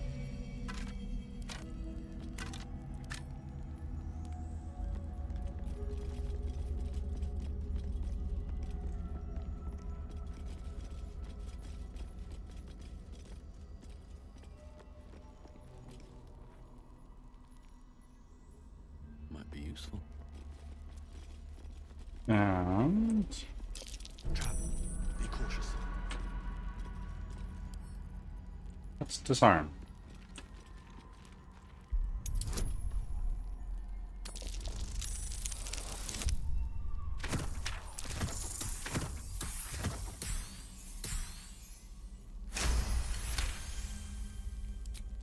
Okay, and now it's lockpick.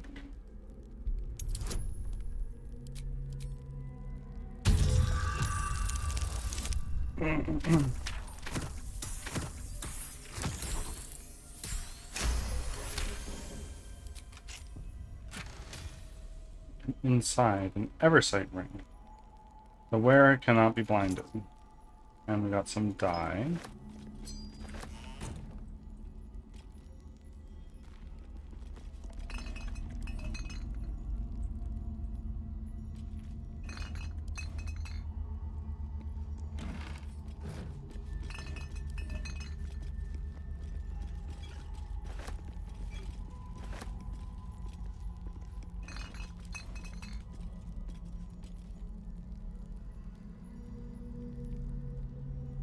Burlap sack.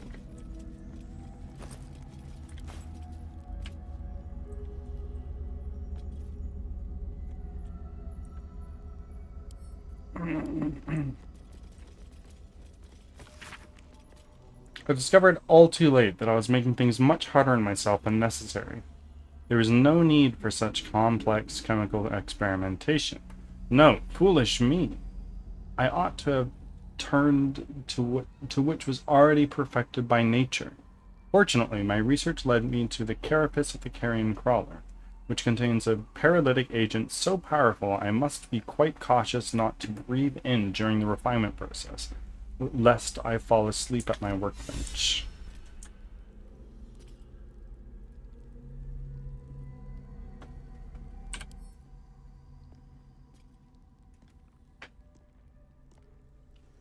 Cool. I like that.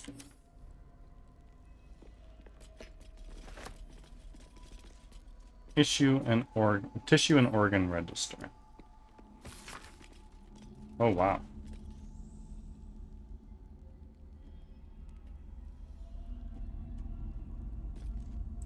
Ketherick promised the finest of specimens, yet Balthazar provides naught but dregs for my research. A spleen here, a finger there, an intact head if I'm lucky. That bloody necromancer has kept the finest cadavers for himself. I will talk to my nephew. Whether he listens is another matter. Okay. Let's pull the lever. A whole bunch of nothing. Magnificent.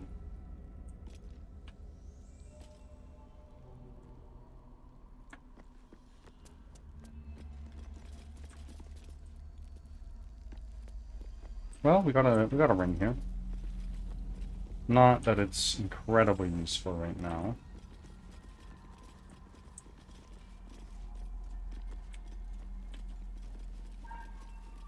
Strange.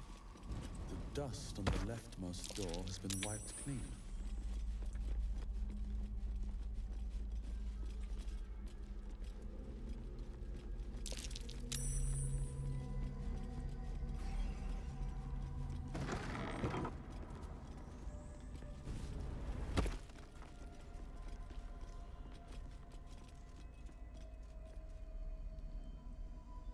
Everybody here?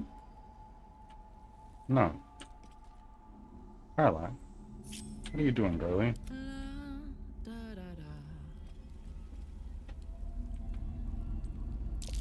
And then Gale. Direct me.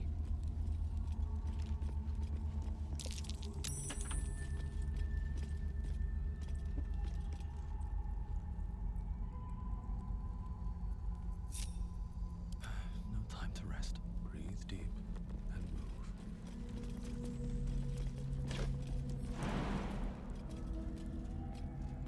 What's Dead inside? Harper. Necrotic Laboratory, spare key.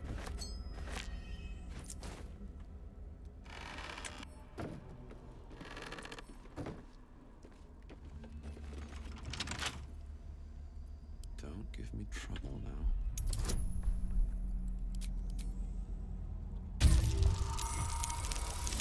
Hello, Piggy.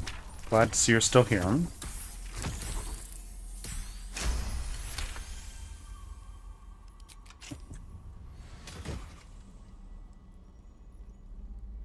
The wearer gains arcane charge whenever they are hit by a melee attack.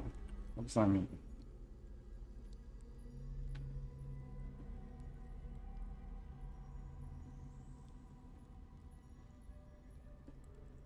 Okay.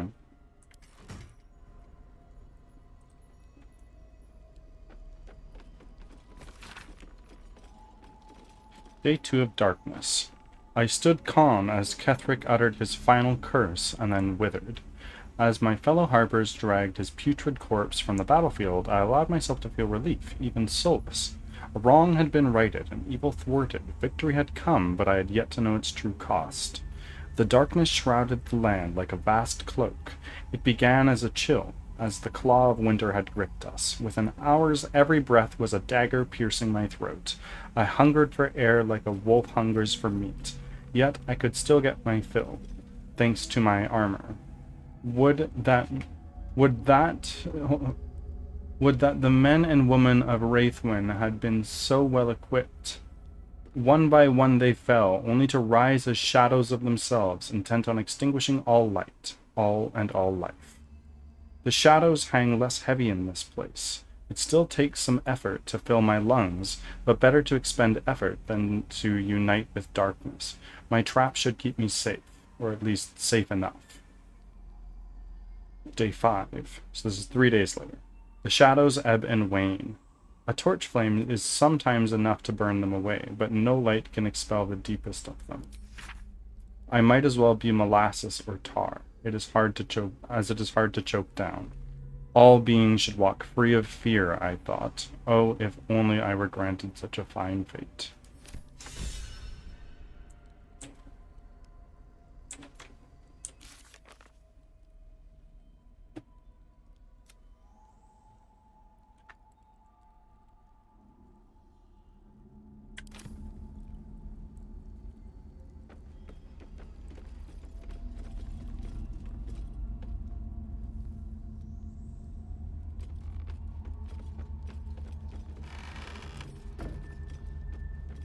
Nothing else here. Let's see what this does. So it seems. Light this up. Is there anything that it finds? Not really.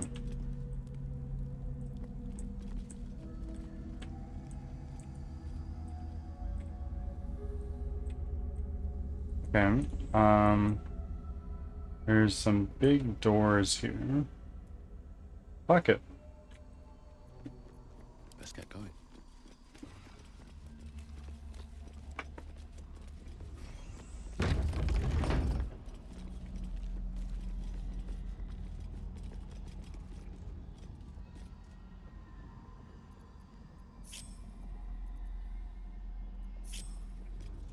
Which way to the nearest library?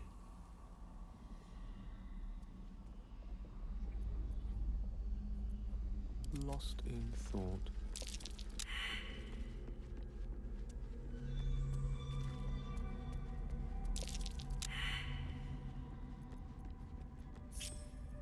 Soldier, We're gonna go over here as well. attention.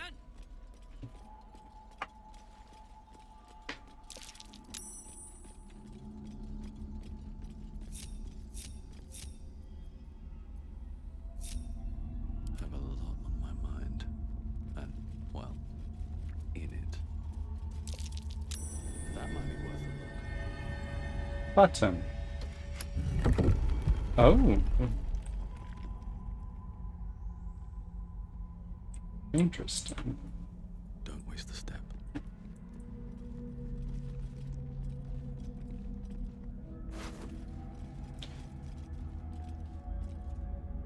Here's Ring of Trading. Increases my deception check. Sure. Oh, there's a frumpy hat. The good old days.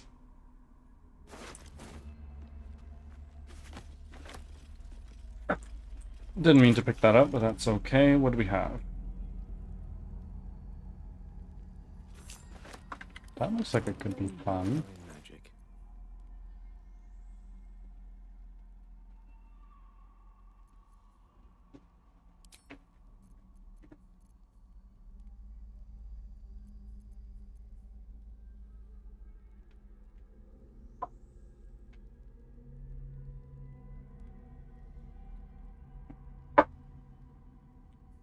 Talk to the sentient animal. Oh, it's this thing. Ads are starting. Thanks for your patience.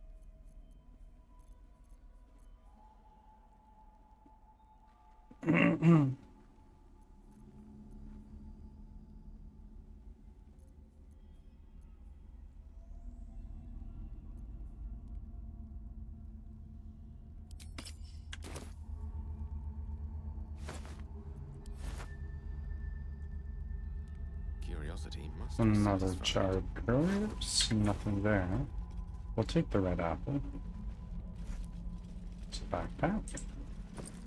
Nothing. What about the pouch? Also nothing. When ads finish, we will continue. Actually, there might be another button over here.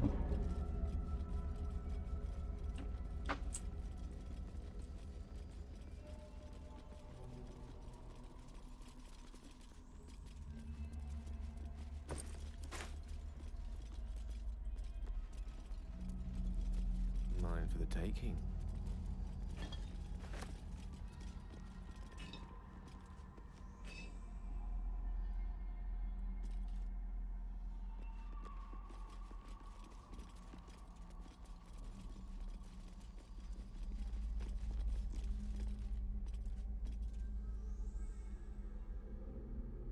Just waiting on ads.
Back from ads. Alright, Thanks for sticking around. back from ads. So, I guess we just take the morgue exit As from you here. wish. Kind of seen everything there is to see.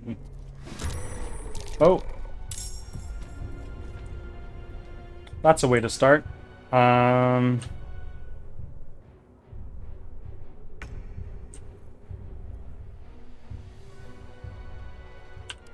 This is going to be a pain.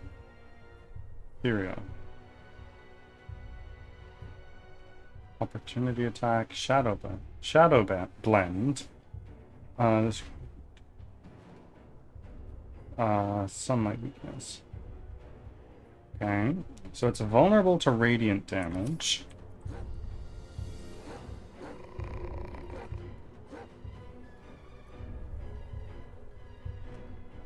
Got it. Why don't I just do this?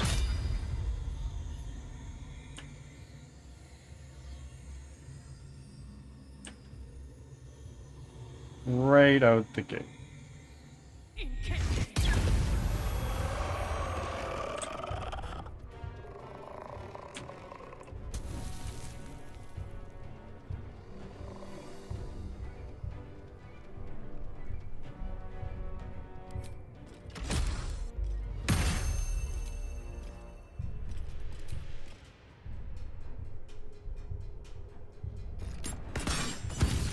You real quick. And you're turned.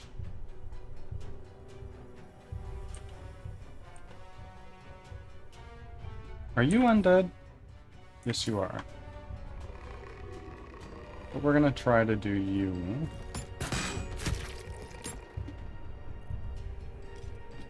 Survival is all that matters. Wonder if the gods are watching me.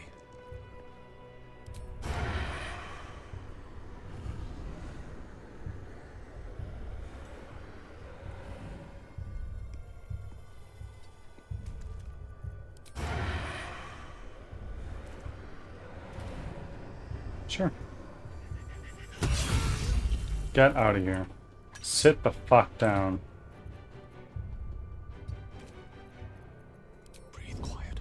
Move with care. One can't always be a gentleman. Rook to Queen 6.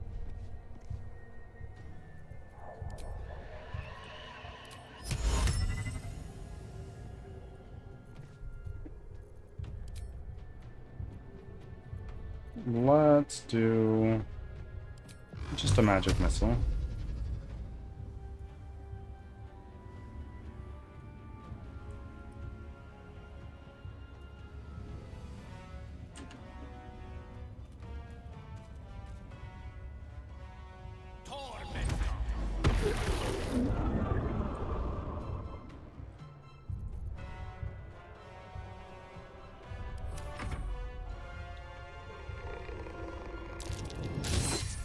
Oi.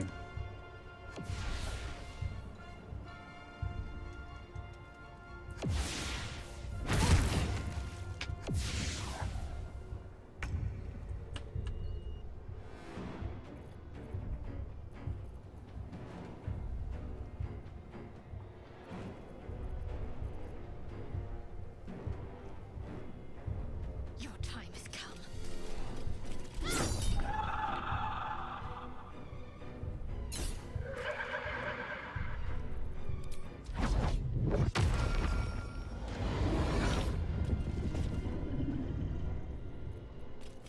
We'll end your turn here.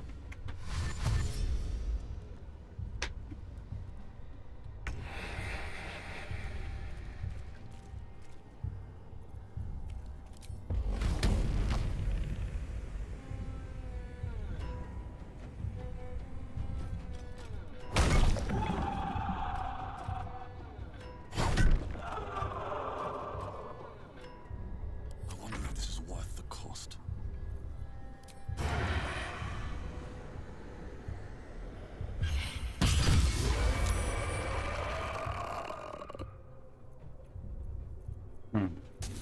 Maybe that was wrong. Let me recite their demise. Okay, so you have 8 health. Shadowland.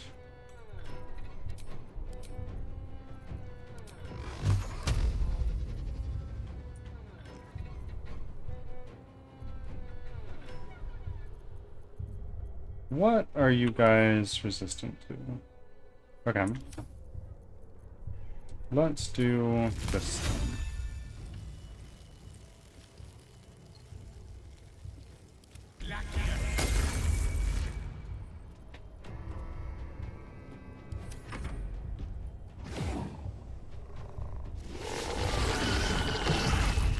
Strength drain. What does that do? Okay, well, I'm not too concerned.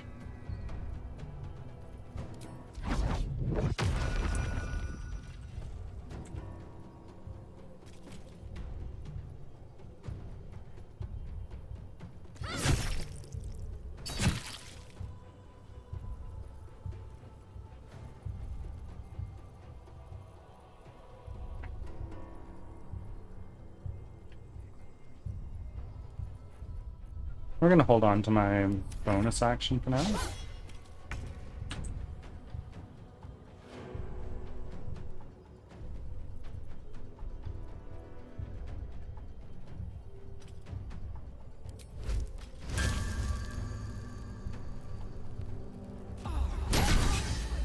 Oh!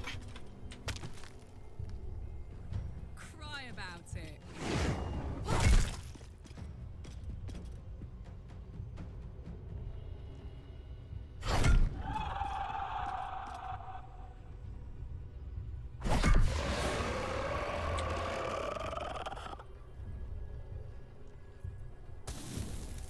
What now?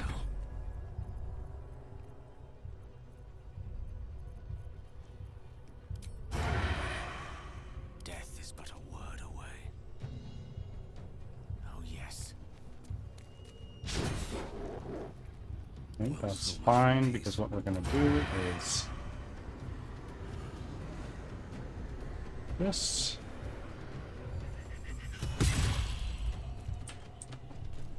Don't waste a step. Victory is assured.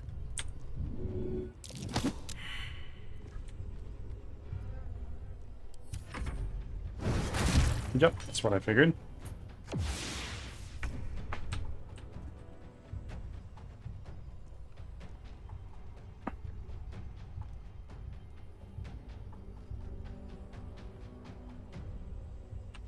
There's a way.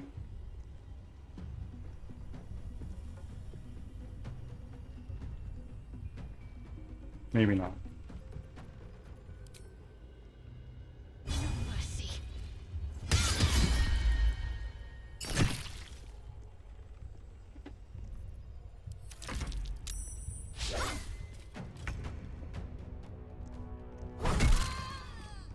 Close ranks.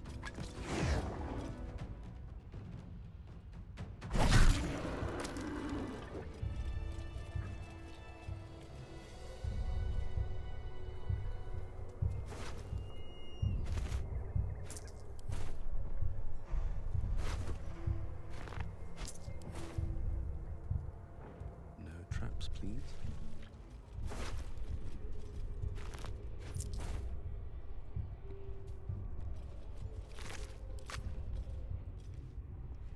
Where are we? Okay, so we're headed into the House of Healing, so it would seem.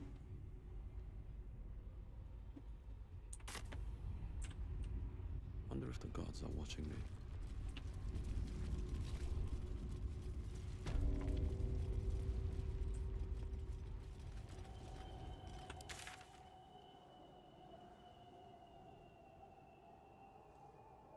So I've already explored what seems to be all of this.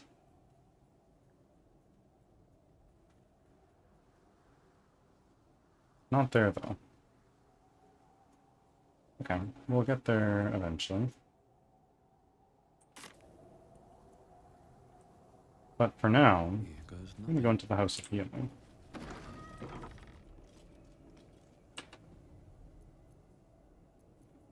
Things have stayed interesting. We're a long way from Waterdeep. Is that blood? No, never mind. Yeah. Can't slow down.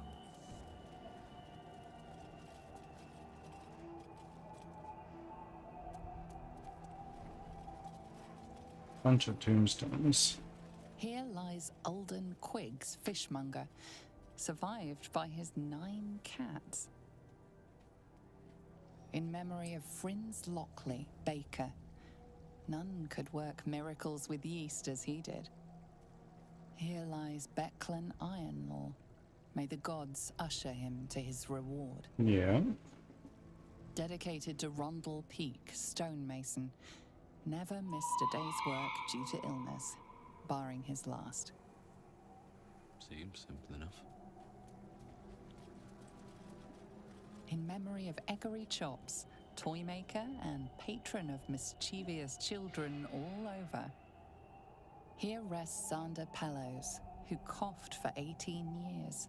Down. Here lies Sion Greencloak. She loved the forest. May she find it once again.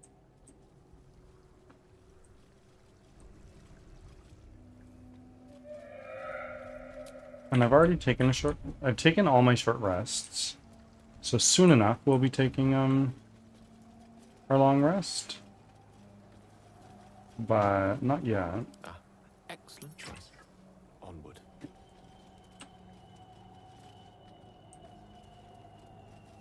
Here rests Patrick Foundy, famed tailor and teetotaler.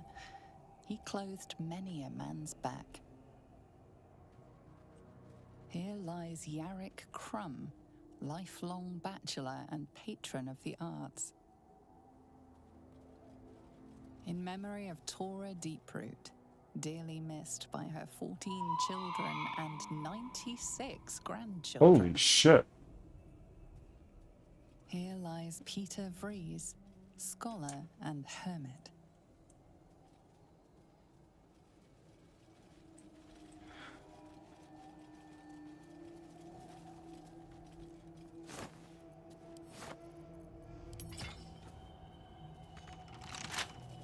Never a Lot? Well, not for long. Open up.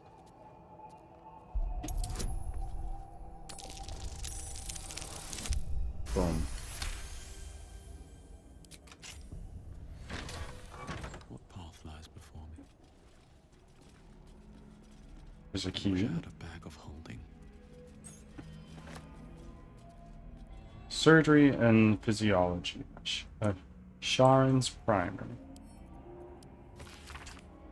Every page of this medical text is crisp and unblemished, and every quill stroke is precise. Sharon aphorisms and general philosophies accompany the explicit diagrams of surgical guidelines. Only the sacrifice is mastery gained. So far Our Lady said, and I say to you, dearest reader. The darkness is infinite, but the Master's teachings are not. When his wisdom is exhausted and his pupils fully versed, there shall come a time for one final lesson. He will become the subject, fully laid bare for his students to consult, examine, and dissect. The sisters shall one day know me, first in whole, last in part. Only then will they be masters.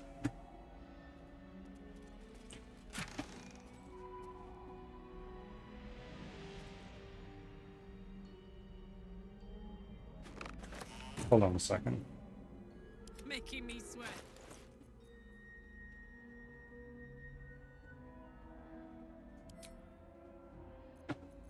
So, I just got something. Poisoner's gloves. Whenever you deal poison damage, they must succeed a con throw or become poisoned. That's acid damage, not poison. Okay. We'll hold on to it for now.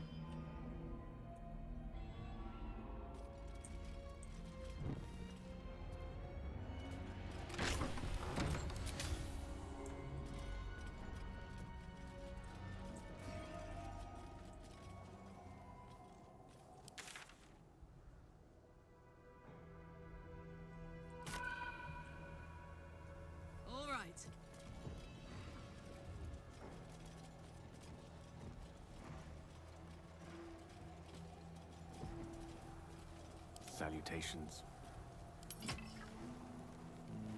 That way. Which way? This way?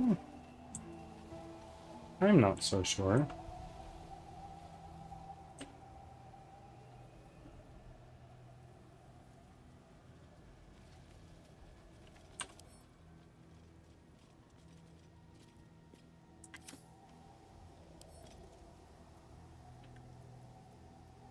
What to do? Right tool will do the trick.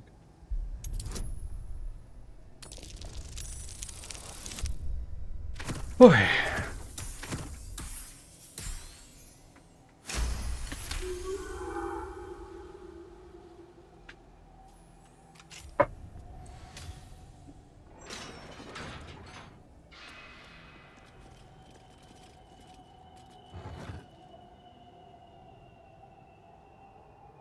These boots allow the wearer to cast Feign Death once per short rest. Okay, what does this do?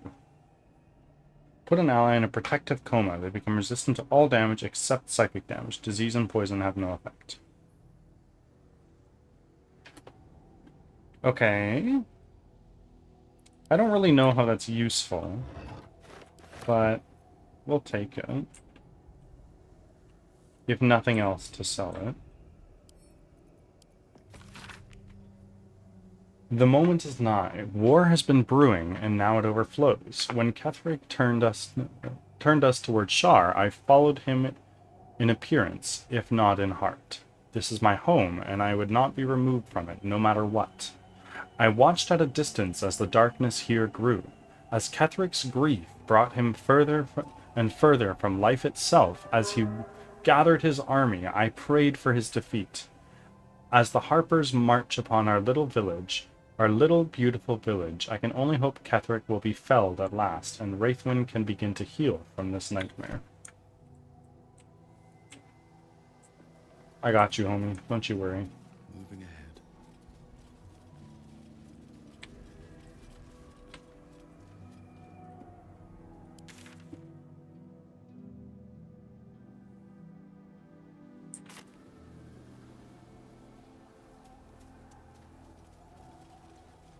I could go through the back door that I found, or I can just march on through.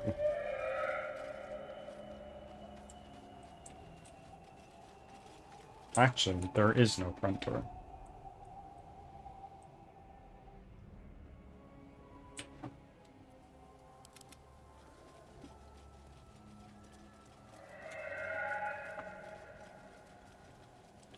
Still here, just installing games and ordering foods. 50 chicken nuggets by chance?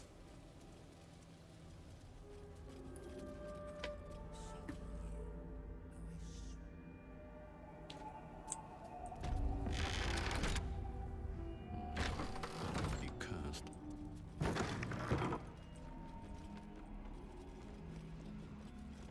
Oh, NPCs. Let's save, because we have not done that in a minute. Indeed, and a few burgers. Okay. Something good here, I hope.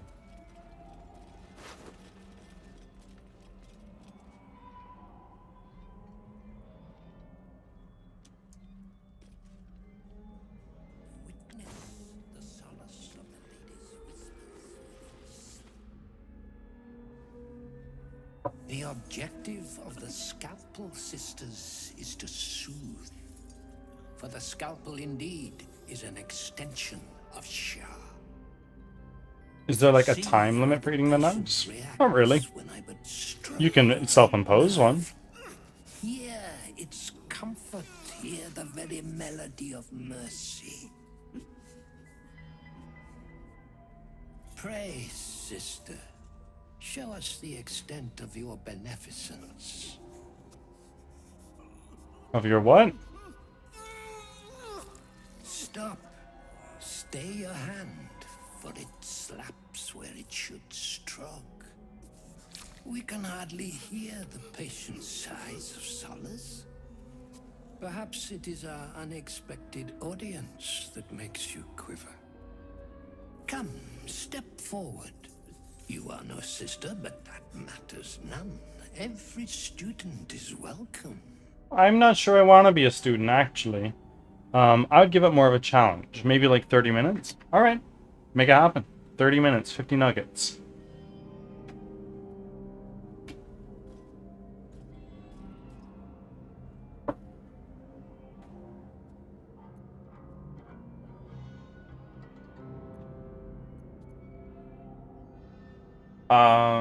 A student, yes. Please enlighten me. Absence. Absence.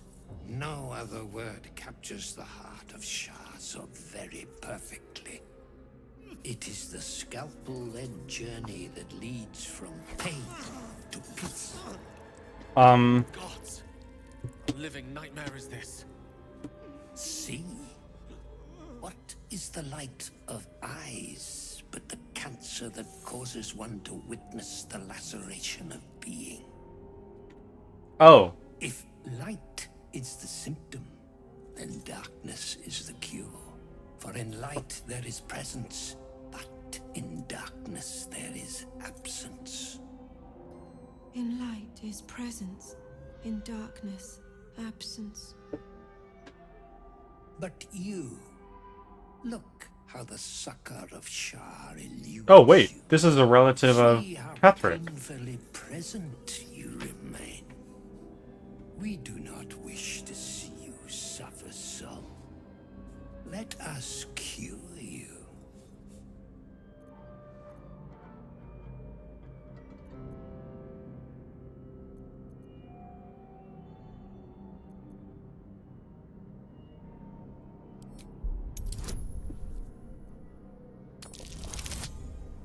Oi!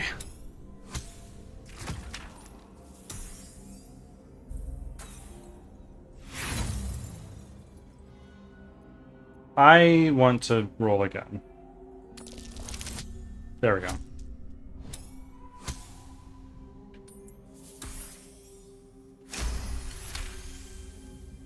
The sisters' blades are unkempt, rusted with blood. Even in your skilled hands, a clean cut would be difficult.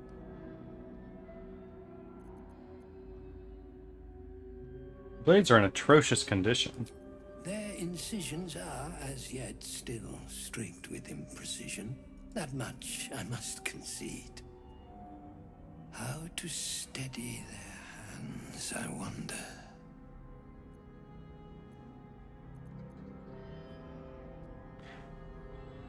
Practice. That's how I did it.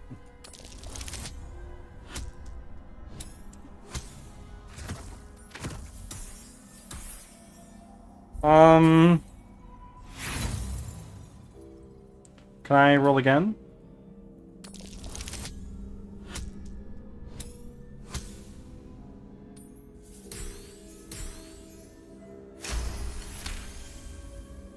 Yes, for are we not all in need of a cure?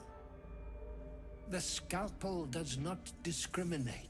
Let each and every one of you partake in its soothing journey. Absent sisters, acquaint yourselves. What the It is a fuck? proud moment when one sees one's teachings so lovingly taken to heart.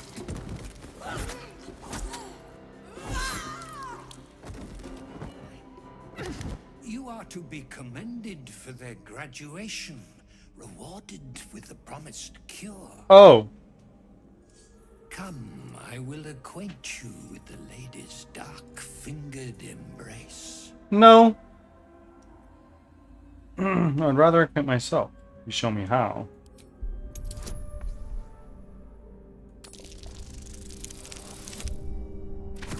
Oi, that's not gonna go well.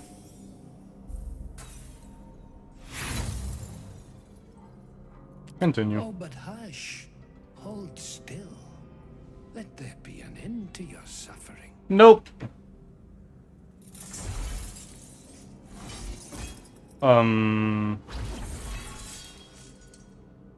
That's some enemy design if I've ever seen it.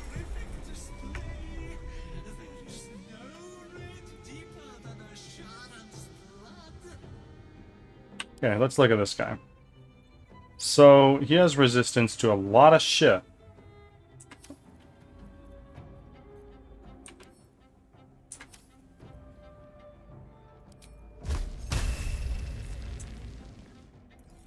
Let's bring Gale over here. And then we'll cast this right here. Oh, that's nice. Word.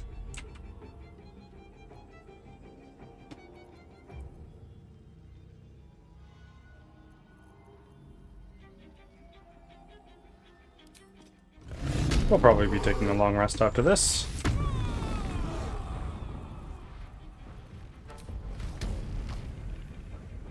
The hammer's gonna fall. Okay. Come on.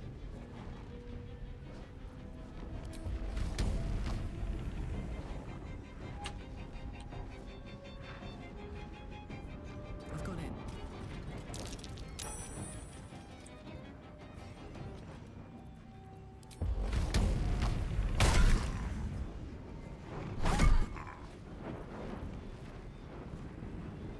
Nothing important is ever easy. That's 11 to 36. That's 9 to 34. So it just makes more sense for me to do ranged attacks.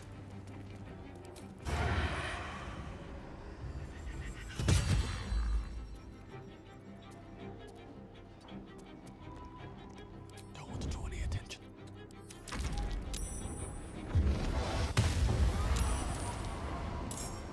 Oh.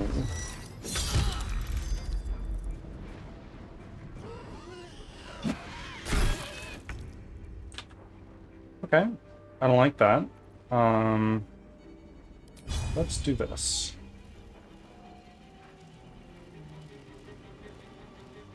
Probably. Hard, strike fast.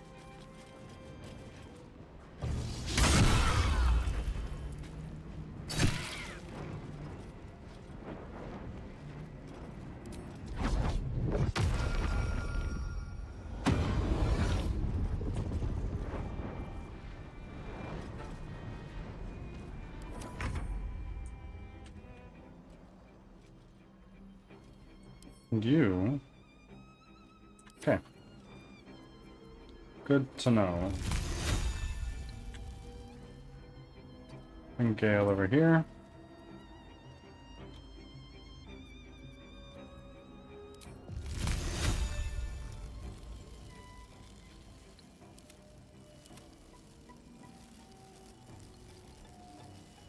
Path is interrupted.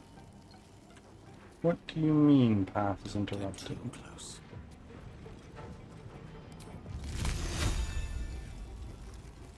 I see.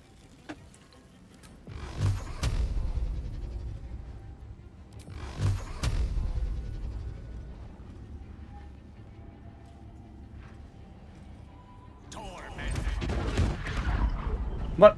They didn't take any damage? I'm confused. Gods, it's hot in here.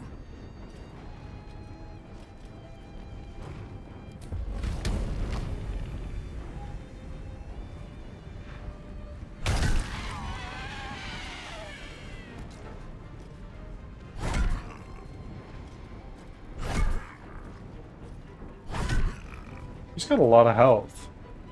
Come on, can't stay idle.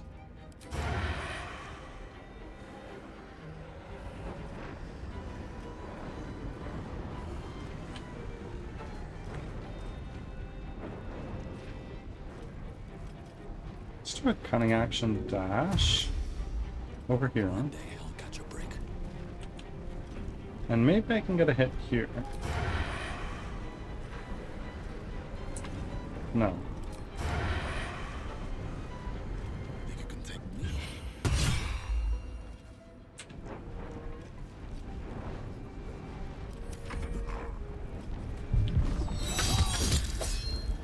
Boy! Cannot take much more.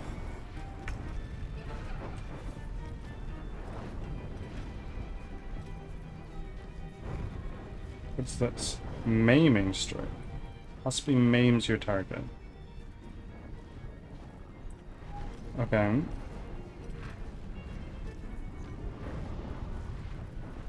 This is an action.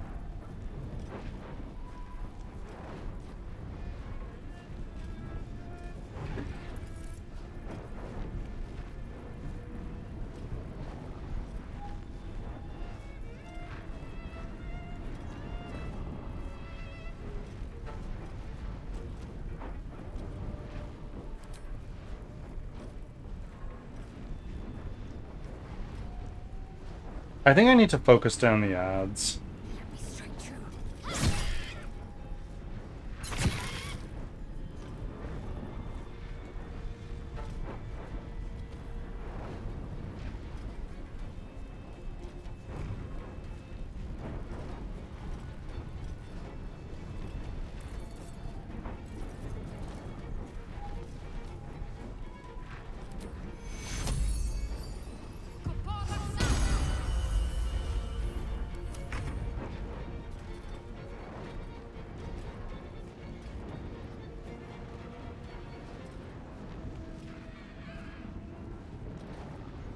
This is an action. This is an action.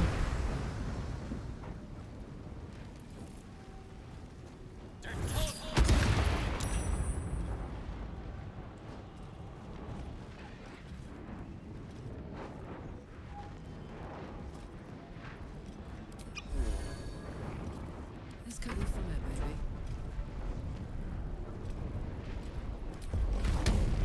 Need to learn the hard way.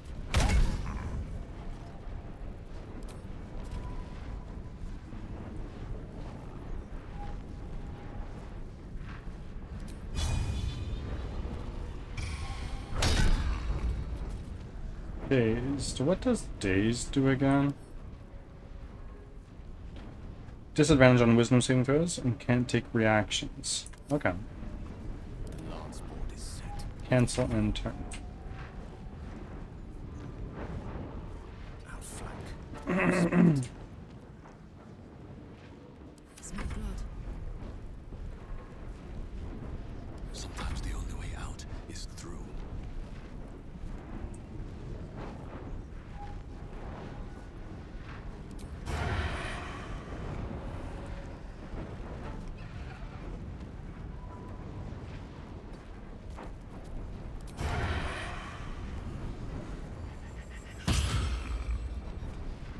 On my way.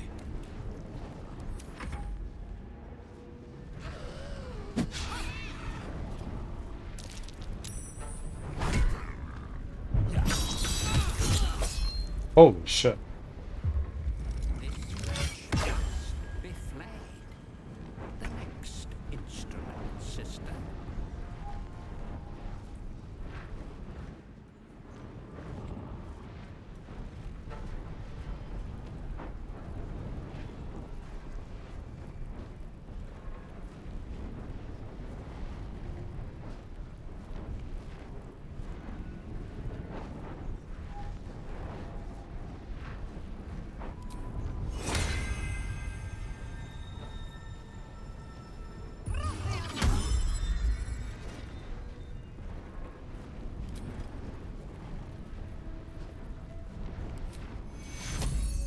Can't afford casualties now. Take your hero.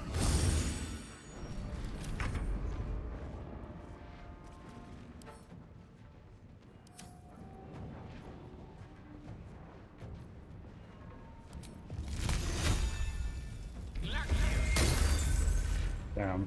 Ready for another round?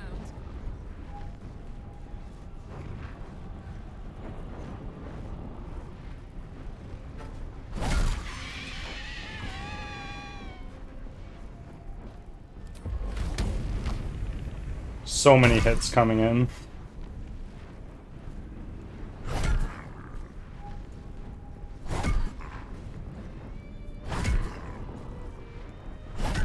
That's a lot of hits in 6 seconds. Time to push my luck again.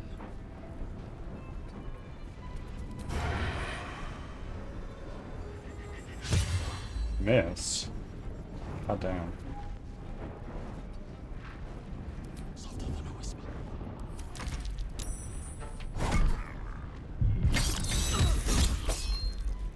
Holy fuck.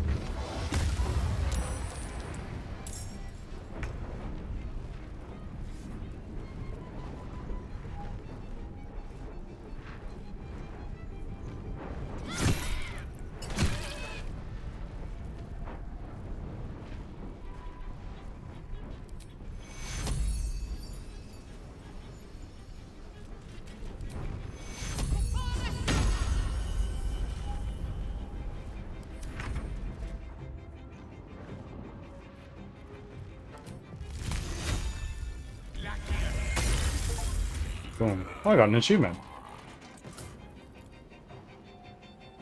Kill him before he performs surgery on you. Okay. Live forever, pal.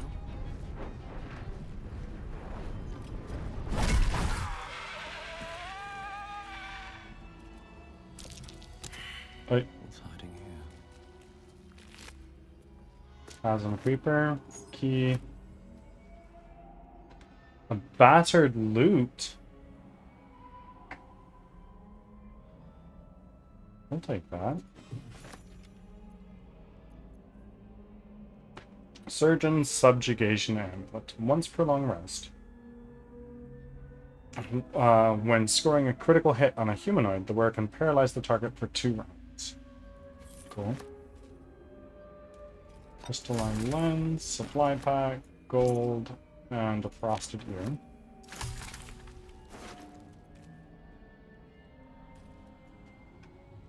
A +1 syringe.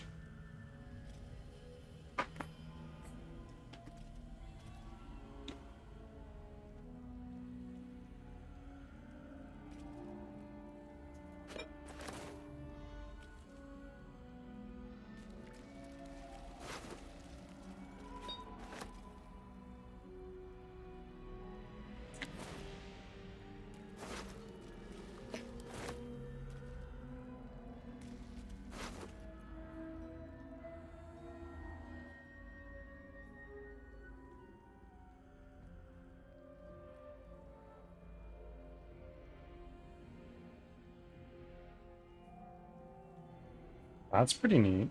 I think I'll take that.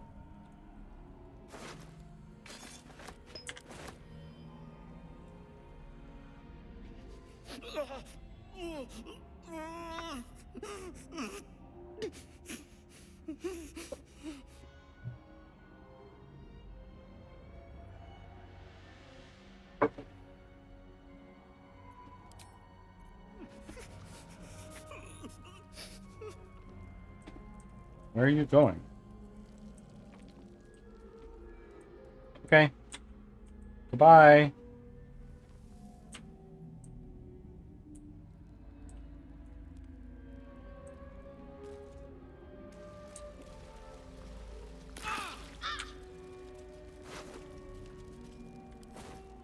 These boots have seen everything. Why are we on fire? And we're gonna take a long rest here. Yes.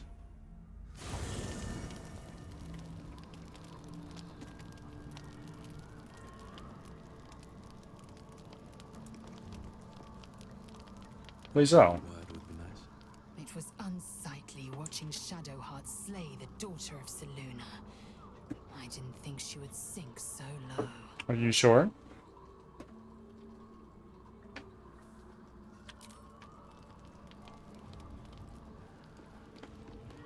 Will. A veritable angel, chained and tortured for centuries. To think she was so close to freedom. Unfettered slaughter. No more and no less. I thought better of Shadowheart. That was my mistake. Y'all. She realized her dream. Shadowheart's really done it now. She's crossed the line she can never uncross. Bro, I would have done the same. Just A saying. restrained enemy. One who never did shit to you? That's just low.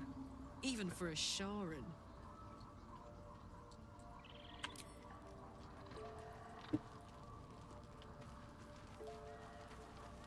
I was hoping you'd come to chat. What do you need? Do you have nothing to say about becoming a Dark Justiciar? Very serious of you. But go ahead. Better than I thought possible. I have done as Lady Shah wished, and she has rewarded me in turn. All is well. Or almost. I'll take that.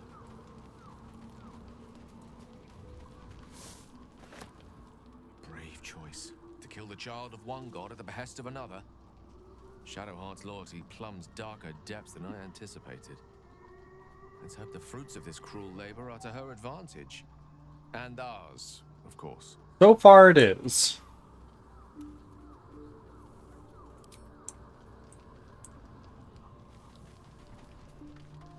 So, Shah's chosen walks among us. How lucky we are. Still, if this means we can take a shot at Ketherick, it may well be worth it.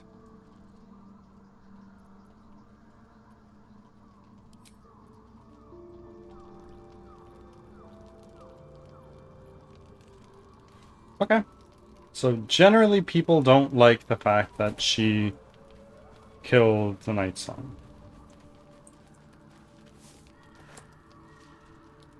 Cursed to put my hands on everything.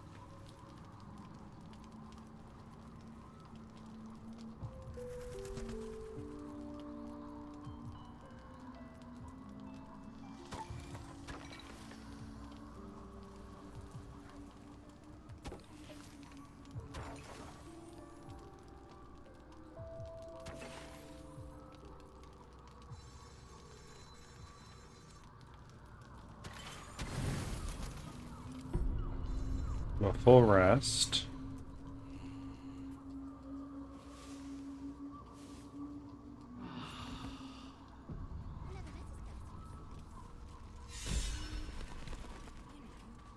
Why are we inspired? Like, I'm not complaining, but take a full long rest in the Shadowverse lands. Is that her first time? Oh, now she has something to say. Notice anything new? This hairstyle is closer to Lady Shah's own image. I did it to honor her. What do you think? You have a helmet on. I love it. Good. I did this for Lady Shah. For myself. But I had hoped you'd like it as well. I wanted to talk to you about that. Lady Shah has bestowed a great honor upon me. But it isn't without a cost, it seems. She expects me to fill my heart up with love for her alone, leaving no room for others. Bro! No room for us.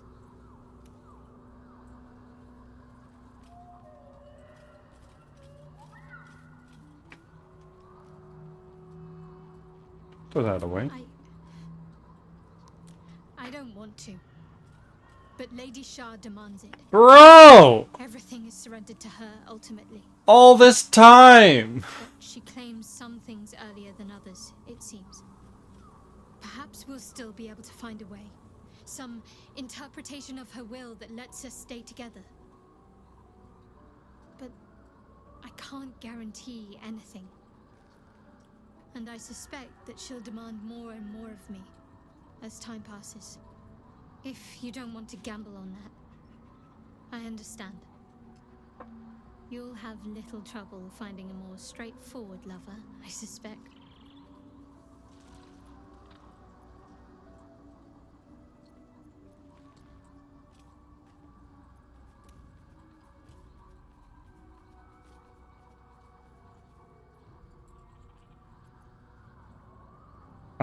Trust me, if I want to straightforward, I wouldn't be trying to woo you in the first Are you place. sure?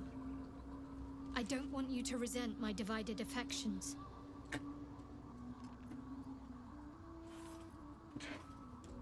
I want whatever we can still share. Then I can only hope Lady Shah will prove lenient if I try to keep a little piece of my heart from her. Surely she will allow that. She has. And I must continue to prove myself worthy of her favor. The apostate Ketherick Thorm still lives. That will soon change if I have any say in the matter. Lady Shah's church in Baldur's Gate has yet to be cleansed. A rot has set in amongst the leadership, one that I must cut out. Even once all that is done, more will be asked of me, no doubt. The holy work will not be done until the Night Singer's eternal darkness is restored. I wanted to talk about our relationship. Of course. May I have a kiss? I suppose you've earned it. I'm so small. Oh my goodness.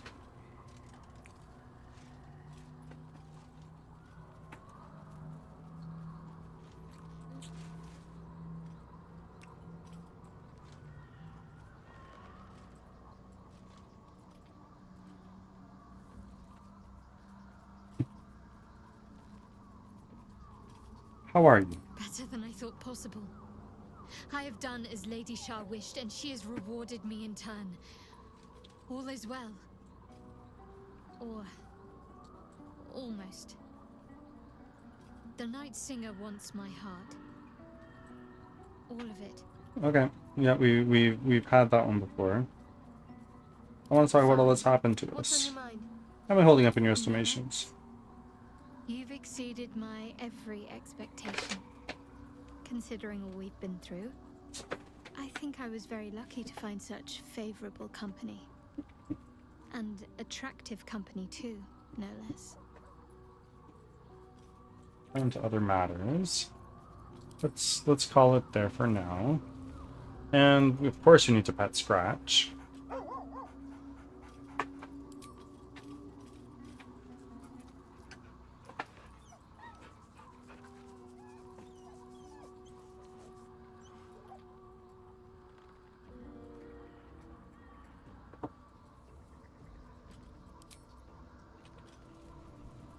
Okay.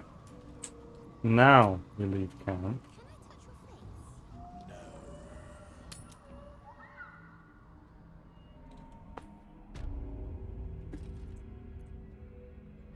Let's take this shadow root sack.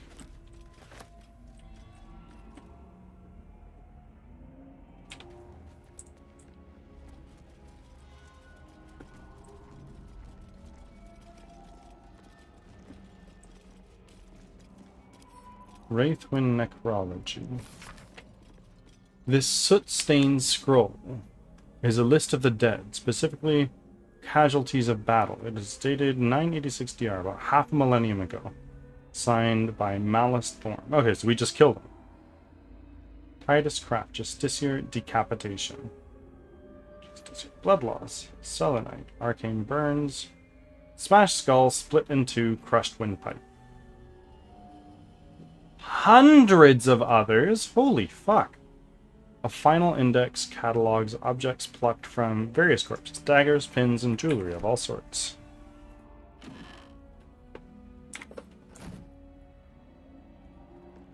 Take a look at Sister Julia. She's gonna have like a syringe on her. A bone saw. Cool.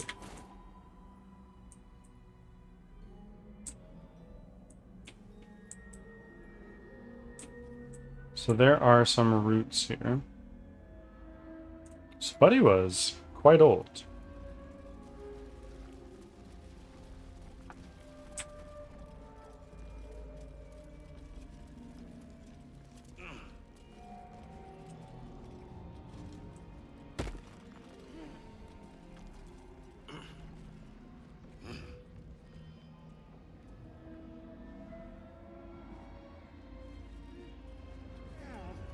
What have we here?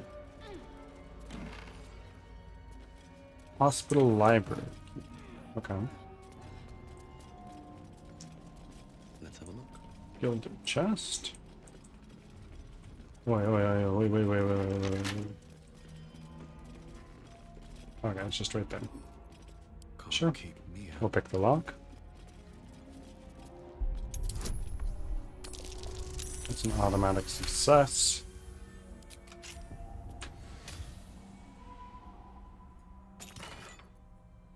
Scroll of Wall of Fire. Gale. There you go.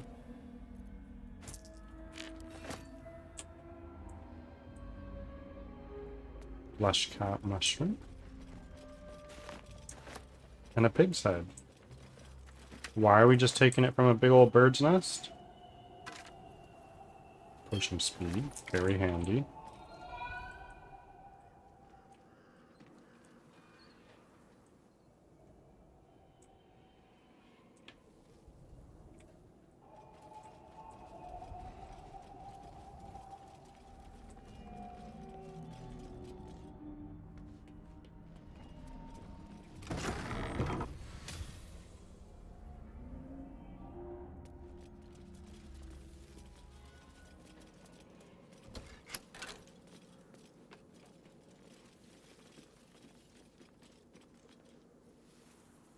Alright, please.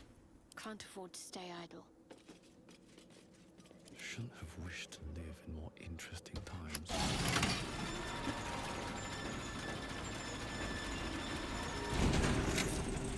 Alright, what now?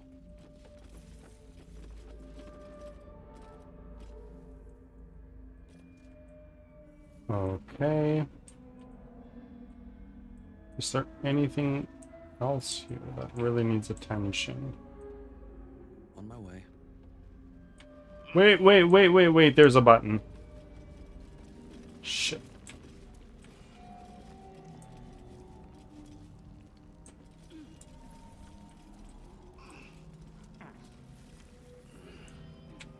We'll just give the button a miss, I guess.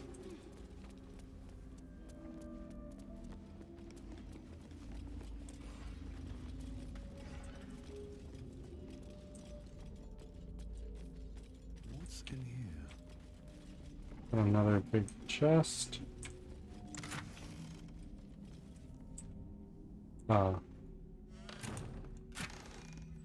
Active healing potions. Straight to Gale. What's up for discussion? Sister Cinda. Oh, the doctor is absent today. Come back another time. Okay. Sure.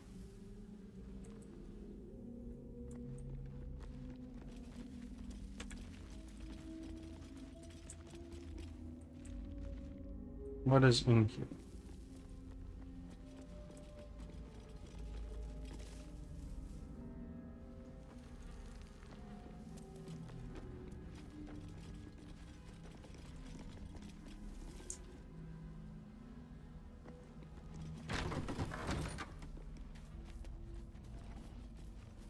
This is the great outdoors again.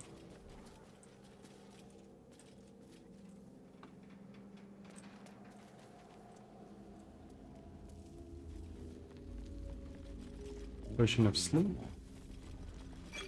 Potion of sleep. And a potion of sleep.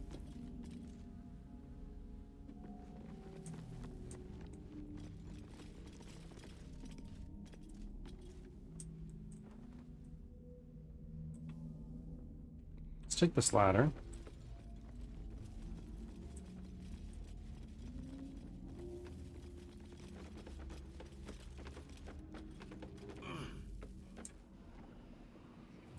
Oh, it's just another way in.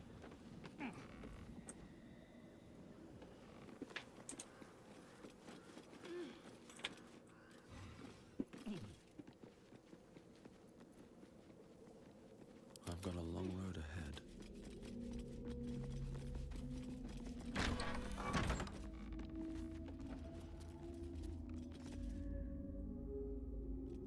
A rustic chest.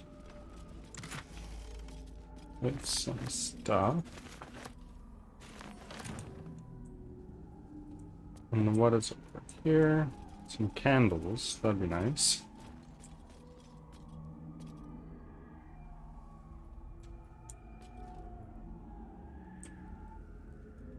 A wicker chest.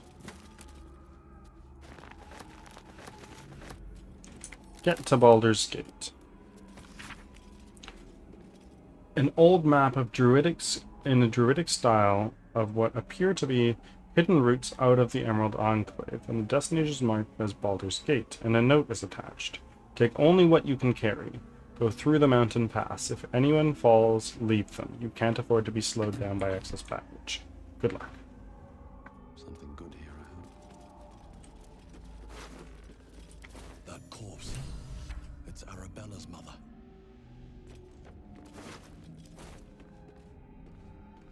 The doctor's found oblivion. Well, no time to mourn. I'll fix this without him.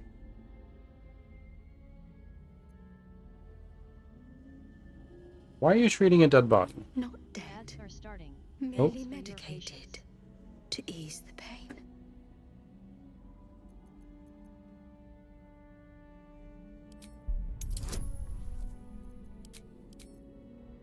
This is the easiest roll of my life, right? Yeah.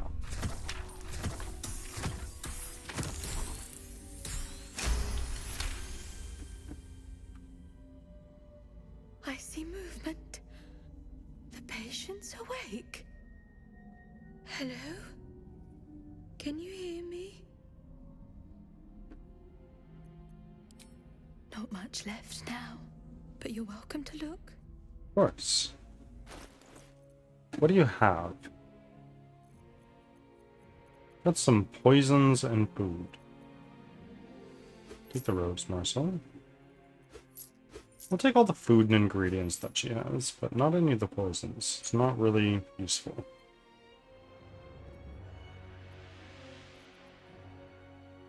Whoa.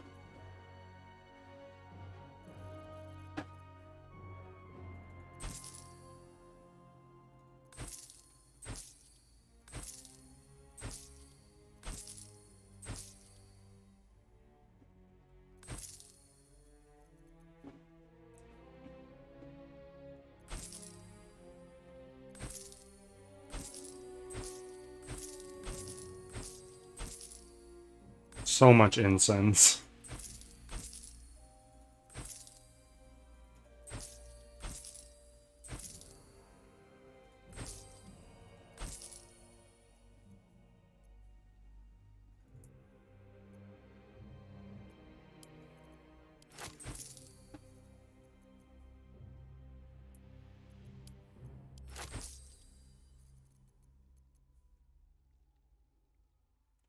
Cake stand.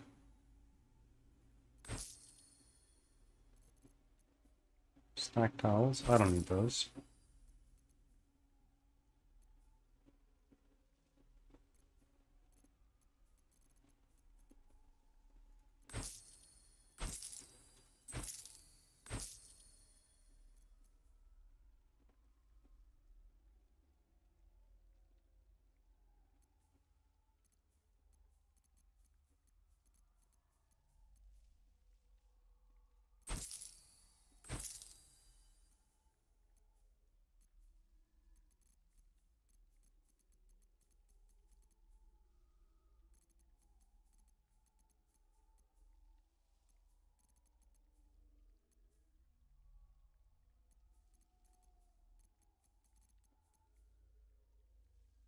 Back from ads. Thanks for sticking around. Right on.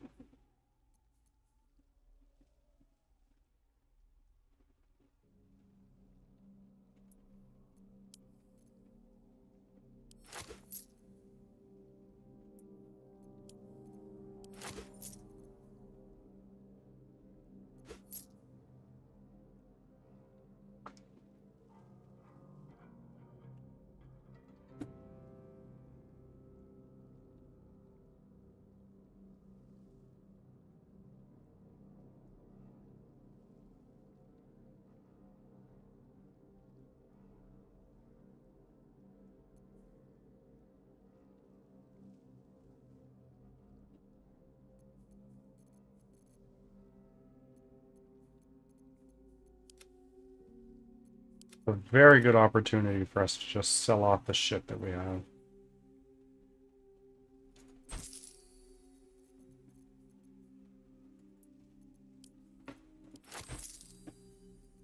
Because we have much.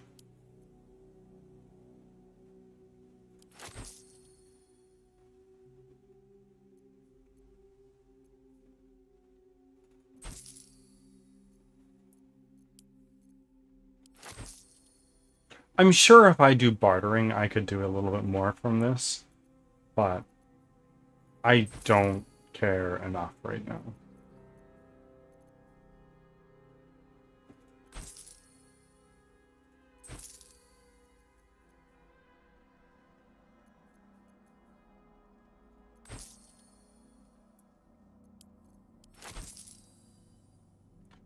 What else do we have that we can sell? All this stuff that we don't need.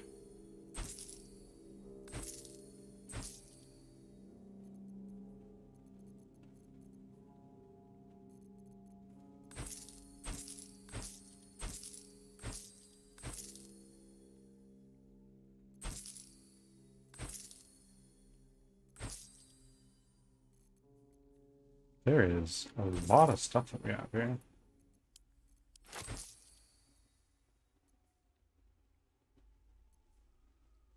We can get rid of these pearls.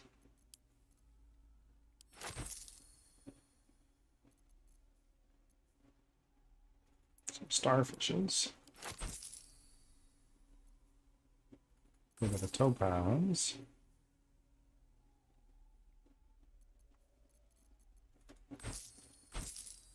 This leather armor we've been hanging on to for a hot minute for some reason. Jade, onyx, some chalices, plate, tray, a goblet, some bloodstone, crossbow. Oh my goodness. So much more inventory space freed up.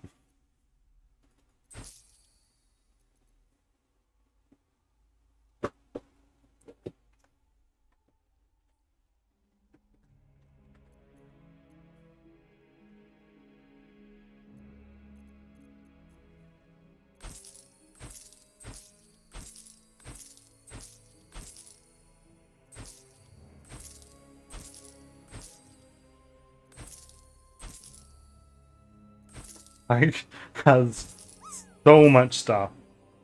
Hello, Persnickety. You've caught me at the tail end of my stream. How are you doing?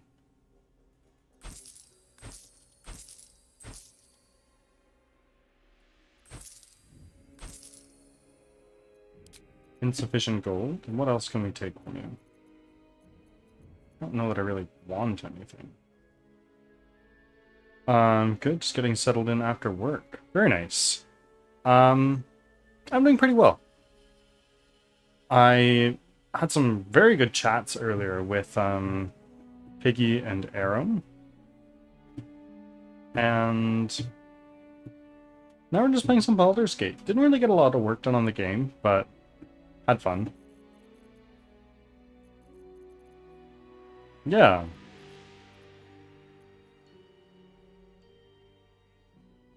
Good times all around. Jahira's respectable clothes.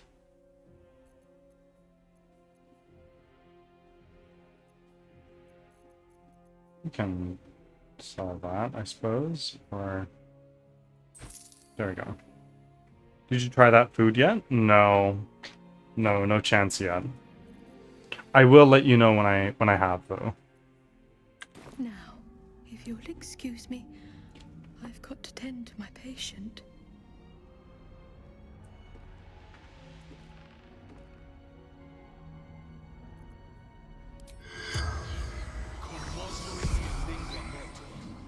The corpse does not respond. Why? What about you?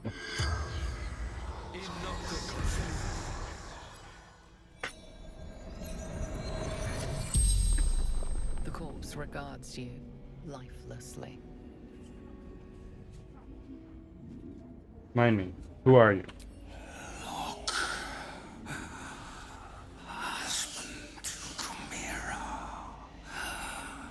father to Arabella. How did you die? Surgeon.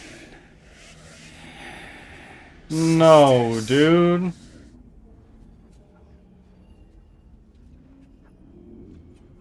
Why were you in this place?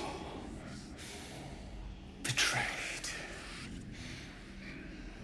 Ran.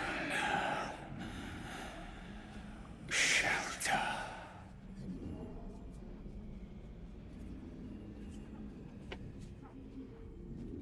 Where is Zevlor now? The corpse remains silent. It does not know. Where are you from? The spell's power wanes. You can ask no more questions.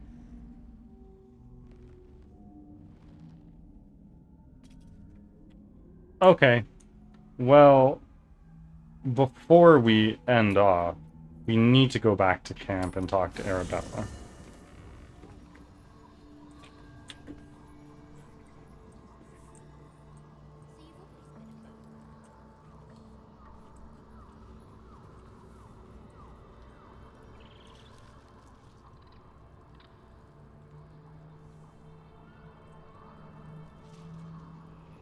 There is somebody that I believe I've missed.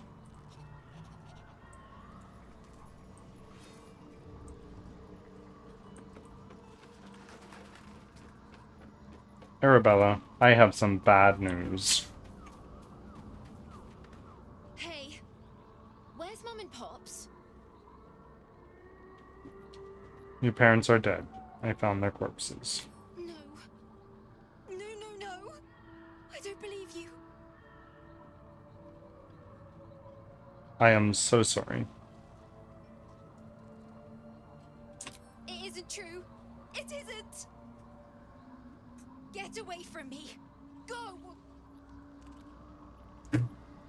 No, we're talking again. Leave me alone. Okay. That's a bummer.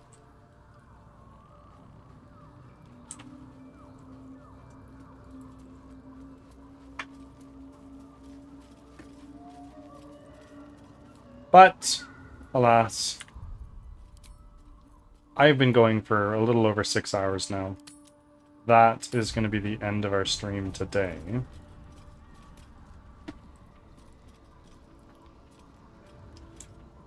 Would anyone like to guide the raid? I'm thinking I'm going to raid out to Pizza Party.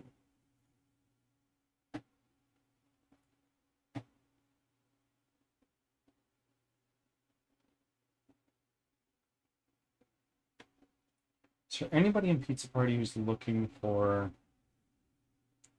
There we go. There is somebody in Pizza Party, a couple people, that are looking for affiliate. There's somebody playing the new Elden Ring game, so I'm going to raid to them. That sounds like a fun time.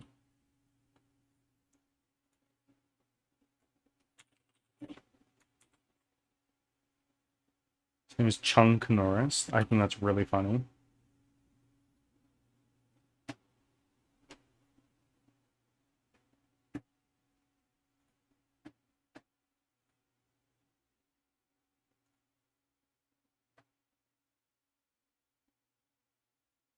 And I will see you all tomorrow. More game development. See you later.